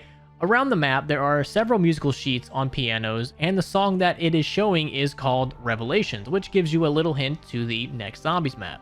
Now with Gorod Krovi, we got some time trials. There are 4 time trials that you can complete, giving you different rewards. If you complete the first one, which is complete round 5 in less than 5 minutes, you will be rewarded with the wrench. And all these rewards can be found in the operations bunker. And if you complete round 10 in 13 minutes, you're going to get the mace. And if you complete round 15 in less than 24 minutes, you're going to get the slash and burn. And if you can complete round 20 in less than 32 minutes, you're going to get Fury's Song, which is a pretty decent melee weapon. It's a one-hit kill up until round 35. Now, hopefully you know how to obtain the Dragon Strike. Once you go to Pack-a-Punch, you want to interact with this, do the lockdowns, and then you get the Dragon Strike. But there is also a way to upgrade it. To upgrade it, you're going to want to get around 40 kills with the regular Dragon Strike. You'll know you have done it when you hear a giant dragon roar that sounds like very, very different from all the other dragon roars. And once you have done that, outside of the map, there's going to be a flag. It can either be outside of the supply depot, outside of the Dragon Command, Tank Factory, and the spawn area. You want to find the flag and hit it with a Dragon Strike. And once the flag has disappeared, you want to head back to Pack-a-Punch and redo the lockdown. There's going to be 4 waves, and with every wave, you want to use the Dragon Strike during each wave. And once you have successfully completed all 4 waves, if you head back up to the crystal, you can now take your upgraded Dragon Strike. It'll do more damage, have a bigger radius, and you'll be able to use it twice instead of just once. Now, did you know that the Monkey Bombs can also be upgraded in Gorod Krovi? To upgrade this, you're going to need to get 50 kills with the Monkey Bombs. You're going to need a lot of max ammos. Once you get the set amount of kills, a zombie will drop a flask that you're going to have to pick up. Now, there are 4 candles and 4 vases scattered around the map, and each one is only visible to a specific player. So you want to run around the map and find your said candle and vase. For the candle, you're going to have to light it with the shield. After that, return to the spawn room, throw a Monkey Bomb in the grave, set your candle and vase down, and you will be rewarded with your upgraded Monkey Bomb. Now, the upgraded Monkey Bomb is very, very good. It'll kill any zombies that end up coming next to it. And if you want to skip all that Easter egg stuff, just have the crate power Gobblegum and just keep hitting the box until you get Monkey Bombs. You can also do it like that. Now, Gorod Krovi decided to give the players a little thing called Fashion. Now, you can equip yourself some Dragon Wings.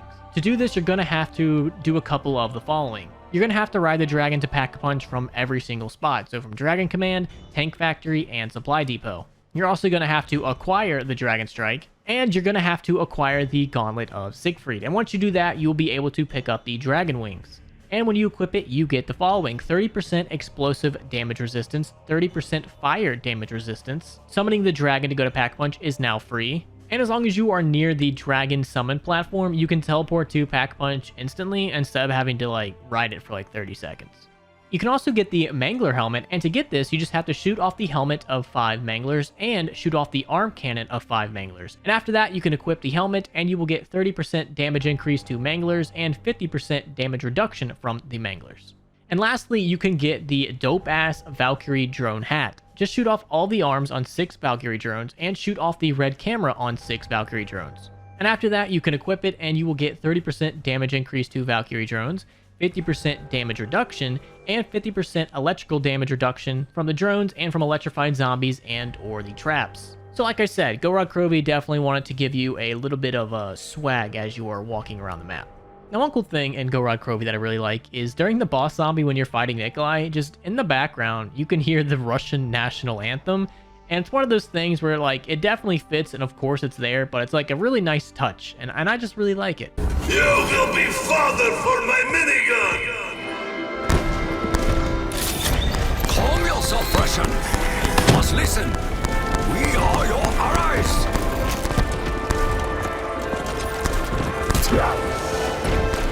Now, this isn't really anything, and more just reused assets, but that goddamn Shadows of Evil boat makes many appearances over here next to the river. It means next to nothing, but I'm going to keep pointing it out every time I see it. Now, in this map, Dr. Monty got really talkative, and we started to learn a lot more about him. He has a lot of audios for certain rounds, and a lot of Wisp audio that I'm definitely going to let you listen to right now. Go ahead and skip forward if this isn't really a thing, but I think it's interesting, so that's why I put it in here. I have been watching. I have seen each and every one of your misdeeds. I know who you are. Sounds ominous, doesn't it?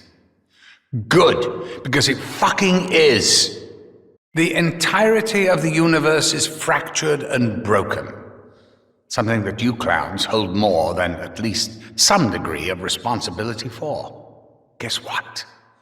You're gonna fix it.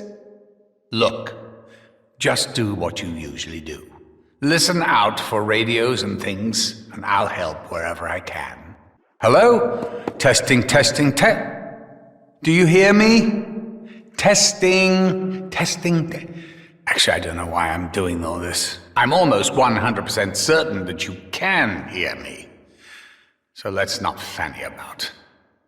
Okay. Where best to start? The universe is big. Really big. So try to imagine the biggest thing that you can, and then imagine you're way off. It's 1,000,000,000 billion trillion, zillion times bigger than that. Actually, don't worry about the size. It's fucking huge. We'll just leave it at that.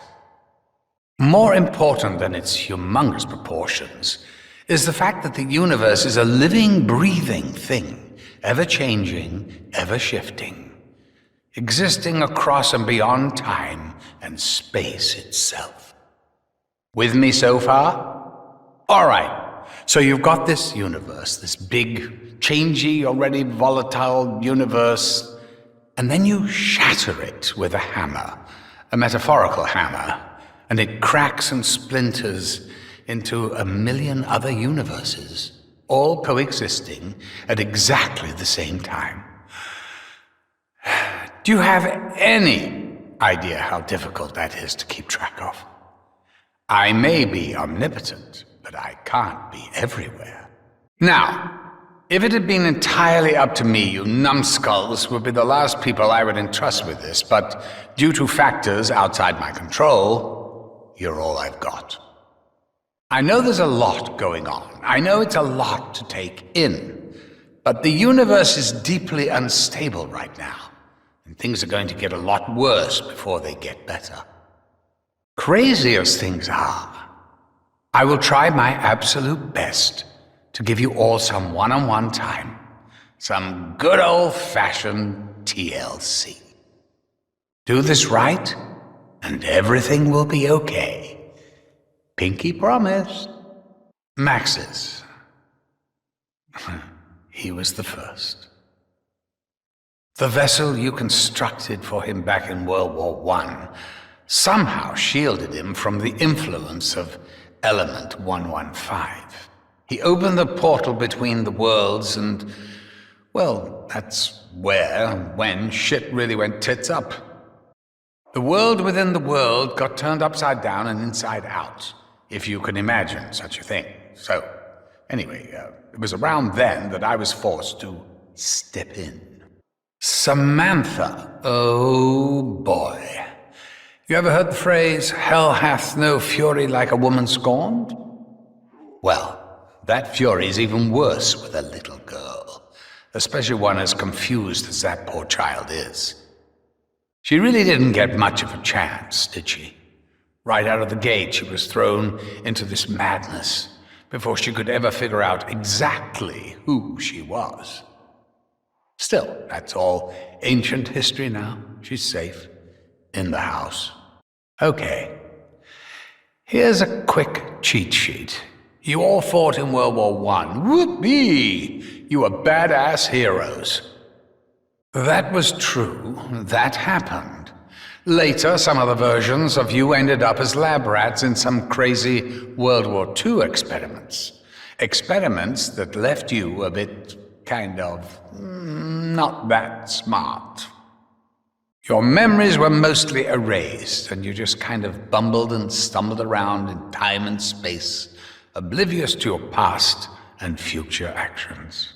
You know how people say that every snowflake is unique? That every single one is an individual, a one-of-a-kind, irrefutable evidence of the miracles of Mother Nature?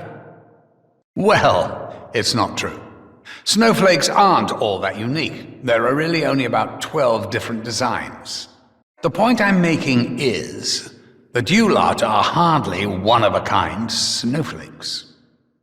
You were fragmented across a multitude of different realities, but each and every one is basically the same. You are all you. The liar, the braggart, the drunk. The one who didn't know what he had until it was gone. The good soldier. Never disobeyed orders, never broke protocol, still kicked ass all the same. The loyal servant. A warrior out of time, born too late or born too early. Honor-bound to dying traditions. The man-child, broken and twisted by a life burdened with knowledge. Living like a soul who is perpetually drowning. You need to stop thinking in terms of originals, old and new. It's not like that. When you look in the mirror, it's still you. If you crack that mirror, you see multiple reflections. It doesn't mean you've actually multiplied, does it? Honestly, I'm not sure why I'm trying to explain it. Shit's fucked up. Please, fix it. You see, the thing is, I'm meant to stay on the sidelines, not really supposed to get involved. Free will and all that stuff. Oh, that was my idea, by the way. However, I do see stuff now and then that makes me go, ooh, that's not good. I really should do something. But the thing is, all I can really do is give things a little nudge. Sow a seed, plant an idea, see what grows, see what sticks. Where do you think all these magic weapon boxes come from? The chalk drawings on the wall, the magic ammo drops, the gumball machines? Do I need to go on, or do you get the message? I just hope you appreciate it.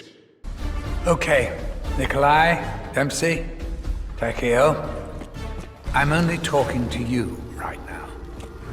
Richthofen, he can't hear me, see? He's probably off doing his own thing right now anyway. No change there, I suppose. The good news is, you're nearly done. It'll soon be time to come to the house. But this plan, this big plan, a lot of it's been riding on Richthofen. Before he caught up with you guys, he spent years traveling, searching out just the right versions of you. The ones who held the key to closing off the other dimensions. I think you know by now exactly what that entails. Point is, he's kind of surplus to requirements these days. He's been in the house for ages, but don't tell him. Anyway, it all makes sense when you get here. You'll see. Honestly, it's going to be fine. Oh, shit. I completely forgot to introduce myself. I'm Dr. Monty. Hello. So nice to see you all. And of course, ciphers. So fucking many of them. They got really cipher happy, like in Black Ops 3. They did way too many. The first one reads as follows. Finally, the lab is almost complete. Security measures have been put in place so that the chance of detection by the Americans is very unlikely. We also have several agents embedded with the staff as insurance. We will keep the individual in stasis on ice, so to speak, and continue the specimen rotation once we have finished drawing more power from the drill. Oh, I also forgot, the sequencing from the current blood samples is as follows. SSMJABR. If you don't know what that means, it means Samuel Stullinger, Marlton Johnson, Abigail Brierton, I think that's how you say it, and Russman. Cypher 2. Reality or dream, it is becoming harder and harder to tell. He came to me again last night when I was on my nightly walk through the countryside. He told me about the location of a book called the Chronorium. Said that Richthofen needs to acquire it if we are ever going to set things right. The book contains the location of a device called the Summoning Key. I will contact Richthofen in the morning. Cypher 3, Chronorium, Excerpt B. To allow quick travel between dimensions, the Keepers created the transference device, which is powered by the Aether. The Keepers have placed structures throughout the realms. Cypher 4, Chronorium, Excerpt, a lot of numbers. Once the Great War ended with the defeat of the Apothicons, the Keepers ascended to become the wards of all universes. The surviving Apothicons were cast out, banished to the Dark Aether beneath creation. After eons of exile in the Dark Aether, the Apothicons evolved into twisted creatures that now bear little resemblance to their Keeper brethren. The Apothicons' ceaseless desire is to re-enter creation to consume and corrupt all the universes. It is the Keepers that guard against these perpetual attempts to re-enter creation and guard against any beings that may have fallen under the influence of the Apothicons. Cypher 5. It was a strange flight. The plane crashed. We passed through time and space, in a way, flying over areas that shouldn't have been there. There was no signs of any remains. I do not know where it landed. Honest. Cypher 6. I know at some point in the future, I will be in a situation where I put the needs of the many ahead of my own life. I will save the world. Cypher 7. Things to get and do. Duct tape. Rope. Eggs. Finish reading that book. Poultry. Nails. Saw. World domination. Bleach. Compressor. Onions. Boiling water. Cypher 8. In the beginning, there were only the Keepers. But then corruption of the Dark Aether leached its way into the realm and twisted the minds of some of the Keepers. Those Keepers turned into shadows of their former selves, and eventually became the Apothicons. Cypher 9. Chronorium, Excerpt, a lot of numbers. The Summoning Key is one of the oldest artifacts in all of creation. It was used by the first one to mix all of the dimensions with life, giving each one its unique balance. Under certain circumstances, it has the ability to form bridges between dimensions, allowing the transfer of life forces back and forth. It resides in the 63rd dimension of creation. Cipher 10, Chronorium Excerpt Numbers. The life force from the dead world allows the bearer to flow with all creation. Cipher 11, Tony Hale Rapt. Now where have I heard that name before? I just can't remember. Anyway, better get to work as Mr. Rapt has paid me a handsome sum to investigate and gather the people and items he needs. After I am done here in Borg City, I have to head to San Francisco to interview the subjects. The idea of being trapped in that prison gives me the creeps. And you also can't forget the classic scraps of paper. And when put together, we get the following. My name is Pablo, or at least I think it is, or was. I don't even know anymore. I have been locked away, held prisoner in this cell for many months by German scientists. They keep experimenting on me, pumping me full of some blue liquid. I think it is responsible for the repeated visions I have been having, which I swear look and feel real. My name is Pablo Marinas, and I am a knight coming back from the Crusades. I fight in a great battle against strange demon-like creatures who are trying to devour the earth. At one point, it appears I am doomed, trapped in the tentacles of a great three-headed beast when suddenly 4 knights decimate it with magical elemental staves, saving me from certain death. There are other worldly creatures that fight on our side against the demons. The creepy thing is that the sigils on their tunics resemble the one I noticed on stones here at the castle as I was being brought to my cell. I just hope I can eventually find a way to escape this place. And the second scrap of paper reads, while I consider myself to be a brave king in battle, I will tell you, my son, that those 4 were the bravest warriors I have ever met. I had the privilege to fight alongside them in the great battle many years ago, where we defeated the creatures from beyond and the Dead Eaters. They disappeared after we claimed victory, never to be heard from again. The last thing they told me was to build my castle here and this very location before they disappeared. We also have a note that takes no decoding whatsoever, thank God. General Lemekl. That is not how you pronounce that at all. The dragons continue to bring success in the Eastern Front. Russian resistance is fierce, but we are maintaining the stronghold in Stalingrad. There are rumors of a new push to retake the city, but I am confident it will be stopped. The hatchery continues to experiment with ways to enhance the beast even further. Group 935 will not be technologically outpaced by the Russians. Die Glocke research continues to inspire new theories of time displacement and possibly even movement across dimensions. Security has been enhanced, especially after the disaster that was enabled by Dr. Groff's lax security measures. We have taken steps to ensure that none of this technology falls into enemy hands. However, I feel I must protest the behavior of this insufferable apparatus that we have been forced to contend with. Sophia, as it likes to be called, has demanded that we change the passwords to an encrypted cipher consisting entirely of unintelligible characters for maximum security. The current method is sufficiently secure without getting in the way of researchers performing their duties. Even if someone were able to obtain one of the special code cylinders, they would still need to know the password. While it is possible it could be guessed, it is easy for our researchers to remember due to its association with our Die Glocke research. Still, I feel it is sufficiently obscure that no one should be able to guess it easily. Respectfully yours, Harvey Yenna. And lastly, if you are in Spawn and you look right here next to the challenges, you will see a sign that says, Vengeance is Mine, VR. And it's very fitting that this sign is right here and being from Mr. VR, considering that the fountain is right there. And if that fountain looks familiar, it's been in almost every single World War II game that features Stalingrad.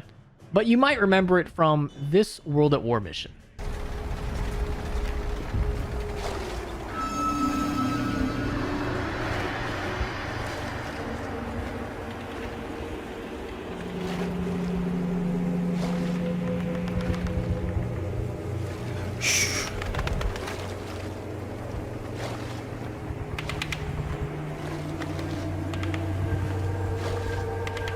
I need your help.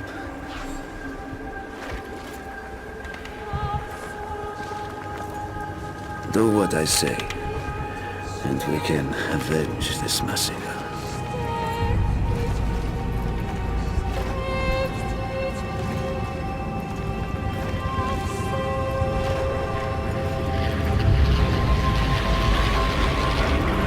My injured hand will take any longer aim. But you will do it for me.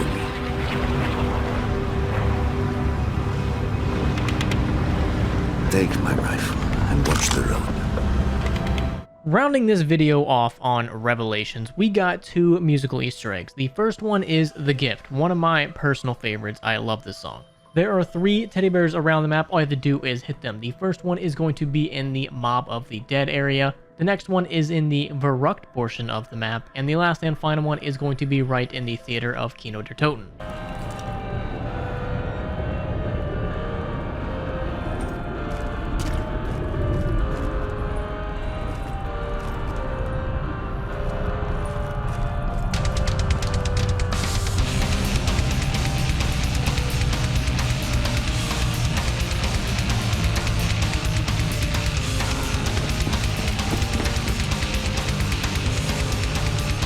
The next musical Easter egg is going to be every single zombie's musical Easter egg in one, if that makes any sense. You want to head to Nacht der Untoten. There are going to be 4 little buttons around Nacht der Untoten that you have to hit very, very quick. Just watch the video, do exactly what I do, and once you hit all the buttons in under a certain amount of time, if you come back to the area where the original radio was in Nacht der Untoten and you shoot this radio, you can pretty much swap between every single zombie's song. And I don't just mean like the main Easter egg songs, also like the background themes and everything. It pretty much has them all. But sadly, you can really only hear it as long as you're in Nacht der Untoten. If you leave Nacht der Untoten, you can't hear it anymore.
Also in Revelations, there is a 2-in-1 Easter egg. You can do one Easter egg and get 2 different rewards at the same time, if that makes any sense. You can get the M1927 wall buy and the ability to swap weapons. All you have to do is head over to the Der Eisendrache portion, activate the anti-gravity, and pick up this pink chalk. It's going to be in the same place every single time, right up here. Now around the map, there is some wall writing that is not where it should be. Just follow the order that I do and you'll get it every single time. In the DE Pyramid Room, you want to take the writing that says wish too often and your wishing well will run. And we're going to head over to the Verrückt power area on the floor and we're going to put that there and we're going to pick up Ascend from Darkness. Now Ascend from Darkness is going to come over here to Nacht der Untoten. We're going to pick up Salvation Lies Above. And Salvation Lies Above is also going to go in Nacht der Untoten over here at the other staircase. Next up, we head to Kino der Toten. We pick up A Soul Alone Can Follow the Path. This is going to go all the way over here to Mob of the Dead. And we're going to trade it out for Knowledge Itself is for the Taking. And we're going to take that wall writing back to Kino where we had picked up the Mob of the Dead one. And once you have all the chalk wall writing right where it should be, you can get the M1927 wall buy in the Pyramid Room, and you can also swap weapons at this little bench right here in Nacht der Untoten. See, so like I said, it's a 2-in-1 Easter egg. You do one Easter egg, you get 2 different rewards. Now, if you are doing the main Easter egg, there are a couple side Easter eggs you can do along the way. Once you get up to like step 10 of the main Easter egg, to the point where you get the teleporter in Kino der Toten ready, you want to head all the way back to spawn. You're going to pick up this spark. Now, once you pick this up, do not get hit by any zombies. I repeat, do not get hit by any zombies. You want to take it back to the teleporter and Kino and go to Samantha's room. Inside of Samantha's room, there's going to be a little music box on the shelf. If you place that spark right there, you get a couple different things. Number 1, you get the ability to purchase Takio's Katana, the Path of Sorrows, from the board in the Shangri-La staircase for only 500 points. Now this is a very good melee weapon as it's a 1-hit 1-kill up until 42. But if you do that same exact thing, well congrats, now you have permanent wall power and crate power. So every single wall weapon you buy is going to be upgraded and every single mystery box pull is also going to be upgraded. Treyarch really went balls to the wall and was like, hey, we're just going to let you do pretty much everything in this map. Now there are a bunch of different hats and helmets you can get in Revelations. The first one is going to be Owl's hat, and this one really doesn't do anything, it's just for more style. Next is the Dire Wolf head. All you have to do is toss a grenade right into here where you would pick up the part for the wolf bow. A wolf skull will fall onto the ground, just get a bunch of kills next to it, and audio cue will let you know when you're done. And putting on this mask makes your sprint duration increase, and you can hear a howl when you kill like a bunch of zombies really fast. Next is the Helmet of Siegfried. In the DE area, a clock is going to be floating. You're going to have to shoot that until it says 935 on the dial. Next, you're going to need to fill 4 urns that are located in Der Eisendrache, Origins, Verrückt, and the Kino area with a bunch of zombies. And once you do that, you can pick up this helmet, and this will allow you to have 1 more zombie hit, so basically gives you Purple Jug. And if you get a bunch of kills in a short amount of time, you can hear the sound of a horn. Next is the Margwa head. To get this, you're going to need to kill 2 different Margwas with only using 1 shot to each of the head. And putting this mask on will give you 50% damage reduction from all Margwa attacks, do 33% more damage to Margwas, and your sprint duration will increase. You can also get the Fury head, and all you have to do to get this one is kill a bunch of Furies and not use wonder weapons. And the effects are 33 damage reduction from all Fury melee attacks, you do 50% more damage to the Furies, and you can survive 1 more hit from zombies, aka Purple Jug. Next is the Keeper Skull head. First, you're going to have built the Keeper Protector. Then you will have to let the Keeper Protector kill a bunch of zombies. And this next step is kind of interesting, because you either need to kill a bunch of Keepers with the Corruption Turret, or if you already have the Direwolf mask unlocked, this thing will already be unlocked. And putting this mask on, it gives you Purple Jug, 50% damage reduction from the Keepers, you do 33% more damage, and the Keeper Protector lasts 30 seconds longer. Next is the Helmet of the King. All you have to do is kill 2 Panzers, one by shooting it in the head, and the other one has to be killed by shooting it in its power core. After that, kill a bunch of zombies with traps, and then you get the Helmet of the King. You get 50% damage reduction from boss attacks, you deal 33% more damage to bosses, no damage from any elemental zombies' death effects, and your sprint duration increases. Next is the Apothicon mask. All you have to do is head inside to the Pack Punch area, get in the stomach acid, and when the green gas is present, you gotta kill a bunch of different types of enemies. Just kill anything that comes at you. You're gonna need about 15 parasites, 5 keepers, 15 spiders, 10 furies, 50 zombies, and 3 Margwas. But they cannot be of the same type. And once you put this bad boy on, you get Purple Jug, Purple Stamina, you do 15% more damage against all enemies, and you get 33% damage reduction from all enemies. So this one is definitely the best, and in my opinion, it's very easy to get. Now in Revelations, there are also a bunch of Wisp audio and some Dr. Monty audio pertaining to each particular character, and you know me, if I think it's interesting enough, I'm definitely going to put it in here. Tank Dempsey once bet $50 that he could eat 50 hard-boiled eggs in 15 minutes. It's rumored that Tank Dempsey's real name is Thomas. Nah, not true. It's Ringo.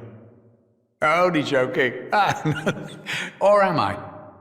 Tank Dempsey holds the all-time record for one-arm push-ups, even in the universe where everyone only had one. On over 18 million occasions, Dempsey gave his life for the sake of his team. He's a bona fide American hero. Tank Dempsey once caught his testicles in the springs of a bed frame, and he lived to tell the tale. So remember, kids, keep your mattresses tight. Dempsey can throw a grenade farther than the greatest professional baseball players. He attributes this skill to his solitary arm training regime. The only time Tank Dempsey ever feared for his life was 15 minutes after taking an ill-advised bet. Nikolai once bottle-fed vodka to a bear cub. They both regretted it, before and after. Nikolai Belinsky's grasp of the pros and cons of capitalist and communist economies is tenuous at best. Nikolai loved his wife. He was never the same after she died. Nikolai once had a brother. I don't know why he forgot him. For many years, I tried watering down Nikolai's vodka. He just drank more. Nikolai's breath is legendary, even though no one has ever actually smelled it. At one point, or some point, Nikolai used to be a writer. He kept journals of his many travels in Europe, much of it grossly exaggerated, of course. Apparently, Richthofen has a problem with nuts. Make of that what you will. At the orphanage, Edward told everyone his dad was a famous scientist. They scrawled, "Teddy is a liar," on the schoolyard wall. Edward doesn't like spicy food. His brain gets distracted. Bad things happen. Richthofen's favorite song is My Way. He wonders when he will get to sing it. Edward Richthofen has trouble sleeping without a teddy bear, a problem that didn't present itself until he was an adult. Richthofen has a desperate need to feel appreciated. His ego is actually very fragile. Takeo has never once tasted American chocolate. I made sure I spared him that particular brand of suffering. The extent of Takeo's suffering at the hands of Division 9 is far, far worse than you can imagine. Takeo has a secret hobby. He does not speak of it for fear that he will be mocked. Takeo is actually pronounced Takeo, or is it Takeo? Takeo. It's one of life's biggest mysteries. Takeo knows that somewhere, sometime, he wasn't betrayed. He was honored. Throw a grape in the air. Takeo Masaki can slice it clean in half, even without a katana. Also, one cool thing that they put on this map is when the round changes, if you are in different sections of the map, the round change music is going to be different.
Now, I'm not gonna lie, it's a very small detail about this map, but it's still pretty freaking cool. Now, Revelations also gave us some more time trials. There's gonna be 4 of them. If you complete round 5 in under 5 minutes, you're gonna get the Nunchucks. If you can complete round 10 in under 13 minutes, you're gonna get the Skull Splitter. If you complete round 15 in under 24 minutes, you're gonna get the Buzz Cut. And if you can complete round 20 in under 32 minutes, you are gonna get the Nightbreaker. Now, those are all cool and everything, but the Path of Sorrows is still infinitely better. Now, very similar to Shadows of Evil, there's also a way to upgrade your little Arnies, and in my opinion, this one's very, very easy. All you gotta really do is just get a bunch of kills with little Arnies. I'm talking like 150 kills, somewhere in that ballpark. Get a bunch of kills with little Arnies, get a bunch of max ammos, and once you think you have enough, you want to toss a little Arnie into the church, and if the church gladly accepts that donation, they will refill your little Arnies, except for these little Arnies that you get refilled are going to be upgraded. So like I said, very, very easy. I like it. And in Revelations, they also made getting a free perk extremely easy. Head to the DE section of the map, wait for anti-gravity, and do this little hardcore parkour section. Once you kind of get it down, it's really easy to do over and over again. But if it's like your first time trying it, you're gonna need a couple, you might need a couple tries. That last jump, like sticking onto the cylinder, can be kind of a bitch. But you don't have to do any stupid Easter eggs or anything, you just have to like, get good. Now there are a bunch of really interesting noises located around the map. They brought back the random Shinonuma whispering.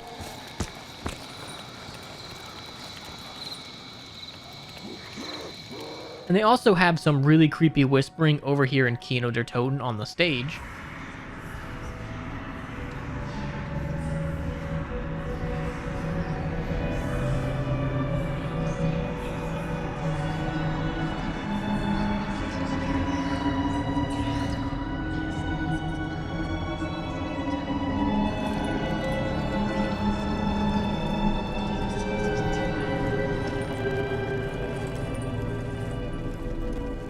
And my favorite, they brought back the insane Verrückt screaming.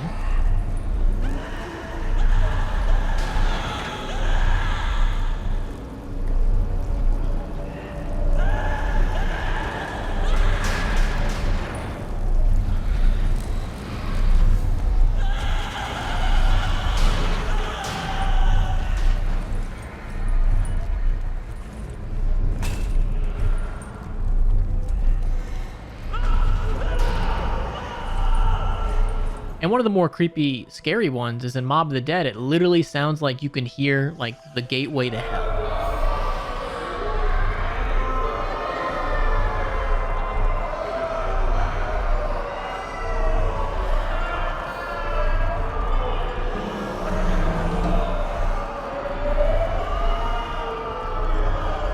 And one of the more interesting ones is in the Origins area. If you come up to this truck, you can hear it constantly flipping through different radio stations.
Now, I'm kind of thankful for this. There's not too many ciphers on Revelations. There's only a couple, and thank God. I was getting really tired of like those 12 plus ciphers, man. But the first one reads, I am the last of us, but I will be joining you soon, my friends. Cough, cough.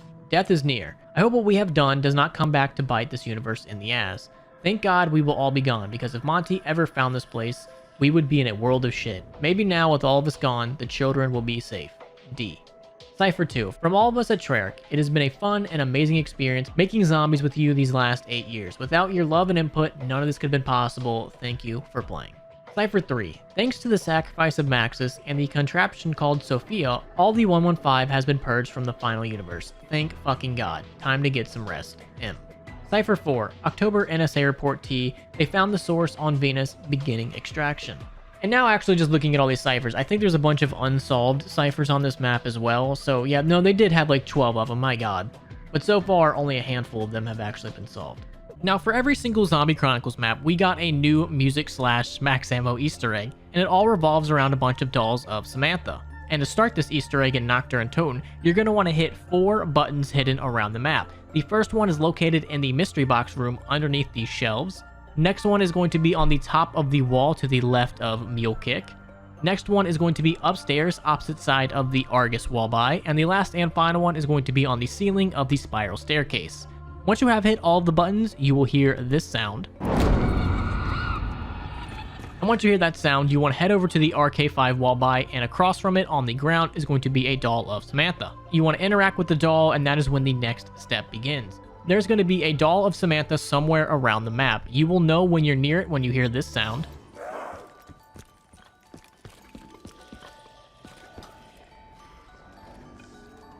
So you really just want to walk around the map and listen for the song. On Nocturne Toten, the doll is going to be random throughout the map, so you just really want to listen for the music and find it and shoot it. I believe there's going to be about 5 dolls, so you're going to have to do this a couple times, and you are being timed. So eventually, if you do not shoot it, you're going to have to start all over again by activating the doll across from the RK5.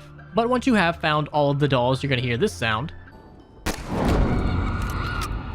Head back to the RK5, interact with the doll again, and you will be rewarded with a max ammo and this song.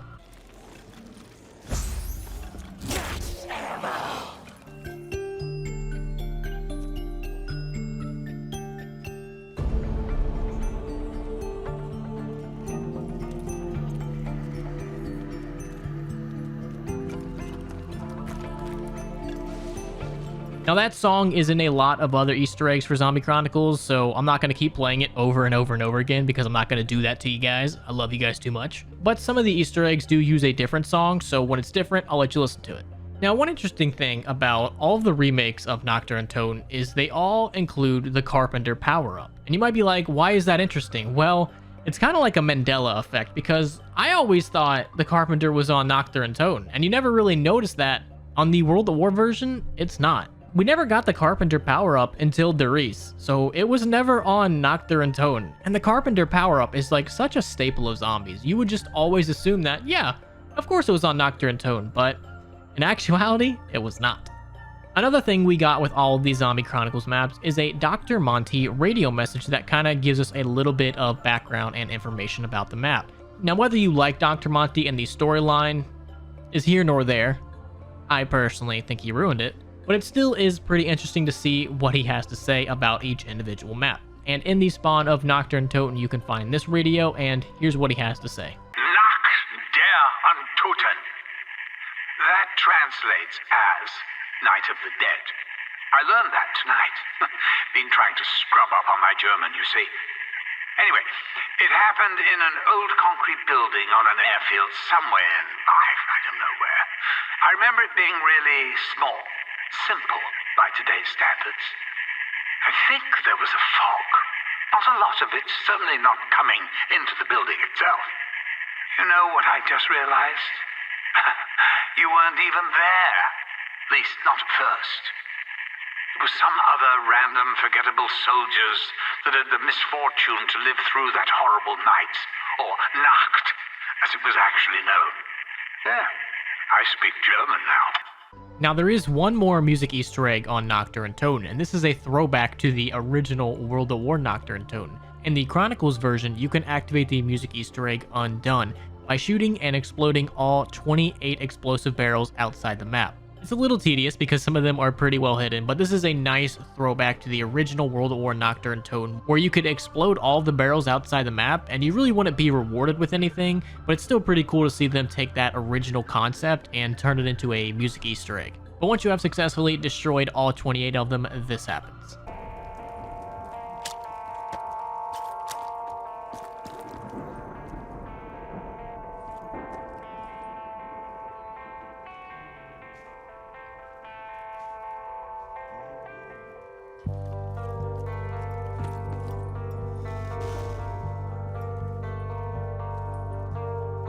The last thing that I have for you about Nocturne Toten is going to be the cabinet. In the original World at War version, on the second floor, if you open the cabinet, you are rewarded with a scoped Kar 98. And it felt really special because it was really only on this map that you could get it. Sure, you could get it from the box, but there was just something special about getting it from this cabinet that made you kind of want to buy it every time you played. And the Black Ops 3 version, it just doesn't feel as special because it's just a regular old Black Ops 3 weapon, the Locust, that you can get on any other map. So I really wish Treyarch would have done something special with the cabinet, but unfortunately they did not.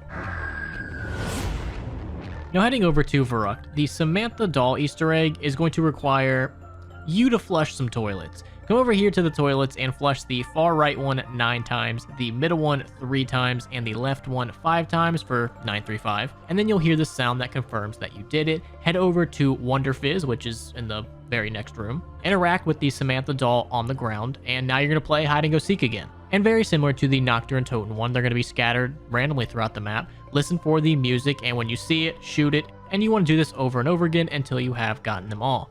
And once you have gotten them all, you want to come back to the Wonder Fizz machine, interact with it, get your free max ammo, and activate the music Easter egg.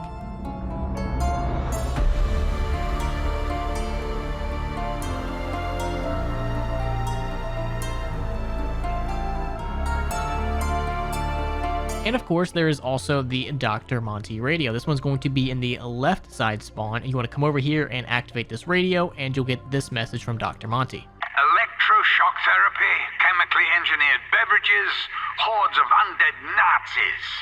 Find the power to unite and send them back to their graves. Can you believe that's how I actually described it back then? It was an asylum. It was also a horrible, terrible, grim, depressing place. I'd give you a full explanation of everything that happened there, but it would only be horrible, terrible, grim, depressing. Oh, fuck. You weren't there either. But then you were. Now there is one cool Easter egg that I really like in the Chronicles version of Verrückt, and that is the fountain. If you shoot an explosive weapon or the Wunderwaffe DG2 at the fountain, it's going to start throwing up blood. And I really like that Treyarch decided to incorporate some of the major aspects of the OG maps, like the exploding barrels or the fountain, that had a lot to do with the maps, but yet also didn't at the same time back in the day. And Treyarch took those concepts and made them into little Easter eggs, and I absolutely love that.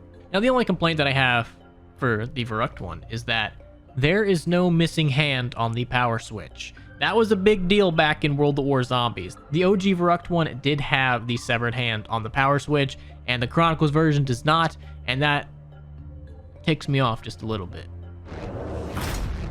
Now, the Zombie Chronicles version of Shinonuma didn't really give us that much new stuff. We got the Samantha doll Easter egg, which can be activated by heading over here to the fishing hut, and you're going to want to shoot all 4 of these pans located around this room. You'll know it's the correct pan when you hear the ding when you actually shoot it.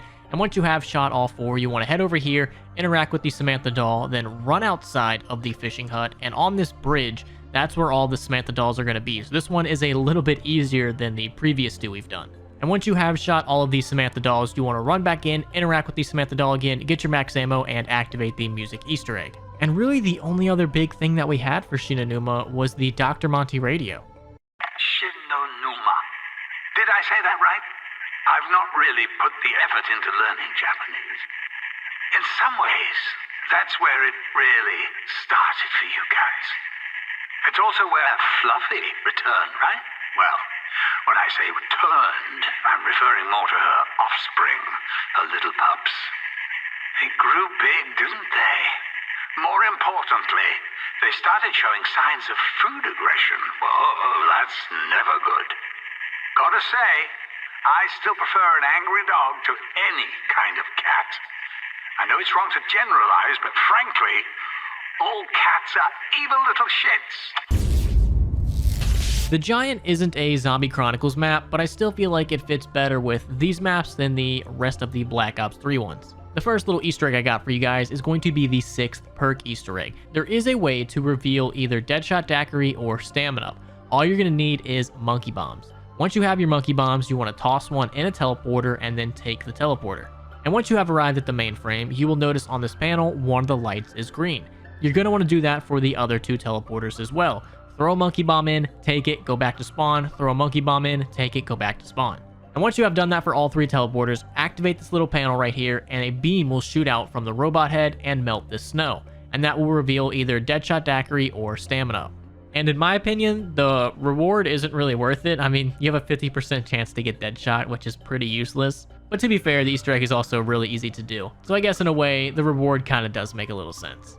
Now, in a lot of Black Ops 3 maps, you can find the Mob of the Dead plane, and sometimes it's very well hidden, but in the Giant, it's kind of right out in the open. And the far back teleporter, if you look on the roof, you can see the Mob of the Dead plane just chilling right up here. And like I said, this is definitely one of the more obvious locations compared to the rest of the Black Ops 3 maps. And this would not be a proper Der Riese remake if it didn't have the Flytrap Easter egg. Now this Flytrap Easter egg in Black Ops 3 is a little bit different than the World at War version. I'm going to let you guys watch both of them side by side, so that way you can not only see the differences, you can also hear them, because for the Black Ops 3 version, we don't have Samantha, we got Dr. Maxis instead, and you'll notice some differences right away. I want to play a game. Let's play hide and seek. Those were her exact words.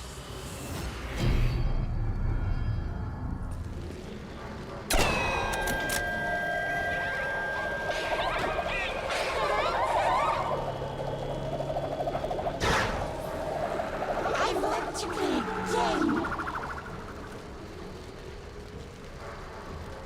Let's play hide and seek.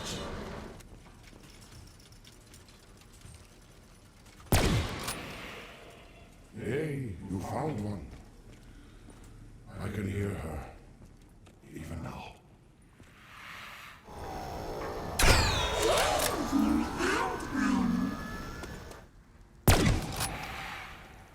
Wow, you found another one. There must be a purpose to this.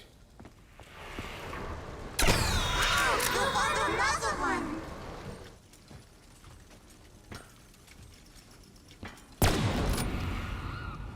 I see it. The beacon is lit. I know where and when you are. Sooner or later, I will find you. Together, we will ensure a better future for the children.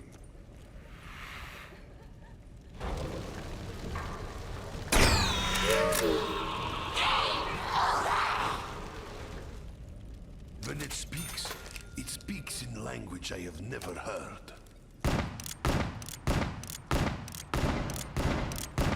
The Giant also gave us some ciphers. Now, normally when we get ciphers, we get information about the storyline, but it seems like all these ciphers mainly gave us hints at future DLCs. Try to see if you can figure out which cipher is talking about what map. Cipher 1 reads, "The mountain must be searched for the Frozen One." Cipher 2 reads, "In the cell below the waves is where Honor suffers." Cipher 3 reads, "When finished, we will return to the house and the infinite." The next cipher reads, "A city of fire surrounds the warrior, the last of his kind." And the last and final cipher, to this day, remains unsolved. And there's also, of course, your typical scraps of paper, and when you find them all and put them all together, you get a blueprint for the summoning key.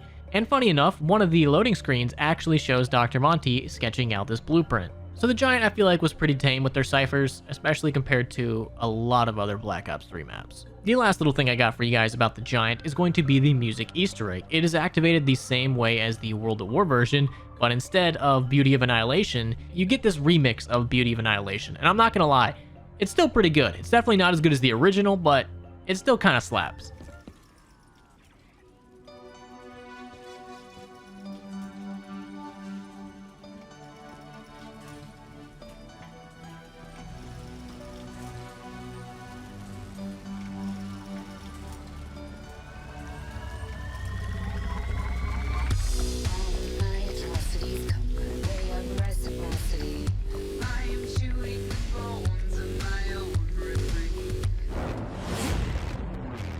Now, jumping over to Kino der Toten, the Samantha doll Easter egg is going to be a little trickier than the previous maps. To do this, you want to head out to the alley and come up to this blue door. Eventually, you will hear some knocking in sets of 3, so you might hear him knock like twice, pause, then 4 times, pause, then once, and all you have to do is repeat that knocking sequence with knives. So you want to knife twice, pause, knife 4 times, pause, knife once. And you will have to do this total sequence 3 times. And in case you really don't know what I'm talking about, just watch this video.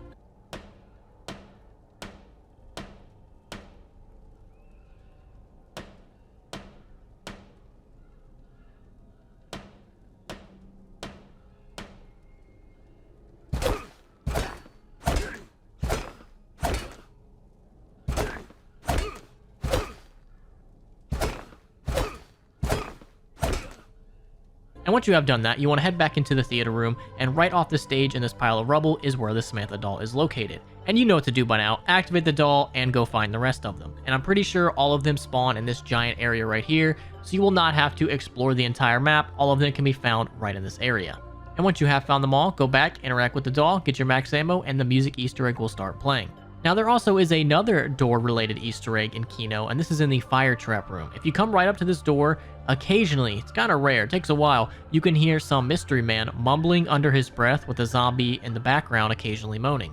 Or groaning, I should say. It's kind of weird to say moaning. Pretend I said groaning.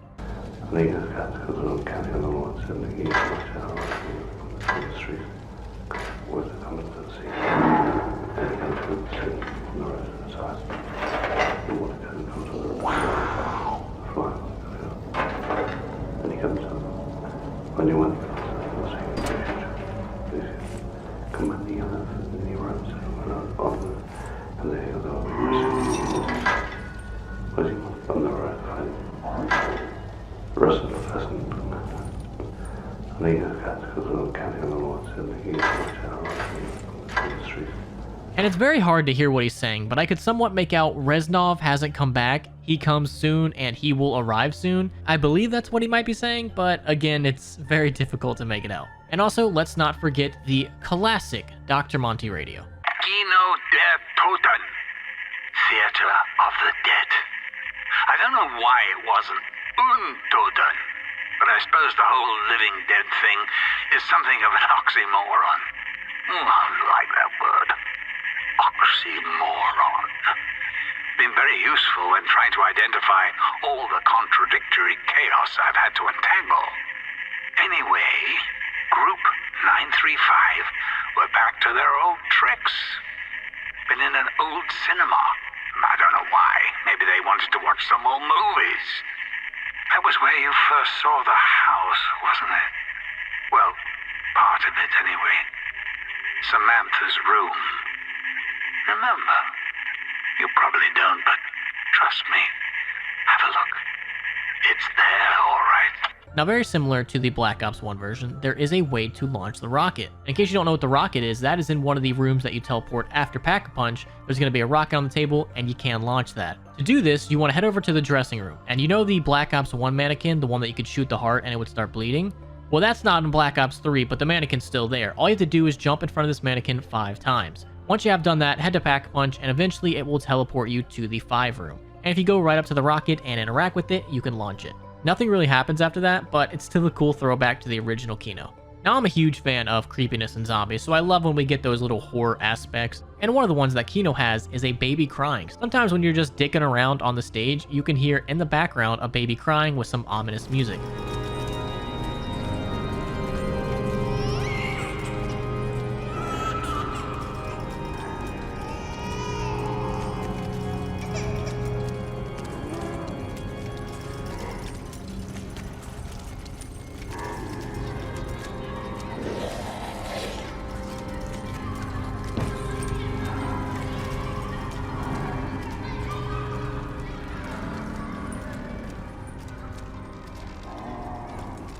And the last thing we got on Kino der Toten is going to be the Morgue City bus. If you can somehow no-clip out of spawn and you come right over here, you can see the Morgue City bus. I don't think this was anything to do with anything, because you wouldn't be able to see it unless you no-clipped. So I mainly think that this was just a reused asset. They're like, hey, throw it here. It looks kind of cool outside this window. I don't think it really has too deep of a meaning, but it's still pretty interesting to point out. Now, back in Black Ops 1, there was this cool feature where if you were to ADS or kind of move your gun in the general direction of one of the soldier zombies, they would try to dodge or get out of the way. And unfortunately, that little quirk did not come back for Black Ops 3, and that's a huge shame because I do kind of miss the zombies barrel rolling out of the way if you try to shoot them. And the Samantha doll Easter egg for this map is going to be a little bit more challenging and might take you a little longer than usual. You're going to need Gersh devices, and you're going to want to throw 3 Gersh devices at 3 different Samantha dolls. The first one is located over here on a pipe below Pack-a-Punch. This one might be one of the easier ones to get. The next one is going to be high up here on the ledge across from where Widow's Wine / PhD would be. This one is very, very difficult to get the right angle with. And the last and final one is going to be up high over here near Stamina. Like I said, throw a Gersh device at each one and you will suck up all of those Samantha dolls. Once you have done that, you can go back to Pack-a-Punch and interact with the doll. Now you get to play hide and go seek. The hide and go seek dolls will actually lead you all the way to where the Easter egg is. Just run all the way to where you would do the ending of the Easter egg and you'll find all the dolls, or just listen to it. It's not that difficult. And then once you have shot them all, go back and interact with the first doll again, and you get the music Easter egg and a max ammo. We also have the Dr. Monty radio. Ascension, the Russian Cosmodrome. I know Nikolai can be a bit down on Soviet technology, but the Ruskies really pulled one out of the bag that time. The Ascension group built a bloody great rocket. It actually worked a treat, too. Do you remember Gersh? Bald guy, he fought alongside you for a while. I think Richthofen was off somewhere at the time. Anyway, Gersh ran into a little bit of dimensional distortion. Honestly, why do you insist in meddling with stuff you don't understand? Of course, all their experiments just stirred the reality soup even more. You ended up fighting monkeys. Space monkeys at that. As I'm sure you know, monkeys are thieving little bastards. Give them half a chance and they'll nick anything that isn't nailed down. So, in answer to a question Richthofen once asked, I don't love a monkey. And one little cool Easter egg that they put in the Black Ops 3 version, if you come down here near the Pack-a-Punch area and you look up here, you can see what looks to be the Shadow Man. And the cool part about this is every round he's gonna move locations. So it's not just gonna be on one window, he'll swap and he'll move around between all 4 of those windows. And I kind of like that. It's a little creepy and it kind of gives you a little reminder that someone is always watching. Moving on to Shangri-La, we didn't really get too much new stuff. We got the Samantha doll Easter egg, and this one is activated by hitting 4 gongs around the map. Now there's going to be technically 8 gongs, but there are 4 correct ones. The correct ones sound like this, and the incorrect ones sound like this. So find the 4 gongs that sound correct and melee them, without meleeing any of the incorrect ones. Once you have meleeed all 4 of the correct gongs, take the slide all the way down here and you're going to shoot these pans. You want to shoot the first one twice for 1, 1, and then shoot the 5th one once for 1, 1, 5. Once you have done that, you'll hear the sound, and now you can go activate the Samantha doll. It is up here near the minecart. Activate it, and now we get to play hide and go seek. And this one is actually pretty easy yet difficult because all the locations are always going to be the same. But because it's kind of hard to see some of them because Shangri-La's kind of a dark map because you're in some caves, just follow where I go and shoot all of the ones where I shoot. Some of these, like I said, are very, very difficult to see. And if you don't have a sniper, you might never see it. But once you have found all 5 of those dolls, you want to head back to the original doll, and you know what to do by now. Activate it, get your max ammo, and the music Easter egg. And surprise, surprise, we also have the Dr. Monty radio. Shangri-La, the city of gold. No, hang on. I got that wrong. The city of gold was somewhere else. Well, it would have been if it actually existed. Anyway, a lot of explorers went looking for it, believing that it might reveal the gateway to Agartha. Gasp. 2 such misguided fools, Brock and Gary, they got themselves locked into a temporal loop, doomed to relive the same events over and over again. Poor souls. You know, that kind of thing happens more often than you realize. So, other than all that, Richthofen was looking for the golden rod, or some such thing. Can't say I know quite why. But that's Richthofen for you. Now the last little cool Easter egg on Shangri-La is going to be the Rocket Monkey Easter egg. If you get a drop to spawn, and you let the little monkeys kind of run on the map, you grab the drop before the monkeys can grab it, and you let the monkeys hit you. After the monkey hits you, he's going to run back to Pack-a-Punch, run all the way up the stairs, and this happens.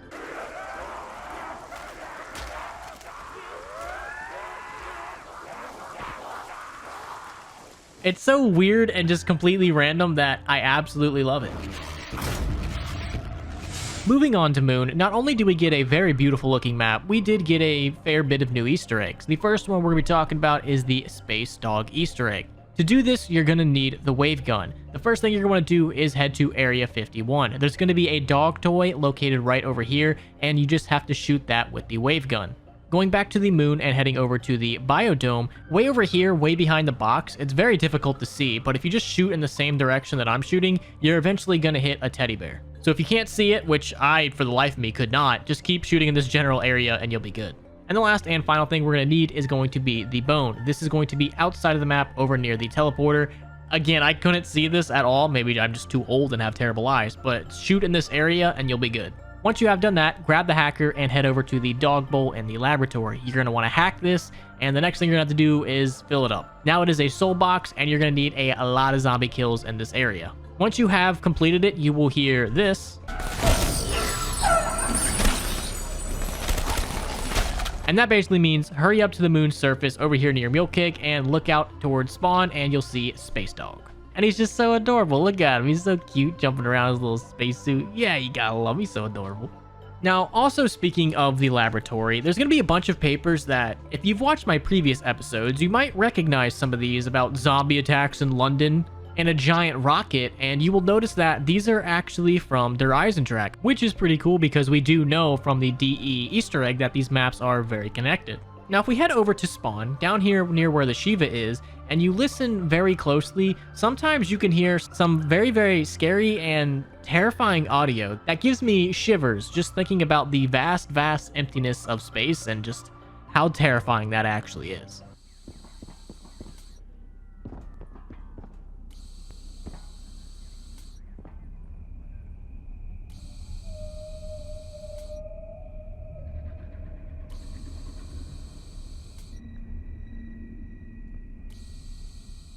Now we also have our classic Samantha doll Easter egg. To do this, you're going to want to turn on power and stay right next to power. There's going to be 4 speakers on this table, and they're in this order: 1, 2, 3, 4. And you're going to have to hit each speaker in this order that is on screen right now. And in case you have no idea what I'm talking about, just watch this clip.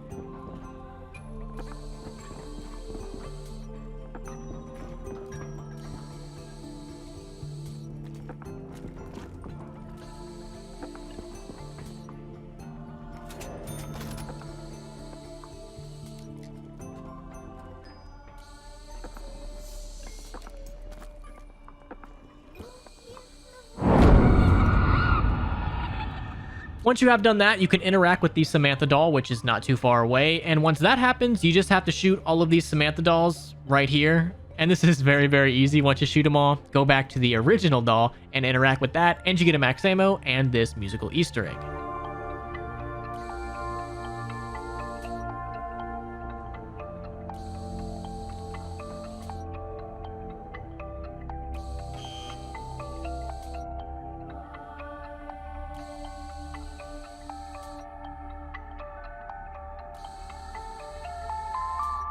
And of course, we got Mr. Monty jumbling up the storyline. Moon. It's gone now. Well, recently it has, but don't worry. I will make/have made a new one. But at this point in space and time, things were going to reach something of a crescendo. Richthofen. Crazy Richthofen. Evil Richthofen. Remember him? Fucking idiot blew up the Earth. It didn't really all go to plan, though, did it? If he even ever had a plan. He ended up trying to enlist the help of some other idiots left in the apocalyptic wasteland. And the last interesting thing on Moon is going to be the astronaut himself. If you can somehow get close enough to him to where you can hear some of his audio, it's very, very creepy. Oh, his death was shine. What is his death?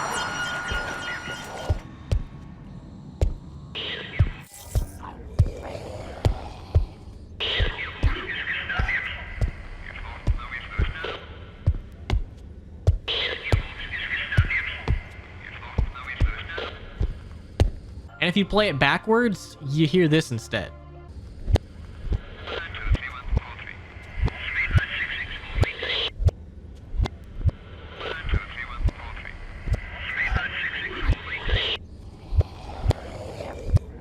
So yeah, very, very creepy. Last but not least, we got Origins, and the Samantha doll Easter egg is a little bit of a pain in the ass on this one because you need all the staves. Once you have all the staves, head down to the staff room, and this bottom circle, if you have zombie blood, you can see it. There are going to be 4 different colors going around the circle.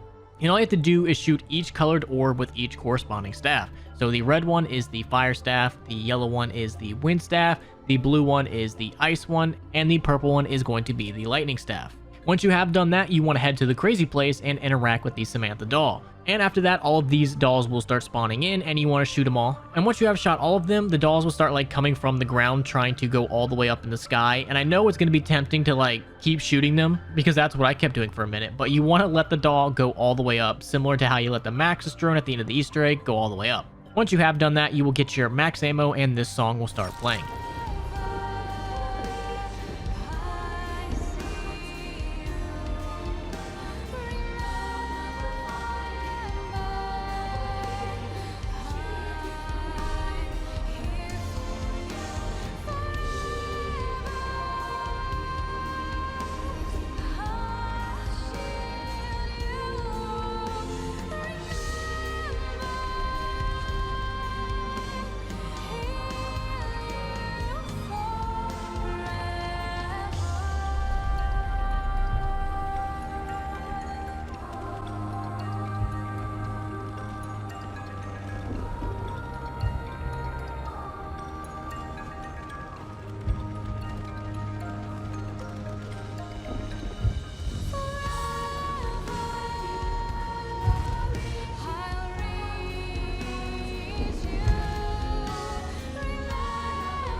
And of course, you're probably getting sick and tired of them, but we have the Dr. Monty radio. Where to start with this one? You guys got a mulligan after Richthofen blew up the Earth. Samantha was confused. She was still settling into her new home. Actually, she was locked away, outside of reality itself. You freeing her was a big step in the right direction. Here's the thing. You have to remember, the order in which you experience things doesn't necessarily reflect the order in which they happen. Whatever way you look at it, though, it really was the beginning of the end, or the end of the beginning. And really the only other 2 things that I could find that were of any interest in Origins is going to be on the tank path right over here in the mud. There's going to be some paper on the ground. And this paper is actually a shout out to all of the people that helped make the game. And I've said it once and I'll say it again. I love when Treyarch includes references to their developers. If you watched one of my previous videos, you will have seen all of the numerous references in Shadows of Evil. So if you haven't seen that, go give it a watch. And the last interesting thing is how the mud works. In Black Ops 2, the key to getting around in the mud besides stamina was jumping. You wanted to run, jump all over. That was the fastest way to get around the mud. But that is not the case in Black Ops 3. In Black Ops 3, you just want to run. If you actually try to pull a Black Ops 2 strategy, you will be slower. So once you get stamina, you can just zip right through the mud. But in Black Ops 2, you want to run and jump. And going from one Origins to the other can really mess you up, and I have been killed by the Panzer so many times because I'll be playing the wrong Origins and using the wrong strat. That is going to be the end of this long video. Thank you guys so much for watching, and if you enjoyed, you guys know what to do. Hit the like button, subscribe, and leave a comment to help me out that algorithm. And we also have tons of beautiful Patreons to thank. We got Brian Hahn, Person, Dirty Dan, Fat Lucky Potato, Icy Storm, B-Rad the Man, Giovanni Diaz, Jorge Burgos, Dr. Dopey, Mayall, G-Daddy Smackdown, Org, Mr. Ridgeway, and Henry Heiberg. Thank you to my Patreons. You guys are sexy, and I hope you guys have a great holiday. And if you're watching this after the holidays, then just have a great day. I'll see you in the next one. Peace.